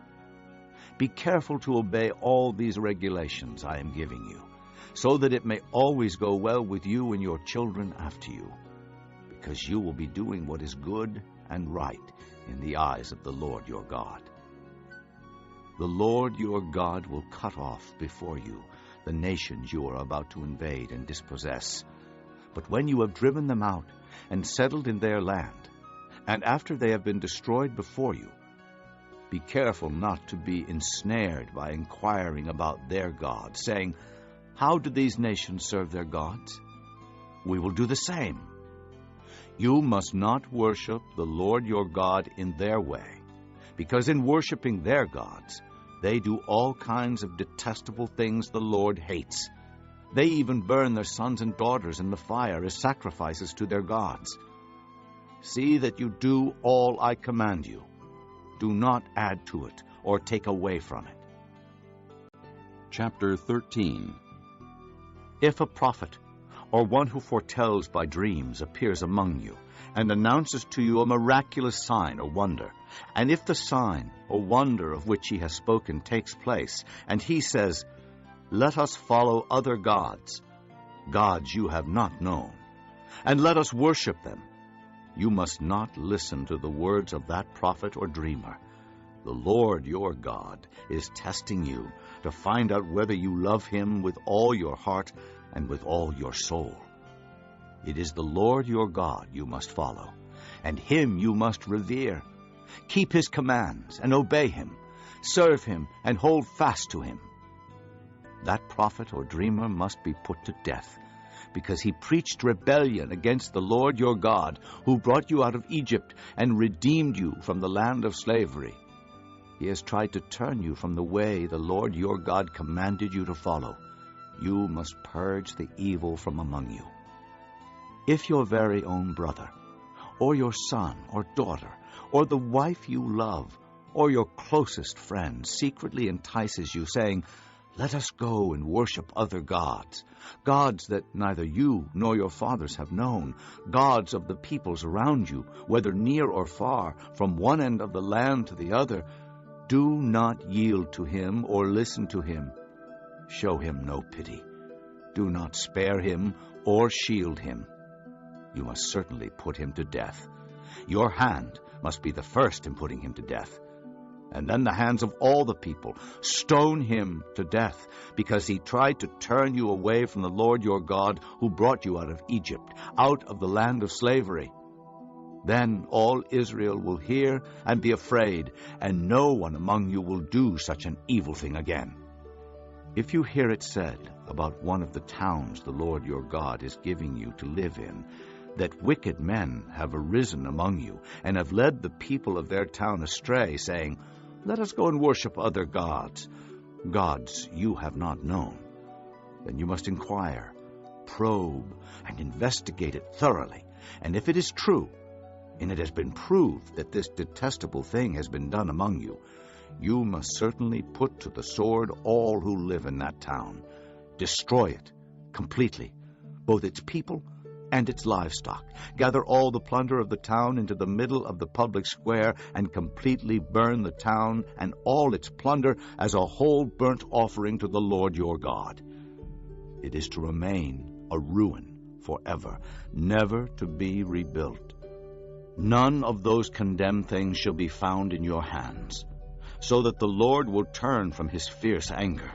He will show you mercy, have compassion on you, and increase your numbers, as he promised on oath to your forefathers, because you obey the Lord your God, keeping all his commands that I am giving you today, and doing what is right in his eyes.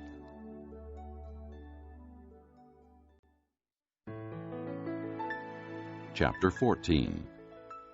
You are the children of the Lord your God. Do not cut yourselves or shave the front of your heads for the dead. For you are a people holy to the Lord your God. Out of all the peoples on the face of the earth, the Lord has chosen you to be his treasured possession. Do not eat any detestable thing. These are the animals you may eat: the ox, the sheep, the goat, the deer, the gazelle, the roe deer, the wild goat, the ibex, the antelope, and the mountain sheep. You may eat any animal that has a split hoof, divided in two, and that chews the cud. However, of those that chew the cud, or that have a split hoof completely divided, you may not eat the camel, the rabbit, or the coney. Although they chew the cud, they do not have a split hoof. They are ceremonially unclean for you. The pig is also unclean. Although it has a split hoof, it does not chew the cud. You are not to eat their meat or touch their carcasses. Of all the creatures living in the water, you may eat any that has fins and scales, but anything that does not have fins and scales you may not eat. For you it is unclean. You may eat any clean bird, but these you may not eat: the eagle, the vulture, the black vulture, the red kite, the black kite, any kind of falcon, any kind of raven, the horned owl, the screech owl, the gull, any kind of hawk, the little owl, the great owl, the white owl, the desert owl, the osprey, the cormorant, the stork, any kind of heron, the hoopoe, and the bat. All flying insects that swarm are unclean to you. Do not eat them. But any winged creature that is clean you may eat. Do not eat anything you find already dead. You may give it to an alien living in any of your towns, and he may eat it, or you may sell it to a foreigner. But you are a people holy to the Lord your God. Do not cook a young goat in its mother's milk. Be sure to set aside 1/10 of all that your fields produce each year. Eat the tithe of your grain, new wine, and oil, and the firstborn of your herds and flocks, in the presence of the Lord your God at the place he will choose as a dwelling for his name, so that you may learn to revere the Lord your God always. But if that place is too distant, and you have been blessed by the Lord your God and cannot carry your tithe, because the place where the Lord will choose to put his name is so far away, then exchange your tithe for silver, and take the silver with you and go to the place the Lord your God will choose. Use the silver to buy whatever you like: cattle, sheep, wine, or other fermented drink, or anything you wish. Then you and your household shall eat there in the presence of the Lord your God and rejoice. And do not neglect the Levites living in your towns, for they have no allotment or inheritance of their own. At the end of every 3 years, bring all the tithes of that year's produce and store it in your towns, so that the Levites, who have no allotment or inheritance of their own, and the aliens, the fatherless, and the widows who live in your towns may come and eat and be satisfied, and so that the Lord your God may bless you in all the work of your hands. Chapter 15. At the end of every 7 years you must cancel debts. This is how it is to be done. Every creditor shall cancel the loan he has made to his fellow Israelite. He shall not require payment from his fellow Israelite or brother, because the Lord's time for canceling debts has been proclaimed. You may require payment from a foreigner, but you must cancel any debt your brother owes you. However, there should be no poor among you. For in the land the Lord your God is giving you to possess as your inheritance, he will richly bless you, if only you fully obey the Lord your God, and are careful to follow all these commands I am giving you today. For the Lord your God will bless you as he has promised, and you will lend to many nations, but will borrow from none. You will rule over many nations, but none will rule over you. If there is a poor man among your brothers in any of the towns of the land that the Lord your God is giving you, do not be hard-hearted or tight-fisted toward your poor brother. Rather be open-handed and freely lend him whatever he needs. Be careful not to harbor this wicked thought. The 7th year, the year for canceling debts, is near. So that you do not show ill will toward your needy brother and give him nothing. He may then appeal to the Lord against you, and you will be found guilty of sin. Give generously to him, and do so without a grudging heart. Then because of this, the Lord your God will bless you in all your work and in everything you put your hand to. There will always be poor people in the land. Therefore I command you to be open-handed toward your brothers and toward the poor and needy in your land. If a fellow Hebrew, a man or a woman, sells himself to you and serves you 6 years, in the 7th year you must let him go free.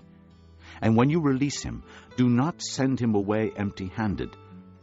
Supply him liberally from your flock, your threshing floor, and your winepress.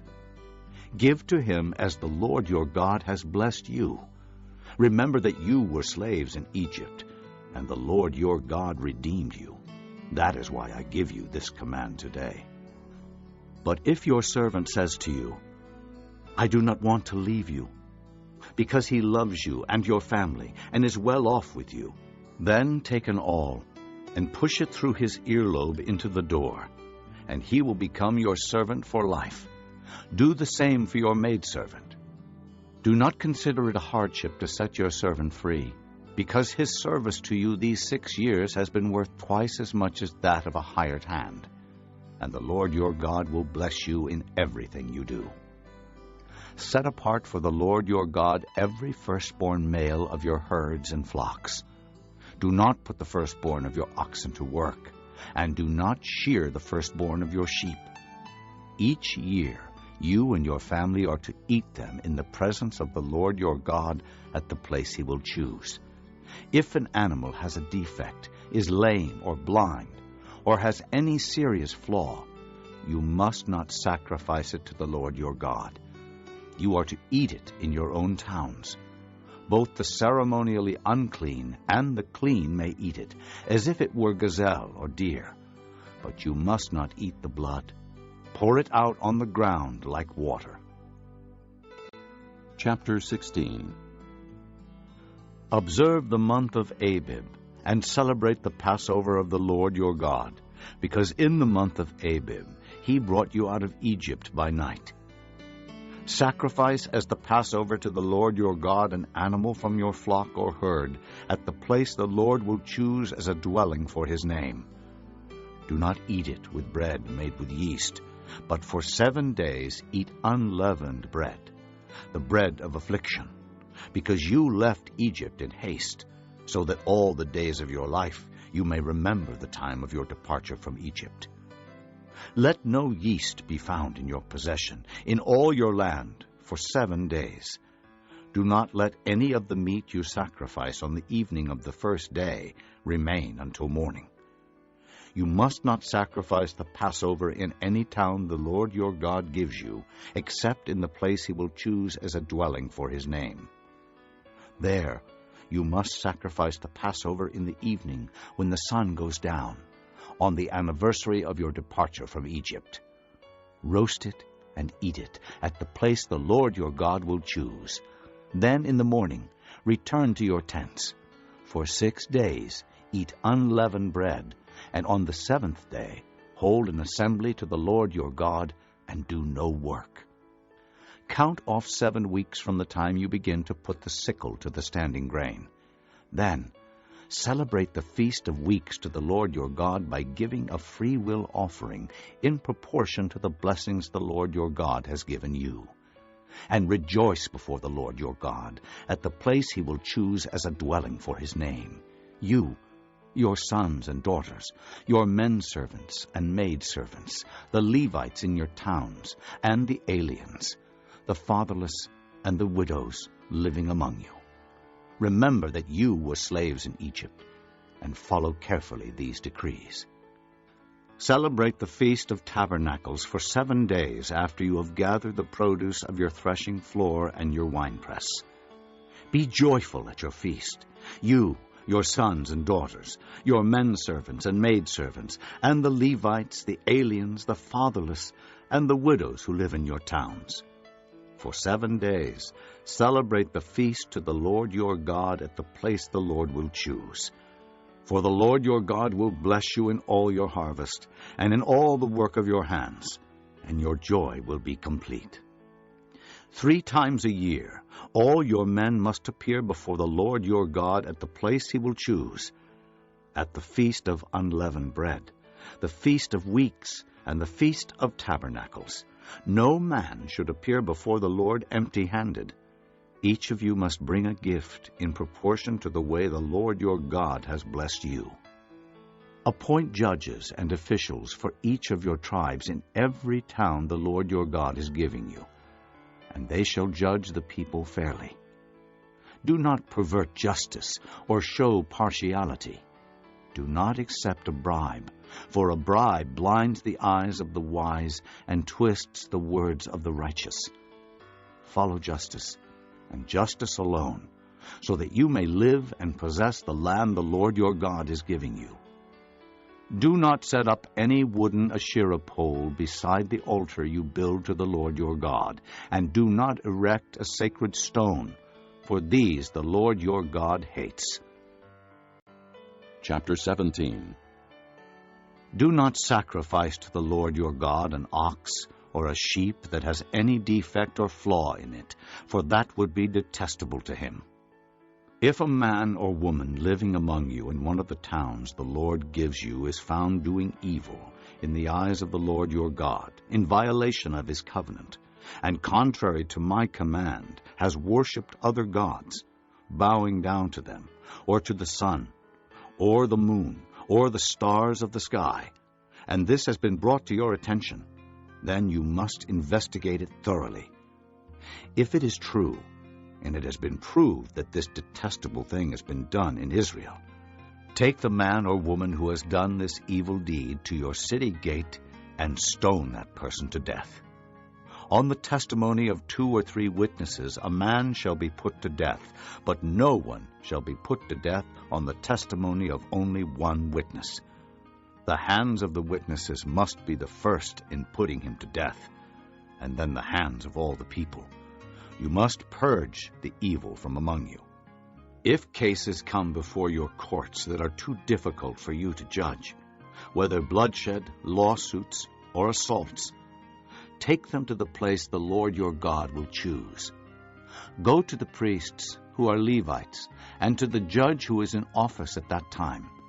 Inquire of them, and they will give you the verdict. You must act according to the decisions they give you at the place the Lord will choose. Be careful to do everything they direct you to do. Act according to the law they teach you and the decisions they give you. Do not turn aside from what they tell you, to the right or to the left. The man who shows contempt for the judge or for the priest who stands ministering there to the Lord your God must be put to death. You must purge the evil from Israel. All the people will hear and be afraid, and will not be contemptuous again. When you enter the land the Lord your God is giving you, and have taken possession of it, and settle in it, and you say, "Let us set a king over us, like all the nations around us," be sure to appoint over you the king the Lord your God chooses. He must be from among your own brothers. Do not place a foreigner over you, one who is not a brother Israelite. The king, moreover, must not acquire great numbers of horses for himself, or make the people return to Egypt to get more of them, for the Lord has told you, you are not to go back that way again. He must not take many wives, or his heart will be led astray. He must not accumulate large amounts of silver and gold. When he takes the throne of his kingdom, he is to write for himself on a scroll a copy of this law, taken from that of the priests who are Levites. It is to be with him, and he is to read it all the days of his life, so that he may learn to revere the Lord his God, and follow carefully all the words of this law and these decrees, and not consider himself better than his brothers, and turn from the law to the right or to the left.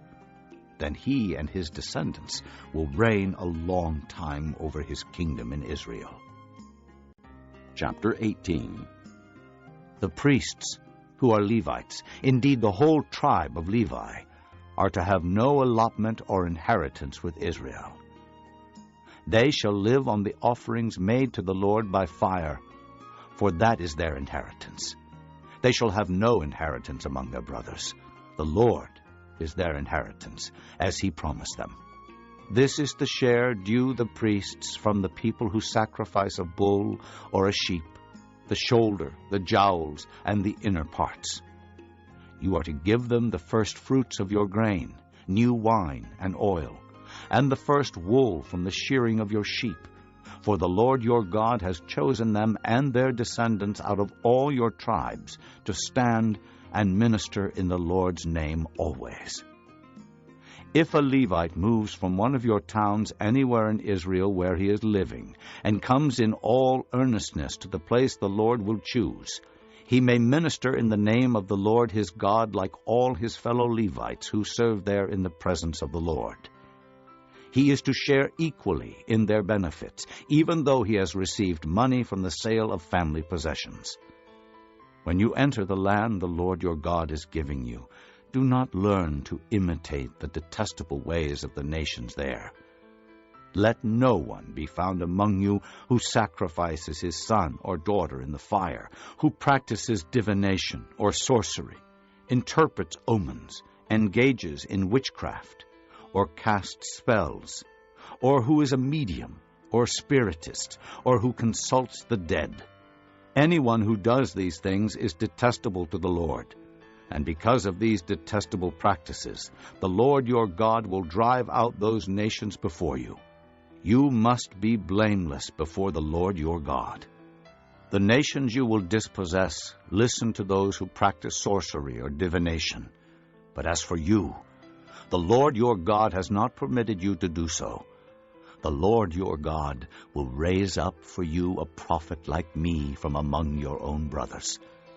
You must listen to him, for this is what you ask of the Lord your God at Horeb, on the day of the assembly, when you said, "Let us not hear the voice of the Lord our God, nor see this great fire any more, or we will die." The Lord said to me, "What they say is good. I will raise up for them a prophet like you from among their brothers.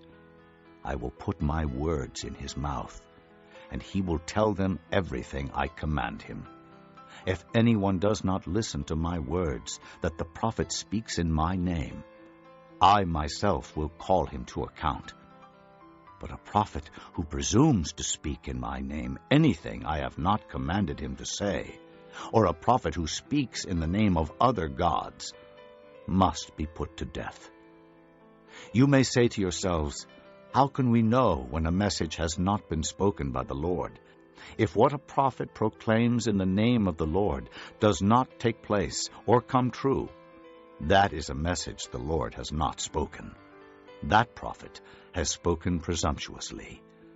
Do not be afraid of him.'" Chapter 19. When the Lord your God has destroyed the nations whose land he is giving you, and when you have driven them out and settled in their towns and houses, then set aside for yourselves 3 cities, centrally located in the land the Lord your God is giving you to possess. Build roads to them, and divide into 3 parts the land the Lord your God is giving you as an inheritance, so that anyone who kills a man may flee there. This is the rule concerning the man who kills another and flees there to save his life, one who kills his neighbor unintentionally, without malice aforethought. For instance, a man may go into the forest with his neighbor to cut wood, and as he swings his axe to fell a tree, the head may fly off and hit his neighbor and kill him. That man may flee to one of these cities and save his life.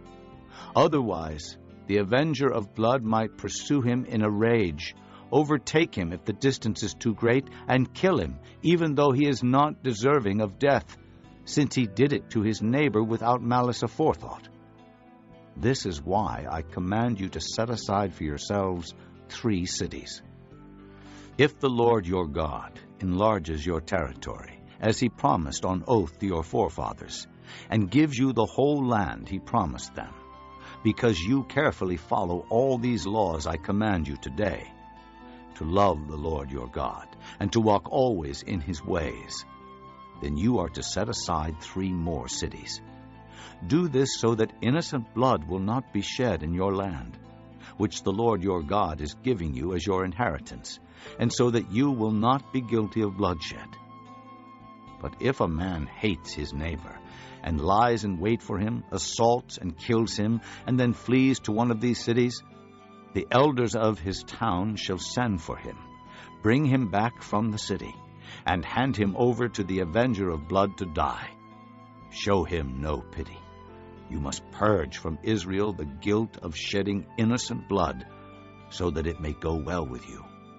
Do not move your neighbor's boundary stone set up by your predecessors in the inheritance you receive in the land the Lord your God is giving you to possess. 1 witness is not enough to convict a man accused of any crime or offense he may have committed. A matter must be established by the testimony of 2 or 3 witnesses. If a malicious witness takes the stand to accuse a man of a crime, the 2 men involved in the dispute must stand in the presence of the Lord before the priests and the judges who are in office at the time. The judges must make a thorough investigation, and if the witness proves to be a liar, giving false testimony against his brother, then do to him as he intended to do to his brother. You must purge the evil from among you. The rest of the people will hear of this and be afraid, and never again will such an evil thing be done among you. Show no pity. Life for life, eye for eye, tooth for tooth, hand for hand, foot for foot. Chapter 20. When you go to war against your enemies, and see horses and chariots, and an army greater than yours, do not be afraid of them, because the Lord your God, who brought you up out of Egypt, will be with you. When you are about to go into battle, the priest shall come forward and address the army. He shall say, "Hear, O Israel, today you are going into battle against your enemies. Do not be faint-hearted or afraid. Do not be terrified or give way to panic before them. For the Lord your God is the one who goes with you to fight for you against your enemies, to give you victory." The officers shall say to the army, "Has anyone built a new house and not dedicated it? Let him go home, or he may die in battle, and someone else may dedicate it. Has anyone planted a vineyard and not begun to enjoy it? Let him go home, or he may die in battle, and someone else enjoy it. Has anyone become pledged to a woman and not married her? Let him go home, or he may die in battle, and someone else marry her." Then the officers shall add, "Is any man afraid or faint-hearted?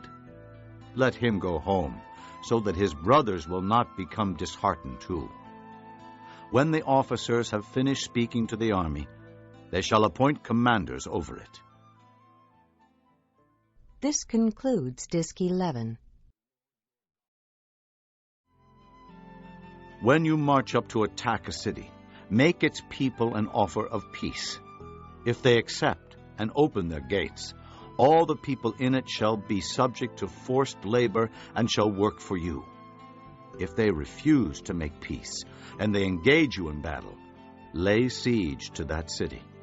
When the Lord your God delivers it into your hand, put to the sword all the men in it. As for the women, the children, the livestock, and everything else in the city, you may take these as plunder for yourselves, and you may use the plunder the Lord your God gives you from your enemies. This is how you are to treat all the cities that are at a distance from you and do not belong to the nations nearby. However, in the cities of the nations the Lord your God is giving you as an inheritance, do not leave alive anything that breathes. Completely destroy them. The Hittites, Amorites, Canaanites, Perizzites, Hivites, and Jebusites, as the Lord your God has commanded you. Otherwise, they will teach you to follow all the detestable things they do in worshiping their gods, and you will sin against the Lord your God. When you lay siege to a city for a long time, fighting against it to capture it, do not destroy its trees by putting an axe to them, because you can eat their fruit. Do not cut them down. Are the trees of the field people, that you should besiege them? However, you may cut down trees that you know are not fruit trees, and use them to build siege works until the city at war with you falls. Chapter 21. If a man is found slain, lying in a field in the land the Lord your God is giving you to possess, and it is not known who killed him, your elders and judges shall go out and measure the distance from the body to the neighboring towns. Then the elders of the town nearest the body shall take a heifer that has never been worked and has never worn a yoke, and lead her down to a valley that has not been plowed or planted, and where there is a flowing stream. There in the valley they are to break the heifer's neck. The priests, the sons of Levi, shall step forward, for the Lord your God has chosen them to minister and to pronounce blessings in the name of the Lord, and to decide all cases of dispute and assault. Then all the elders of the town nearest the body shall wash their hands over the heifer whose neck was broken in the valley. And they shall declare, Our hands did not shed this blood, nor did our eyes see it done. Accept this atonement for your people Israel, whom you have redeemed, O Lord, and do not hold your people guilty of the blood of an innocent man, and the bloodshed will be atoned for. So you will purge from yourselves the guilt of shedding innocent blood, since you have done what is right in the eyes of the Lord. When you go to war against your enemies, and the Lord your God delivers them into your hands, and you take captives, if you notice among the captives a beautiful woman, and are attracted to her, you may take her as your wife. Bring her into your home, and have her shave her head, trim her nails, and put aside the clothes she was wearing when captured. After she has lived in your house, and mourned her father and mother for a full month, then you may go to her, and be her husband, and she shall be your wife. If you are not pleased with her, let her go wherever she wishes.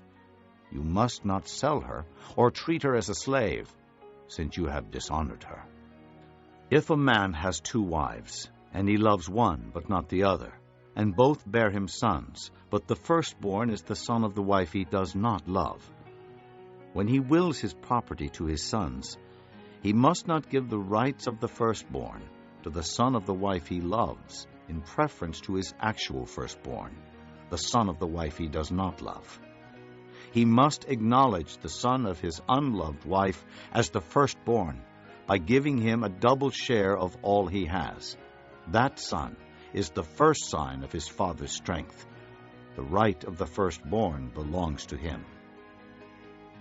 If a man has a stubborn and rebellious son who does not obey his father and mother, and will not listen to them when they discipline him, his father and mother shall take hold of him and bring him to the elders at the gate of his town. They shall say to the elders, This son of ours is stubborn and rebellious. He will not obey us. He is a profligate and a drunkard. Then all the men of his town shall stone him to death. You must purge the evil from among you. All Israel will hear of it and be afraid. If a man guilty of a capital offense is put to death, and his body is hung on a tree, you must not leave his body on the tree overnight. Be sure to bury him that same day, because anyone who is hung on a tree is under God's curse. You must not desecrate the land the Lord your God is giving you as an inheritance. Chapter 22. If you see your brother's ox or sheep straying, do not ignore it, but be sure to take it back to him. If the brother does not live near you, or if you do not know who he is, take it home with you and keep it until he comes looking for it. Then give it back to him. Do the same if you find your brother's donkey, or his cloak, or anything he loses. Do not ignore it. If you see your brother's donkey or his ox fallen on the road, do not ignore it. Help him get it to its feet. A woman must not wear men's clothing, nor a man wear women's clothing, for the Lord your God detests anyone who does this. If you come across a bird's nest beside the road, either in a tree or on the ground, and the mother is sitting on the young or on the eggs, do not take the mother with the young. You may take the young, but be sure to let the mother go, so that it may go well with you, and you may have a long life. When you build a new house, make a parapet around your roof, so that you may not bring the guilt of bloodshed on your house if someone falls from the roof. Do not plant two kinds of seed in your vineyard. If you do, not only the crops you plant, but also the fruit of the vineyard will be defiled. Do not plow with an ox and a donkey yoked together. Do not wear clothes of wool and linen woven together. Make tassels on the four corners of the cloak you wear. If a man takes a wife, and after lying with her dislikes her, and slanders her, and gives her a bad name, saying, I married this woman, but when I approached her, I did not find proof of her virginity, then the girl's father and mother shall bring proof that she was a virgin to the town elders at the gate. The girl's father will say to the elders, I gave my daughter in marriage to this man, but he dislikes her. Now he has slandered her and said, I did not find your daughter to be a virgin. But here is the proof of my daughter's virginity. Then her parents shall display the cloth before the elders of the town, and the elders shall take the man and punish him. They shall fine him 100 shekels of silver, and give them to the girl's father, because this man has given an Israelite virgin a bad name. She shall continue to be his wife. He must not divorce her as long as he lives. If, however, the charge is true, and no proof of the girl's virginity can be found, she shall be brought to the door of her father's house, and there the men of her town shall stone her to death. She has done a disgraceful thing in Israel by being promiscuous while still in her father's house. You must purge the evil from among you. If a man is found sleeping with another man's wife, both the man who slept with her and the woman must die. You must purge the evil from Israel. If a man happens to meet in a town a virgin pledged to be married, and he sleeps with her, you shall take both of them to the gate of that town and stone them to death. The girl, because she was in a town and did not scream for help, and the man, because he violated another man's wife. You must purge the evil from among you. But if out in the country a man happens to meet a girl pledged to be married and rapes her, only the man who has done this shall die. Do nothing to the girl. She has committed no sin deserving death. This case is like that of someone who attacks and murders his neighbor. For the man found the girl out in the country, and though the betrothed girl screamed, there was no one to rescue her. If a man happens to meet a virgin who is not pledged to be married and rapes her, and they are discovered, he shall pay the girl's father 50 shekels of silver. He must marry the girl, for he has violated her. He can never divorce her as long as he lives. A man is not to marry his father's wife. He must not dishonor his father's bed. Chapter 23. No one who has been emasculated by crushing or cutting may enter the assembly of the Lord. No one born of a forbidden marriage, nor any of his descendants may enter the assembly of the Lord, even down to the 10th generation. No Ammonite or Moabite or any of his descendants may enter the assembly of the Lord, even down to the 10th generation.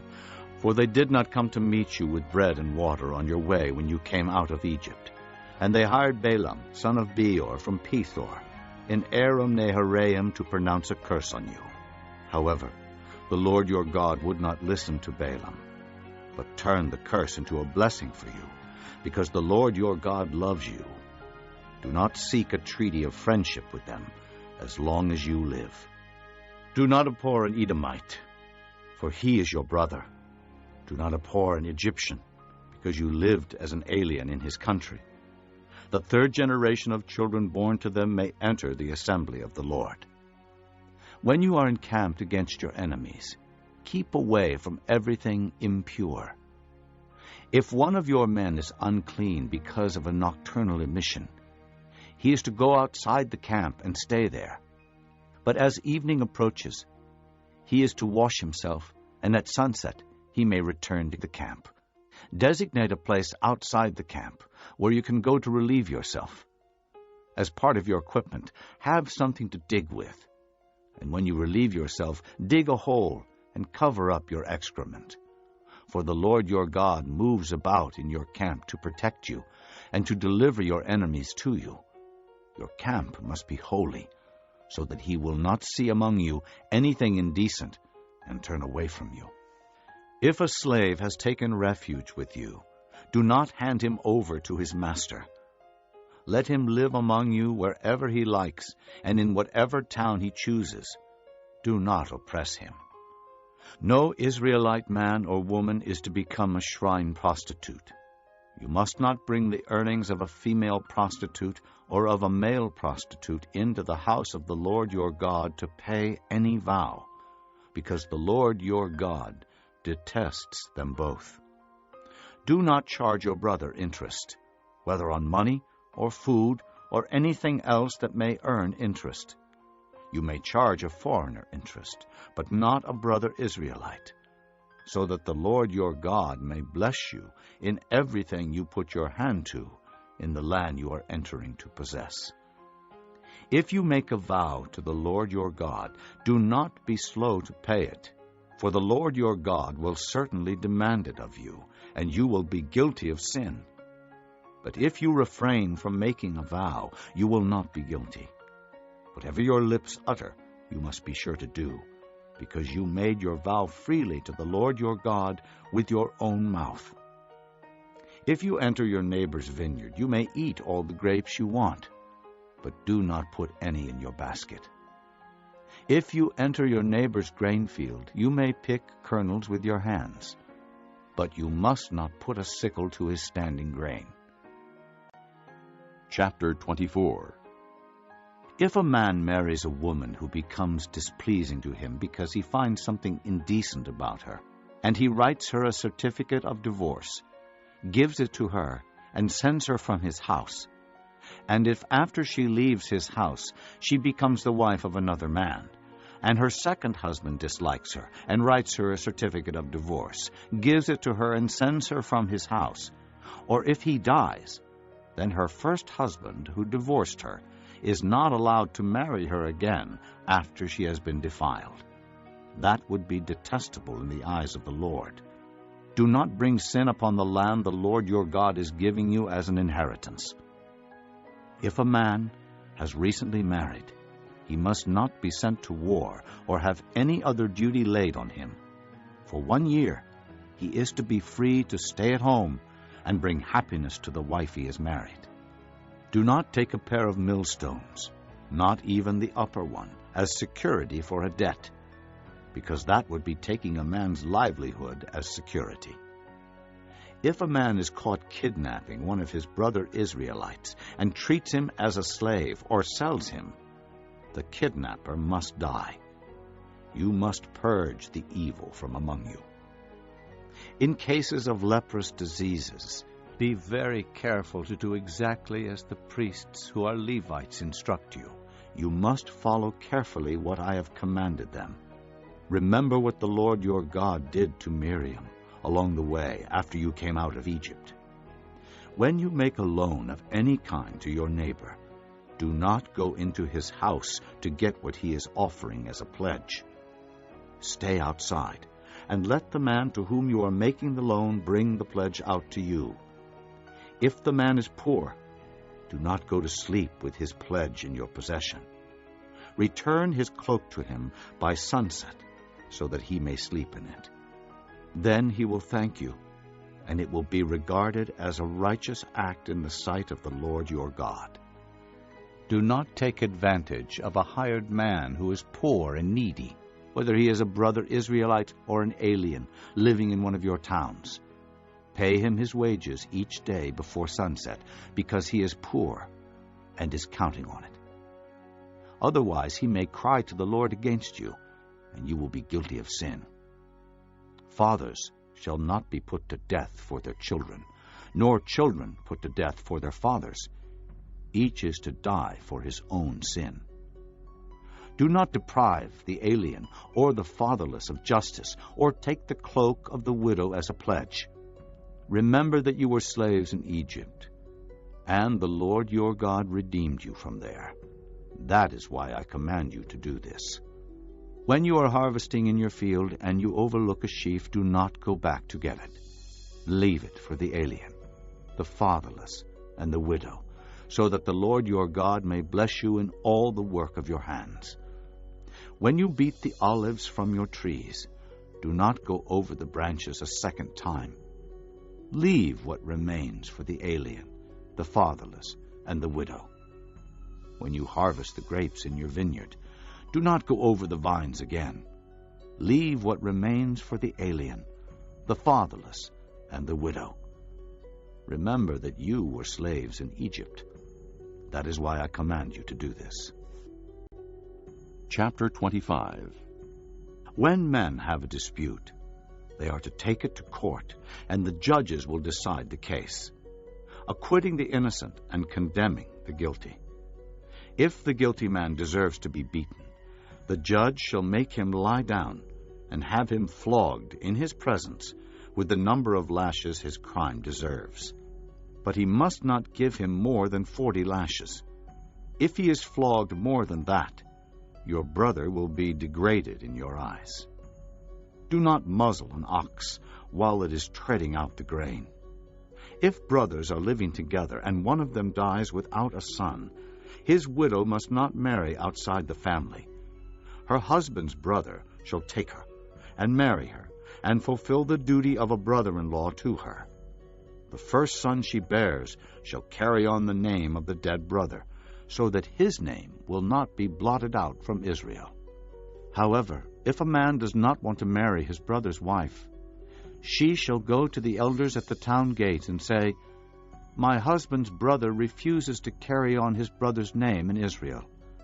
He will not fulfill the duty of a brother-in-law to me." Then the elders of his town shall summon him and talk to him. If he persists in saying, "I do not want to marry her," his brother's widow shall go up to him in the presence of the elders, take off one of his sandals, spit in his face, and say, "This is what is done to the man who will not build up his brother's family line.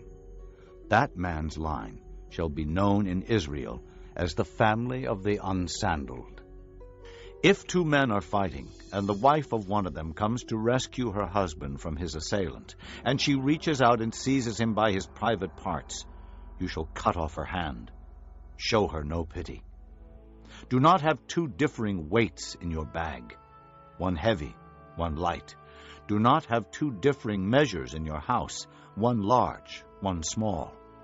You must have accurate and honest weights and measures, so that you may live long in the land the Lord your God is giving you.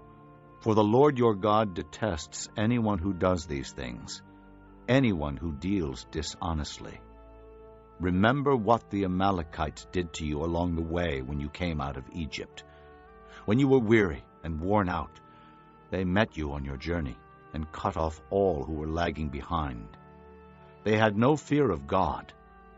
When the Lord your God gives you rest from all the enemies around you in the land he is giving you to possess as an inheritance, you shall blot out the memory of Amalek from under heaven. Do not forget. Chapter 26. When you have entered the land the Lord your God is giving you as an inheritance, and have taken possession of it, and settled in it, take some of the first fruits of all that you produce from the soil of the land the Lord your God is giving you, and put them in a basket. Then go to the place the Lord your God will choose as a dwelling for his name, and say to the priest in office at the time, I declare today to the Lord your God that I have come to the land the Lord swore to our forefathers to give us. The priest shall take the basket from your hands, and set it down in front of the altar of the Lord your God. Then you shall declare before the Lord your God, My father was a wandering Aramean, and he went down into Egypt with a few people, and lived there, and became a great nation, powerful and numerous. But the Egyptians mistreated us, and made us suffer, putting us to hard labor. Then we cried out to the Lord, the God of our fathers, and the Lord heard our voice, and saw our misery, toil, and oppression. So the Lord brought us out of Egypt, with a mighty hand and an outstretched arm, with great terror and with miraculous signs and wonders. He brought us to this place and gave us this land, a land flowing with milk and honey. And now I bring the first fruits of the soil that you, O Lord, have given me. Place the basket before the Lord your God, and bow down before him. And you and the Levites and the aliens among you shall rejoice in all the good things the Lord your God has given to you and your household. When you have finished setting aside 1/10 of all your produce in the 3rd year, the year of the tithe, you shall give it to the Levite, the alien, the fatherless, and the widow, so that they may eat in your towns and be satisfied. Then say to the Lord your God, I have removed from my house the sacred portion, and have given it to the Levite, the alien, the fatherless, and the widow, according to all you commanded. I have not turned aside from your commands, nor have I forgotten any of them. I have not eaten any of the sacred portion while I was in mourning, nor have I removed any of it while I was unclean, nor have I offered any of it to the dead. I have obeyed the Lord my God. I have done everything you commanded me. Look down from heaven, your holy dwelling place, and bless your people Israel and the land you have given us as you promised on oath to our forefathers, a land flowing with milk and honey. The Lord your God commands you this day to follow these decrees and laws. Carefully observe them with all your heart and with all your soul. You have declared this day that the Lord is your God, and that you will walk in his ways, that you will keep his decrees, commands, and laws, and that you will obey him. And the Lord has declared this day that you are his people, his treasured possession, as he promised, and that you are to keep all his commands. He has declared that he will set you in praise, fame, and honor high above all the nations he has made, and that you will be a people holy to the Lord your God, as he promised. Chapter 27. Moses and the elders of Israel commanded the people, Keep all these commands that I give you today. When you have crossed the Jordan into the land the Lord your God is giving you, set up some large stones and coat them with plaster.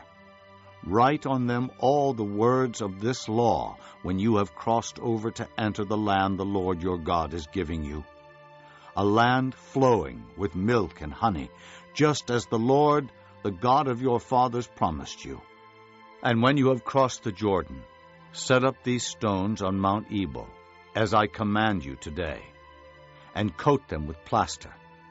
Build there an altar to the Lord your God, an altar of stones. Do not use any iron tool upon them. Build the altar of the Lord your God with field stones, and offer burnt offerings on it to the Lord your God. Sacrifice fellowship offerings there, eating them and rejoicing in the presence of the Lord your God. And you shall write very clearly all the words of this law on these stones you have set up. Then Moses and the priests, who are Levites, said to all Israel, Be silent, O Israel, and listen. You have now become the people of the Lord your God. Obey the Lord your God, and follow his commands and decrees that I give you today. On the same day, Moses commanded the people, When you have crossed the Jordan, these tribes shall stand on Mount Gerizim to bless the people: Simeon, Levi, Judah, Issachar, Joseph, and Benjamin. And these tribes shall stand on Mount Ebal to pronounce curses: Reuben, Gad, Asher, Zebulun, Dan, and Naphtali. The Levites shall recite to all the people of Israel in a loud voice, Cursed is the man who carves an image or casts an idol, a thing detestable to the Lord, the work of the craftsman's hands, and sets it up in secret. Then all the people shall say, Amen. Cursed is the man who dishonors his father or his mother. Then all the people shall say, Amen.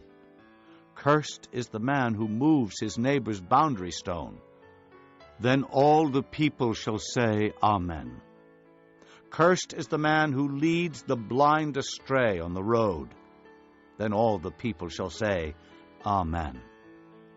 Cursed is the man who withholds justice from the alien, the fatherless, or the widow. Then all the people shall say, Amen.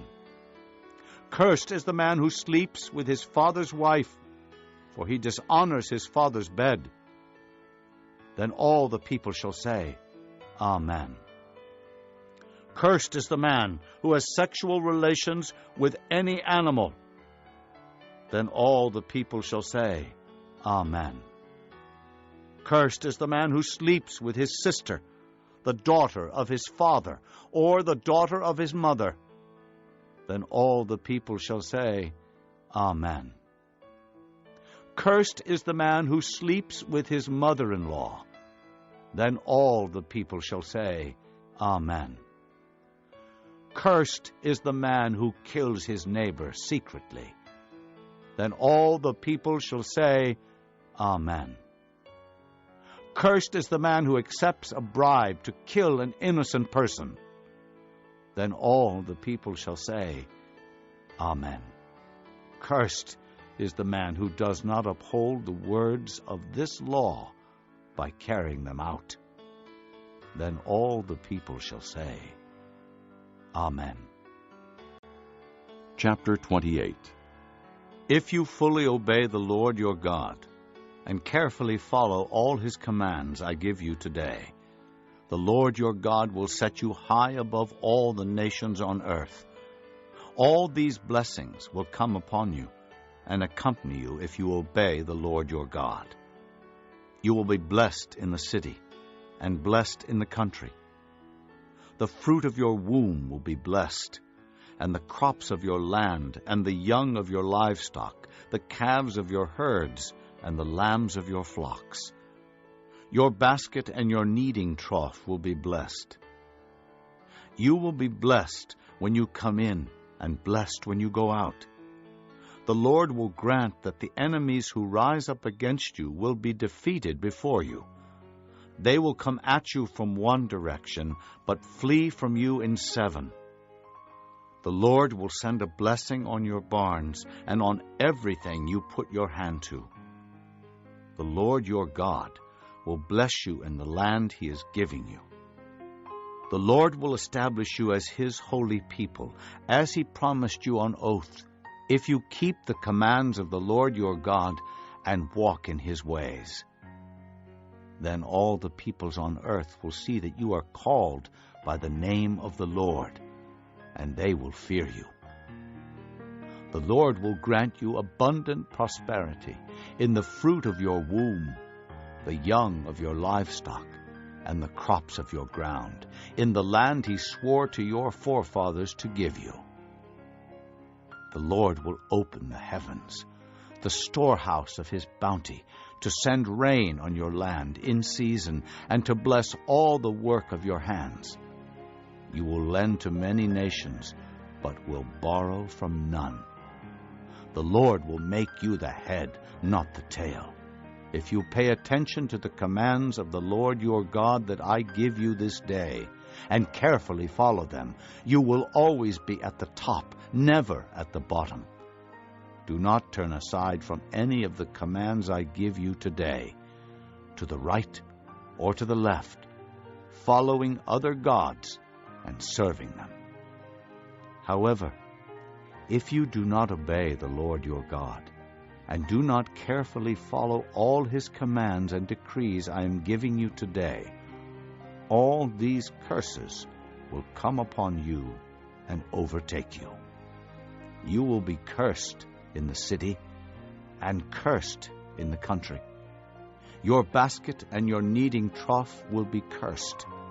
The fruit of your womb will be cursed, and the crops of your land, and the calves of your herds, and the lambs of your flocks. You will be cursed when you come in, and cursed when you go out. The Lord will send on you curses, confusion, and rebuke in everything you put your hand to, until you are destroyed and come to sudden ruin because of the evil you have done in forsaking him. The Lord will plague you with diseases until he has destroyed you from the land you are entering to possess. The Lord will strike you with wasting disease, with fever and inflammation, with scorching heat and drought, with blight and mildew, which will plague you until you perish. The sky over your head will be bronze, the ground beneath you iron. The Lord will turn the rain of your country into dust and powder. It will come down from the skies until you are destroyed. The Lord will cause you to be defeated before your enemies. You will come at them from one direction, but flee from them in 7, and you will become a thing of horror to all the kingdoms on earth. Your carcasses will be food for all the birds of the air and the beasts of the earth, and there will be no one to frighten them away. The Lord will afflict you with the boils of Egypt, and with tumors, festering sores, and the itch from which you cannot be cured. The Lord will afflict you with madness, blindness, and confusion of mind. At midday you will grope about like a blind man in the dark. You will be unsuccessful in everything you do. Day after day you will be oppressed and robbed, with no one to rescue you. You will be pledged to be married to a woman, but another will take her and ravish her. You will build a house, but you will not live in it. You will plant a vineyard, but you will not even begin to enjoy its fruit. Your ox will be slaughtered before your eyes, but you will eat none of it. Your donkey will be forcibly taken from you and will not be returned. Your sheep will be given to your enemies, and no one will rescue them. Your sons and daughters will be given to another nation, and you will wear out your eyes watching for them day after day, powerless to lift a hand. A people that you do not know will eat what your land and labor produce, and you will have nothing but cruel oppression all your days. The sights you see will drive you mad. The Lord will afflict your knees and legs with painful boils that cannot be cured, spreading from the soles of your feet to the top of your head. The Lord will drive you and the king you set over you to a nation unknown to you or your fathers. There you will worship other gods, gods of wood and stone. You will become a thing of horror and an object of scorn and ridicule to all the nations where the Lord will drive you. You will sow much seed in the field, but you will harvest little, because locusts will devour it. You will plant vineyards and cultivate them, but you will not drink the wine or gather the grapes, because worms will eat them. You will have olive trees throughout your country, but you will not use the oil, because the olives will drop off. You will have sons and daughters, but you will not keep them, because they will go into captivity. Swarms of locusts will take over all your trees and the crops of your land. The alien who lives among you will rise above you higher and higher, but you will sink lower and lower. He will lend to you, but you will not lend to him. He will be the head, but you will be the tail. All these curses will come upon you. They will pursue you and overtake you until you are destroyed, because you did not obey the Lord your God and observe the commands and decrees he gave you. They will be a sign and a wonder to you and your descendants forever, because you did not serve the Lord your God joyfully and gladly in the time of prosperity. Therefore, in hunger and thirst, in nakedness and dire poverty, you will serve the enemies the Lord sends against you. He will put an iron yoke on your neck until he has destroyed you. The Lord will bring a nation against you from far away, from the ends of the earth, like an eagle swooping down, a nation whose language you will not understand, a fierce-looking nation, without respect for the old or pity for the young. They will devour the young of your livestock and the crops of your land until you are destroyed. They will leave you no grain, new wine, or oil, nor any calves of your herds or lambs of your flocks until you are ruined. They will lay siege to all the cities throughout your land until the high fortified walls in which you trust fall down. They will besiege all the cities throughout the land the Lord your God is giving you. Because of the suffering that your enemy will inflict on you during the siege, you will eat the fruit of the womb, the flesh of the sons and daughters the Lord your God has given you. Even the most gentle and sensitive man among you will have no compassion on his own brother or the wife he loves or his surviving children, and he will not give to one of them any of the flesh of his children that he is eating. It will be all he has left because of the suffering your enemy will inflict on you during the siege of all your cities. The most gentle and sensitive woman among you, so sensitive and gentle that she would not venture to touch the ground with the sole of her foot, will begrudge the husband she loves and her own son or daughter the afterbirth from her womb and the children she bears, for she intends to eat them secretly during the siege and in the distress that your enemy will inflict on you in your cities. If you do not carefully follow all the words of this law, which are written in this book, and do not revere this glorious and awesome name, the Lord, your God, the Lord will send fearful plagues on you and your descendants, harsh and prolonged disasters, and severe and lingering illnesses. He will bring upon you all the diseases of Egypt that you dreaded, and they will cling to you. The Lord will also bring on you every kind of sickness and disaster not recorded in this book of the law until you are destroyed. You, who were as numerous as the stars in the sky, will be left but few in number, because you did not obey the Lord your God, just as it pleased the Lord to make you prosper and increase in number. So it will please him to ruin and destroy you. You will be uprooted from the land you are entering to possess. Then the Lord will scatter you among all nations, from one end of the earth to the other. There you will worship other gods, gods of wood and stone, which neither you nor your fathers have known. Among those nations you will find no repose, no resting place for the sole of your foot. There the Lord will give you an anxious mind, eyes weary with longing, and a despairing heart. You will live in constant suspense, filled with dread both night and day, never sure of your life. In the morning you will say, "If only it were evening," and in the evening, "If only it were morning," because of the terror that will fill your hearts and the sights that your eyes will see. The Lord will send you back in ships to Egypt, on a journey I said you should never make again. There you will offer yourselves for sale to your enemies as male and female slaves, but no one will buy you. Chapter 29.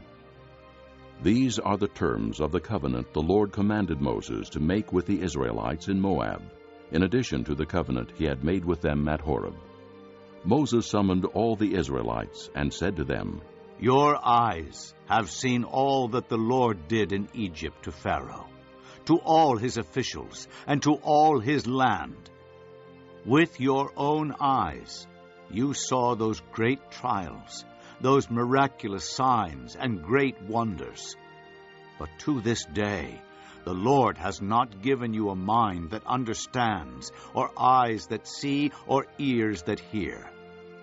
During the 40 years that I led you through the desert, your clothes did not wear out, nor did the sandals on your feet.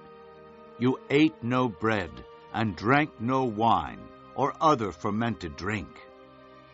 I did this so that you might know that I am the Lord your God. When you reach this place, Sihon king of Heshbon and Og king of Bashan came out to fight against us, but we defeated them. We took their land and gave it as an inheritance to the Reubenites, the Gadites, and the half-tribe of Manasseh. Carefully follow the terms of this covenant, so that you may prosper in everything you do. All of you are standing today in the presence of the Lord your God. Your leaders and chief men, your elders and officials, and all the other men of Israel, together with your children and your wives, and the aliens living in your camps who chop your wood and carry your water. You are standing here in order to enter into a covenant with the Lord your God, a covenant the Lord is making with you this day and sealing with an oath, to confirm you this day as his people, that he may be your God as he promised you, and as he swore to your fathers Abraham, Isaac, and Jacob. I am making this covenant with its oath, not only with you who are standing here with us today in the presence of the Lord our God, but also with those who are not here today.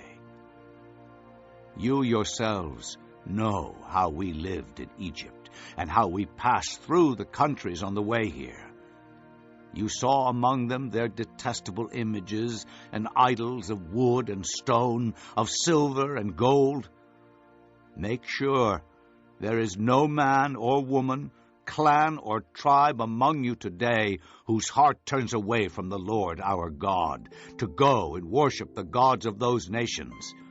Make sure there is no root among you that produces such bitter poison. When such a person hears the words of this oath, he invokes a blessing on himself, and therefore thinks, I will be safe, even though I persist in going my own way. This will bring disaster on the watered land as well as the dry.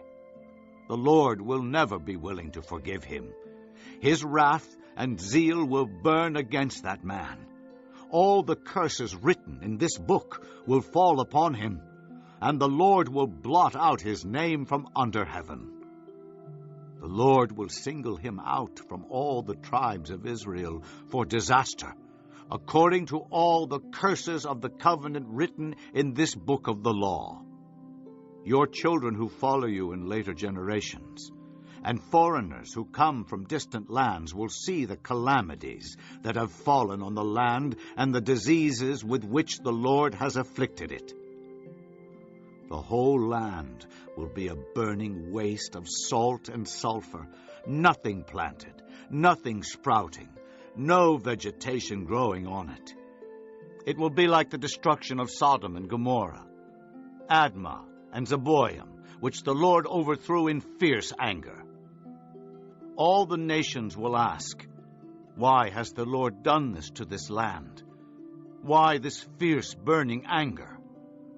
And the answer will be, "It is because this people abandoned the covenant of the Lord, the God of their fathers, the covenant he made with them when he brought them out of Egypt.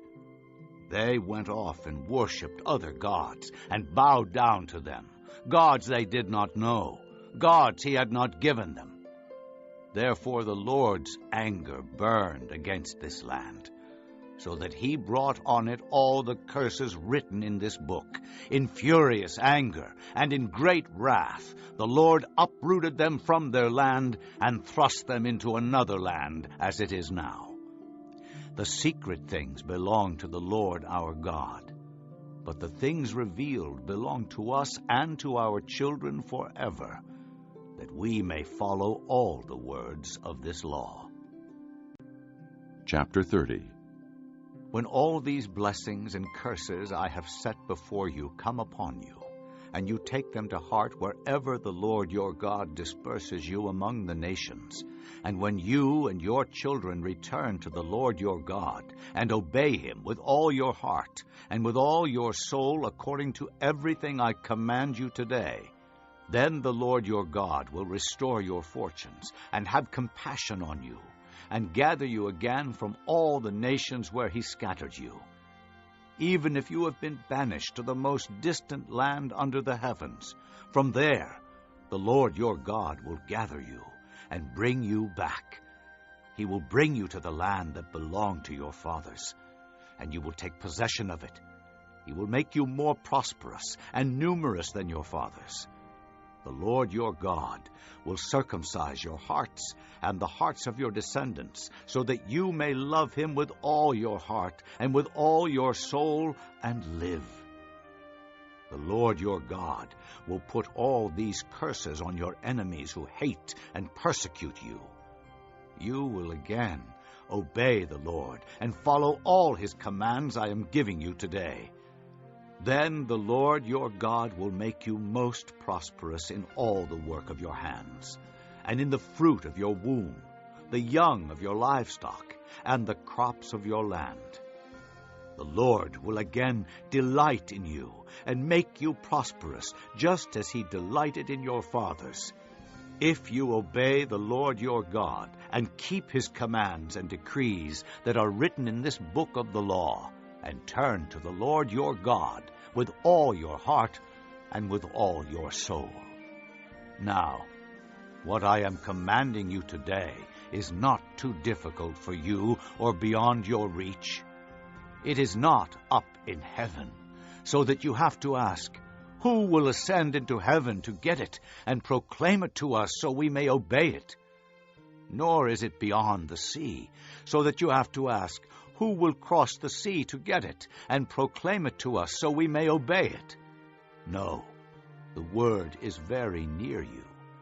It is in your mouth and in your heart, so you may obey it. See, I set before you today life and prosperity, death and destruction. For I command you today to love the Lord your God, to walk in his ways, and to keep his commands, decrees, and laws. Then you will live and increase, and the Lord your God will bless you in the land you are entering to possess. But if your heart turns away, and you are not obedient, and if you are drawn away to bow down to other gods and worship them, I declare to you this day that you will certainly be destroyed. You will not live long in the land you are crossing the Jordan to enter and possess. This day I call heaven and earth as witnesses against you that I have set before you life and death, blessings and curses. Now choose life, so that you and your children may live, and that you may love the Lord your God. Listen to his voice, and hold fast to him. For the Lord is your life, and he will give you many years in the land he swore to give to your fathers, Abraham, Isaac, and Jacob. Chapter 31. Then Moses went out and spoke these words to all Israel. I am now 120 years old, and I am no longer able to lead you. The Lord has said to me, you shall not cross the Jordan. The Lord your God himself will cross over ahead of you. He will destroy these nations before you, and you will take possession of their land.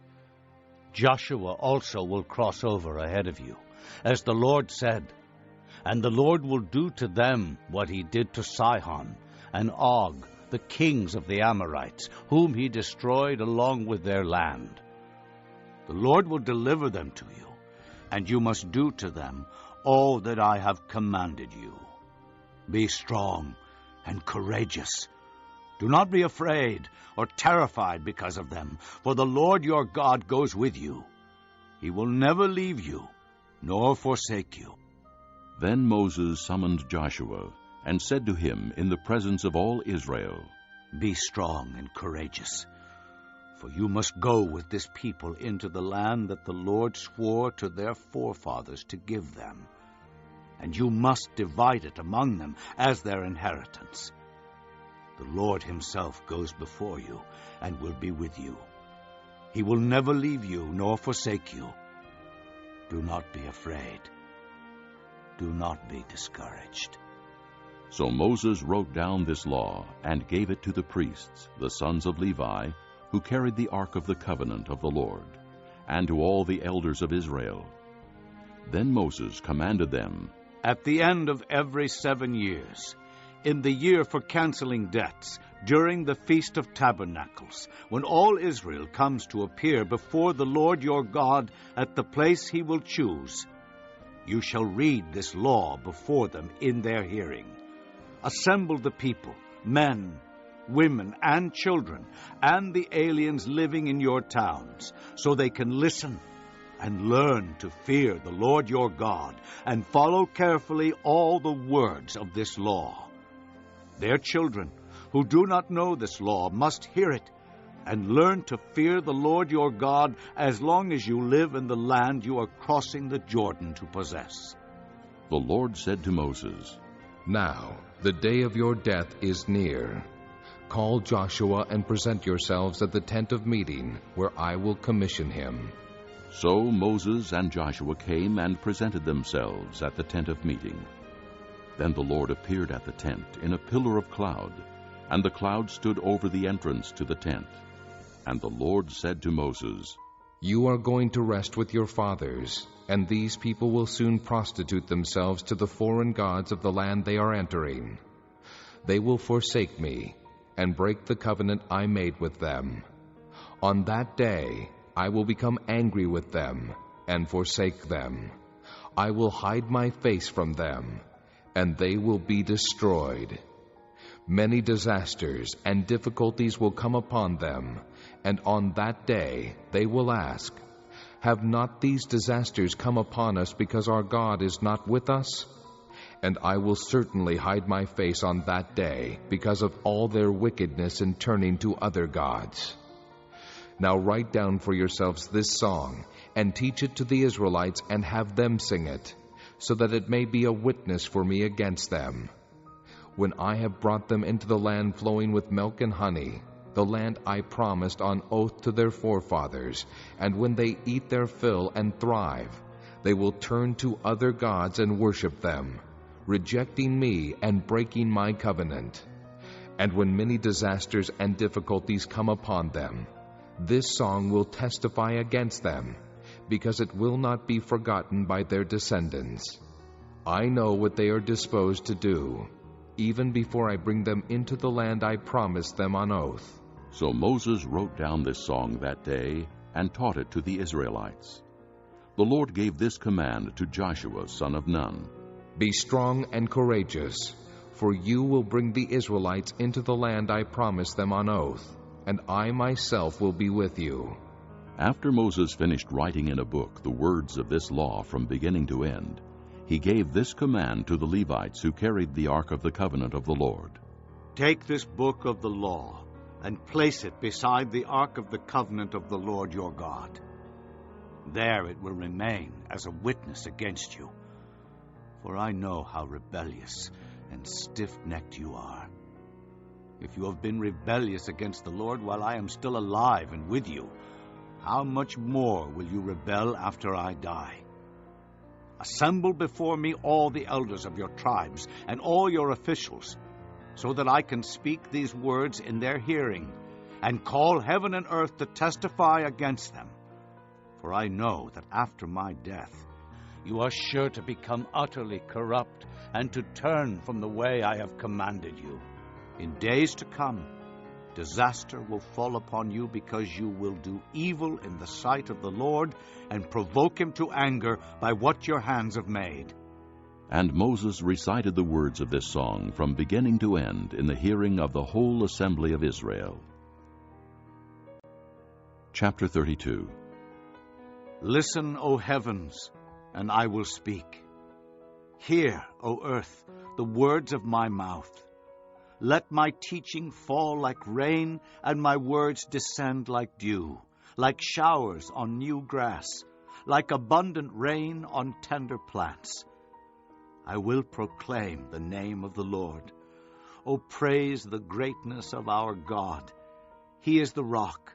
His works are perfect, and all his ways are just. A faithful God who does no wrong, upright and just is he. They have acted corruptly toward him. To their shame, they are no longer his children, but a warped and crooked generation. Is this the way you repay the Lord, O foolish and unwise people? Is he not your Father, your Creator, who made you and formed you? Remember the days of old. Consider the generations long past. Ask your father, and he will tell you. Your elders, and they will explain to you. When the Most High gave the nations their inheritance, when he divided all mankind, he set up boundaries for the peoples according to the number of the sons of Israel. For the Lord's portion is his people, Jacob his allotted inheritance. In a desert land he found him, in a barren and howling waste. He shielded him and cared for him. He guarded him as the apple of his eye, like an eagle that stirs up its nest and hovers over its young, that spreads its wings to catch them and carries them on its pinions. The Lord alone led him. No foreign god was with him. He made him ride on the heights of the land and fed him with the fruit of the fields. He nourished him with honey from the rock and with oil from the flinty crag, with curds and milk from herd and flock, and with fattened lambs and goats, with choice rams of Bashan and the finest kernels of wheat. You drank the foaming blood of the grape. Jeshurun grew fat and kicked. Filled with food, he became heavy and sleek. He abandoned the God who made him and rejected the rock, his Savior. They made him jealous with their foreign gods and angered him with their detestable idols. They sacrificed to demons, which are not God. Gods they had not known. Gods that recently appeared. Gods your fathers did not fear. You deserted the rock who fathered you. You forgot the God who gave you birth. The Lord saw this and rejected them because he was angered by his sons and daughters. I will hide my face from them, he said, and see what their end will be. For they are a perverse generation, children who are unfaithful. They made me jealous by what is no God, and angered me with their worthless idols. I will make them envious by those who are not a people. I will make them angry by a nation that has no understanding. For a fire has been kindled by my wrath, one that burns to the realm of death below. It will devour the earth and its harvests, and set afire the foundations of the mountains. I will heap calamities upon them, and spend my arrows against them. I will send wasting famine against them, consuming pestilence and deadly plague. I will send against them the fangs of wild beasts, the venom of vipers that glide in the dust. In the street the sword will make them childless. In their homes terror will reign. Young men and young women will perish, infants and gray-haired men. I said I would scatter them and blot out their memory from mankind, but I dreaded the taunt of the enemy, lest the adversary misunderstand and say, "Our hand has triumphed. The Lord has not done all this." They are a nation without sense. There is no discernment in them. If only they were wise and would understand this and discern what their end will be. How could one man chase 1,000, or two put 10,000 to flight, unless their rock had sold them, unless the Lord had given them up? For their rock is not like our rock, as even our enemies concede. Their vine comes from the vine of Sodom, and from the fields of Gomorrah. Their grapes are filled with poison, and their clusters with bitterness. Their wine is the venom of serpents, the deadly poison of cobras.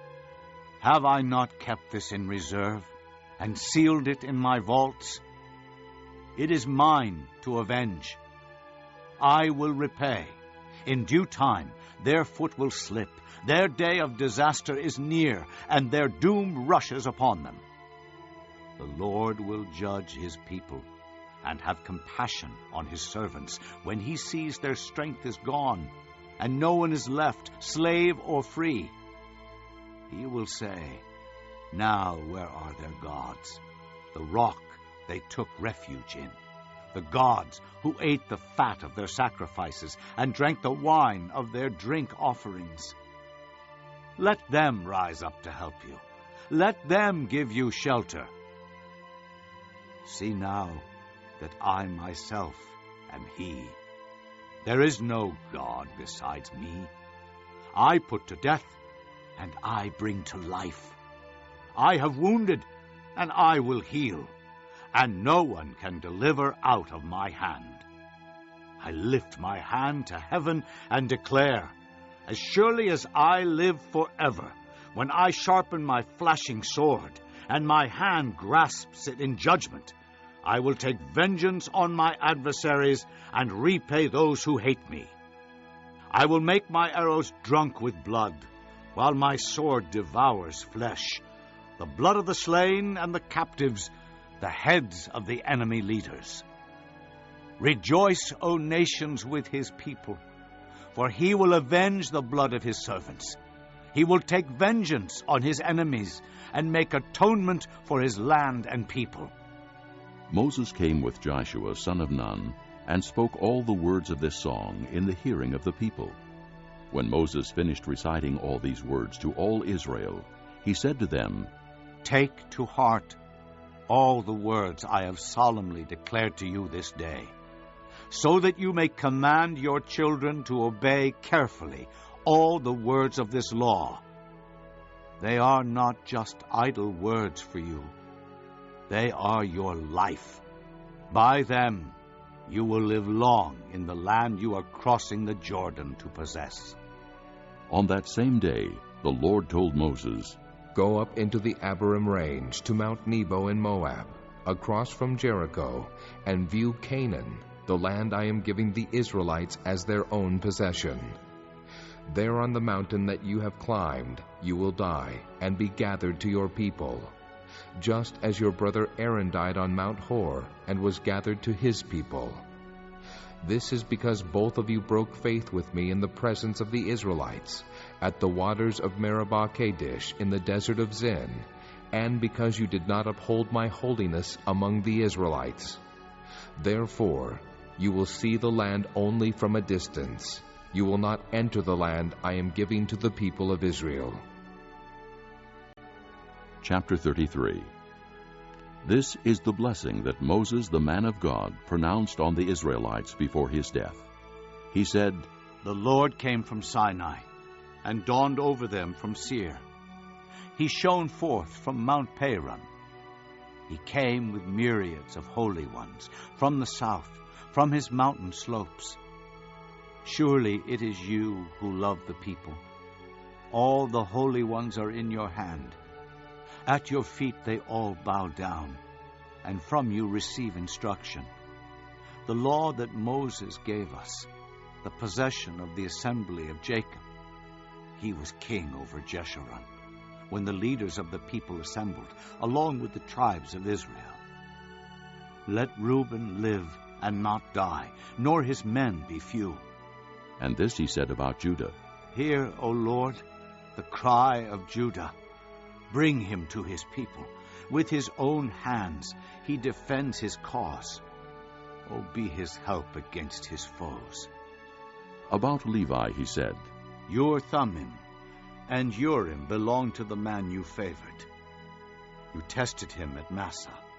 You contended with him at the waters of Meribah. He said of his father and mother, I have no regard for them. He did not recognize his brothers or acknowledge his own children, but he watched over your word and guarded your covenant. He teaches your precepts to Jacob and your law to Israel. He offers incense before you and whole burnt offerings on your altar. Bless all his skills, O Lord, and be pleased with the work of his hands. Smite the loins of those who rise up against him. Strike his foes till they rise no more. About Benjamin he said, Let the beloved of the Lord rest secure in him, for he shields him all day long, and the one the Lord loves rests between his shoulders. About Joseph he said, May the Lord bless his land with the precious dew from heaven above, and with the deep waters that lie below. With the best the sun brings forth, and the finest the moon can yield. With the choicest gifts of the ancient mountains, and the fruitfulness of the everlasting hills. With the best gifts of the earth, and its fullness, and the favor of him who dwelt in the burning bush. Let all these rest on the head of Joseph, on the brow of the prince among his brothers. In majesty he is like a firstborn bull. His horns are the horns of a wild ox. With them he will gore the nations, even those at the ends of the earth. Such are the 10,000s of Ephraim. Such are the thousands of Manasseh. About Zebulun he said, Rejoice, Zebulun, in your going out, and you, Issachar, in your tents. They will summon peoples to the mountain, and there offer sacrifices of righteousness. They will feast on the abundance of the seas, on the treasures hidden in the sand. About Gad he said, Blessed is he who enlarges Gad's domain. Gad lives there like a lion, tearing at arm or head. He chose the best land for himself. The leader's portion was kept for him. When the heads of the people assembled, he carried out the Lord's righteous will and his judgments concerning Israel. About Dan he said, Dan is a lion's cub, springing out of Bashan.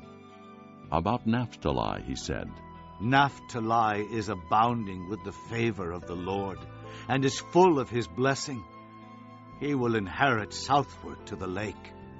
About Asher he said, Most blessed of sons is Asher. Let him be favored by his brothers, and let him bathe his feet in oil. The bolts of your gates will be iron and bronze, and your strength will equal your days.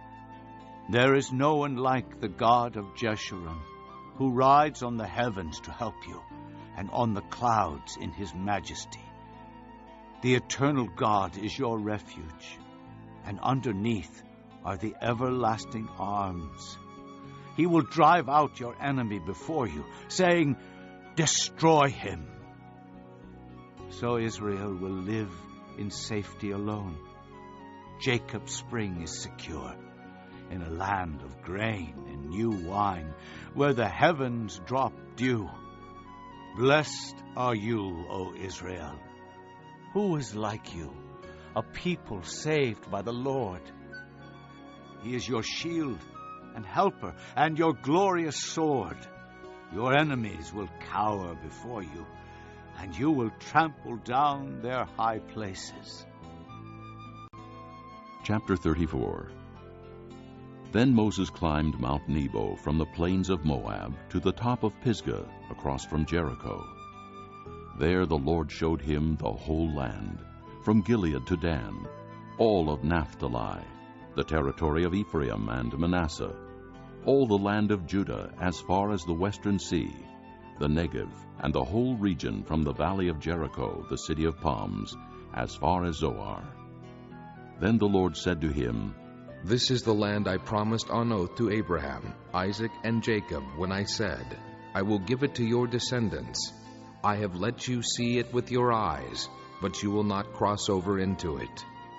And Moses, the servant of the Lord, died there in Moab, as the Lord had said. He buried him in Moab, in the valley opposite Beth Peor. But to this day no one knows where his grave is. Moses was 120 years old when he died, yet his eyes were not weak, nor his strength gone. The Israelites grieved for Moses in the plains of Moab 30 days, until the time of weeping and mourning was over. Now Joshua, son of Nun, was filled with the spirit of wisdom, because Moses had laid his hands on him. So the Israelites listened to him, and did what the Lord had commanded Moses. Since then, no prophet has risen in Israel like Moses, whom the Lord knew face to face, who did all those miraculous signs and wonders the Lord sent him to do in Egypt, to Pharaoh and to all his officials, and to his whole land. For no one has ever shown the mighty power, or performed the awesome deeds that Moses did in the sight of all Israel. This concludes Disc 12.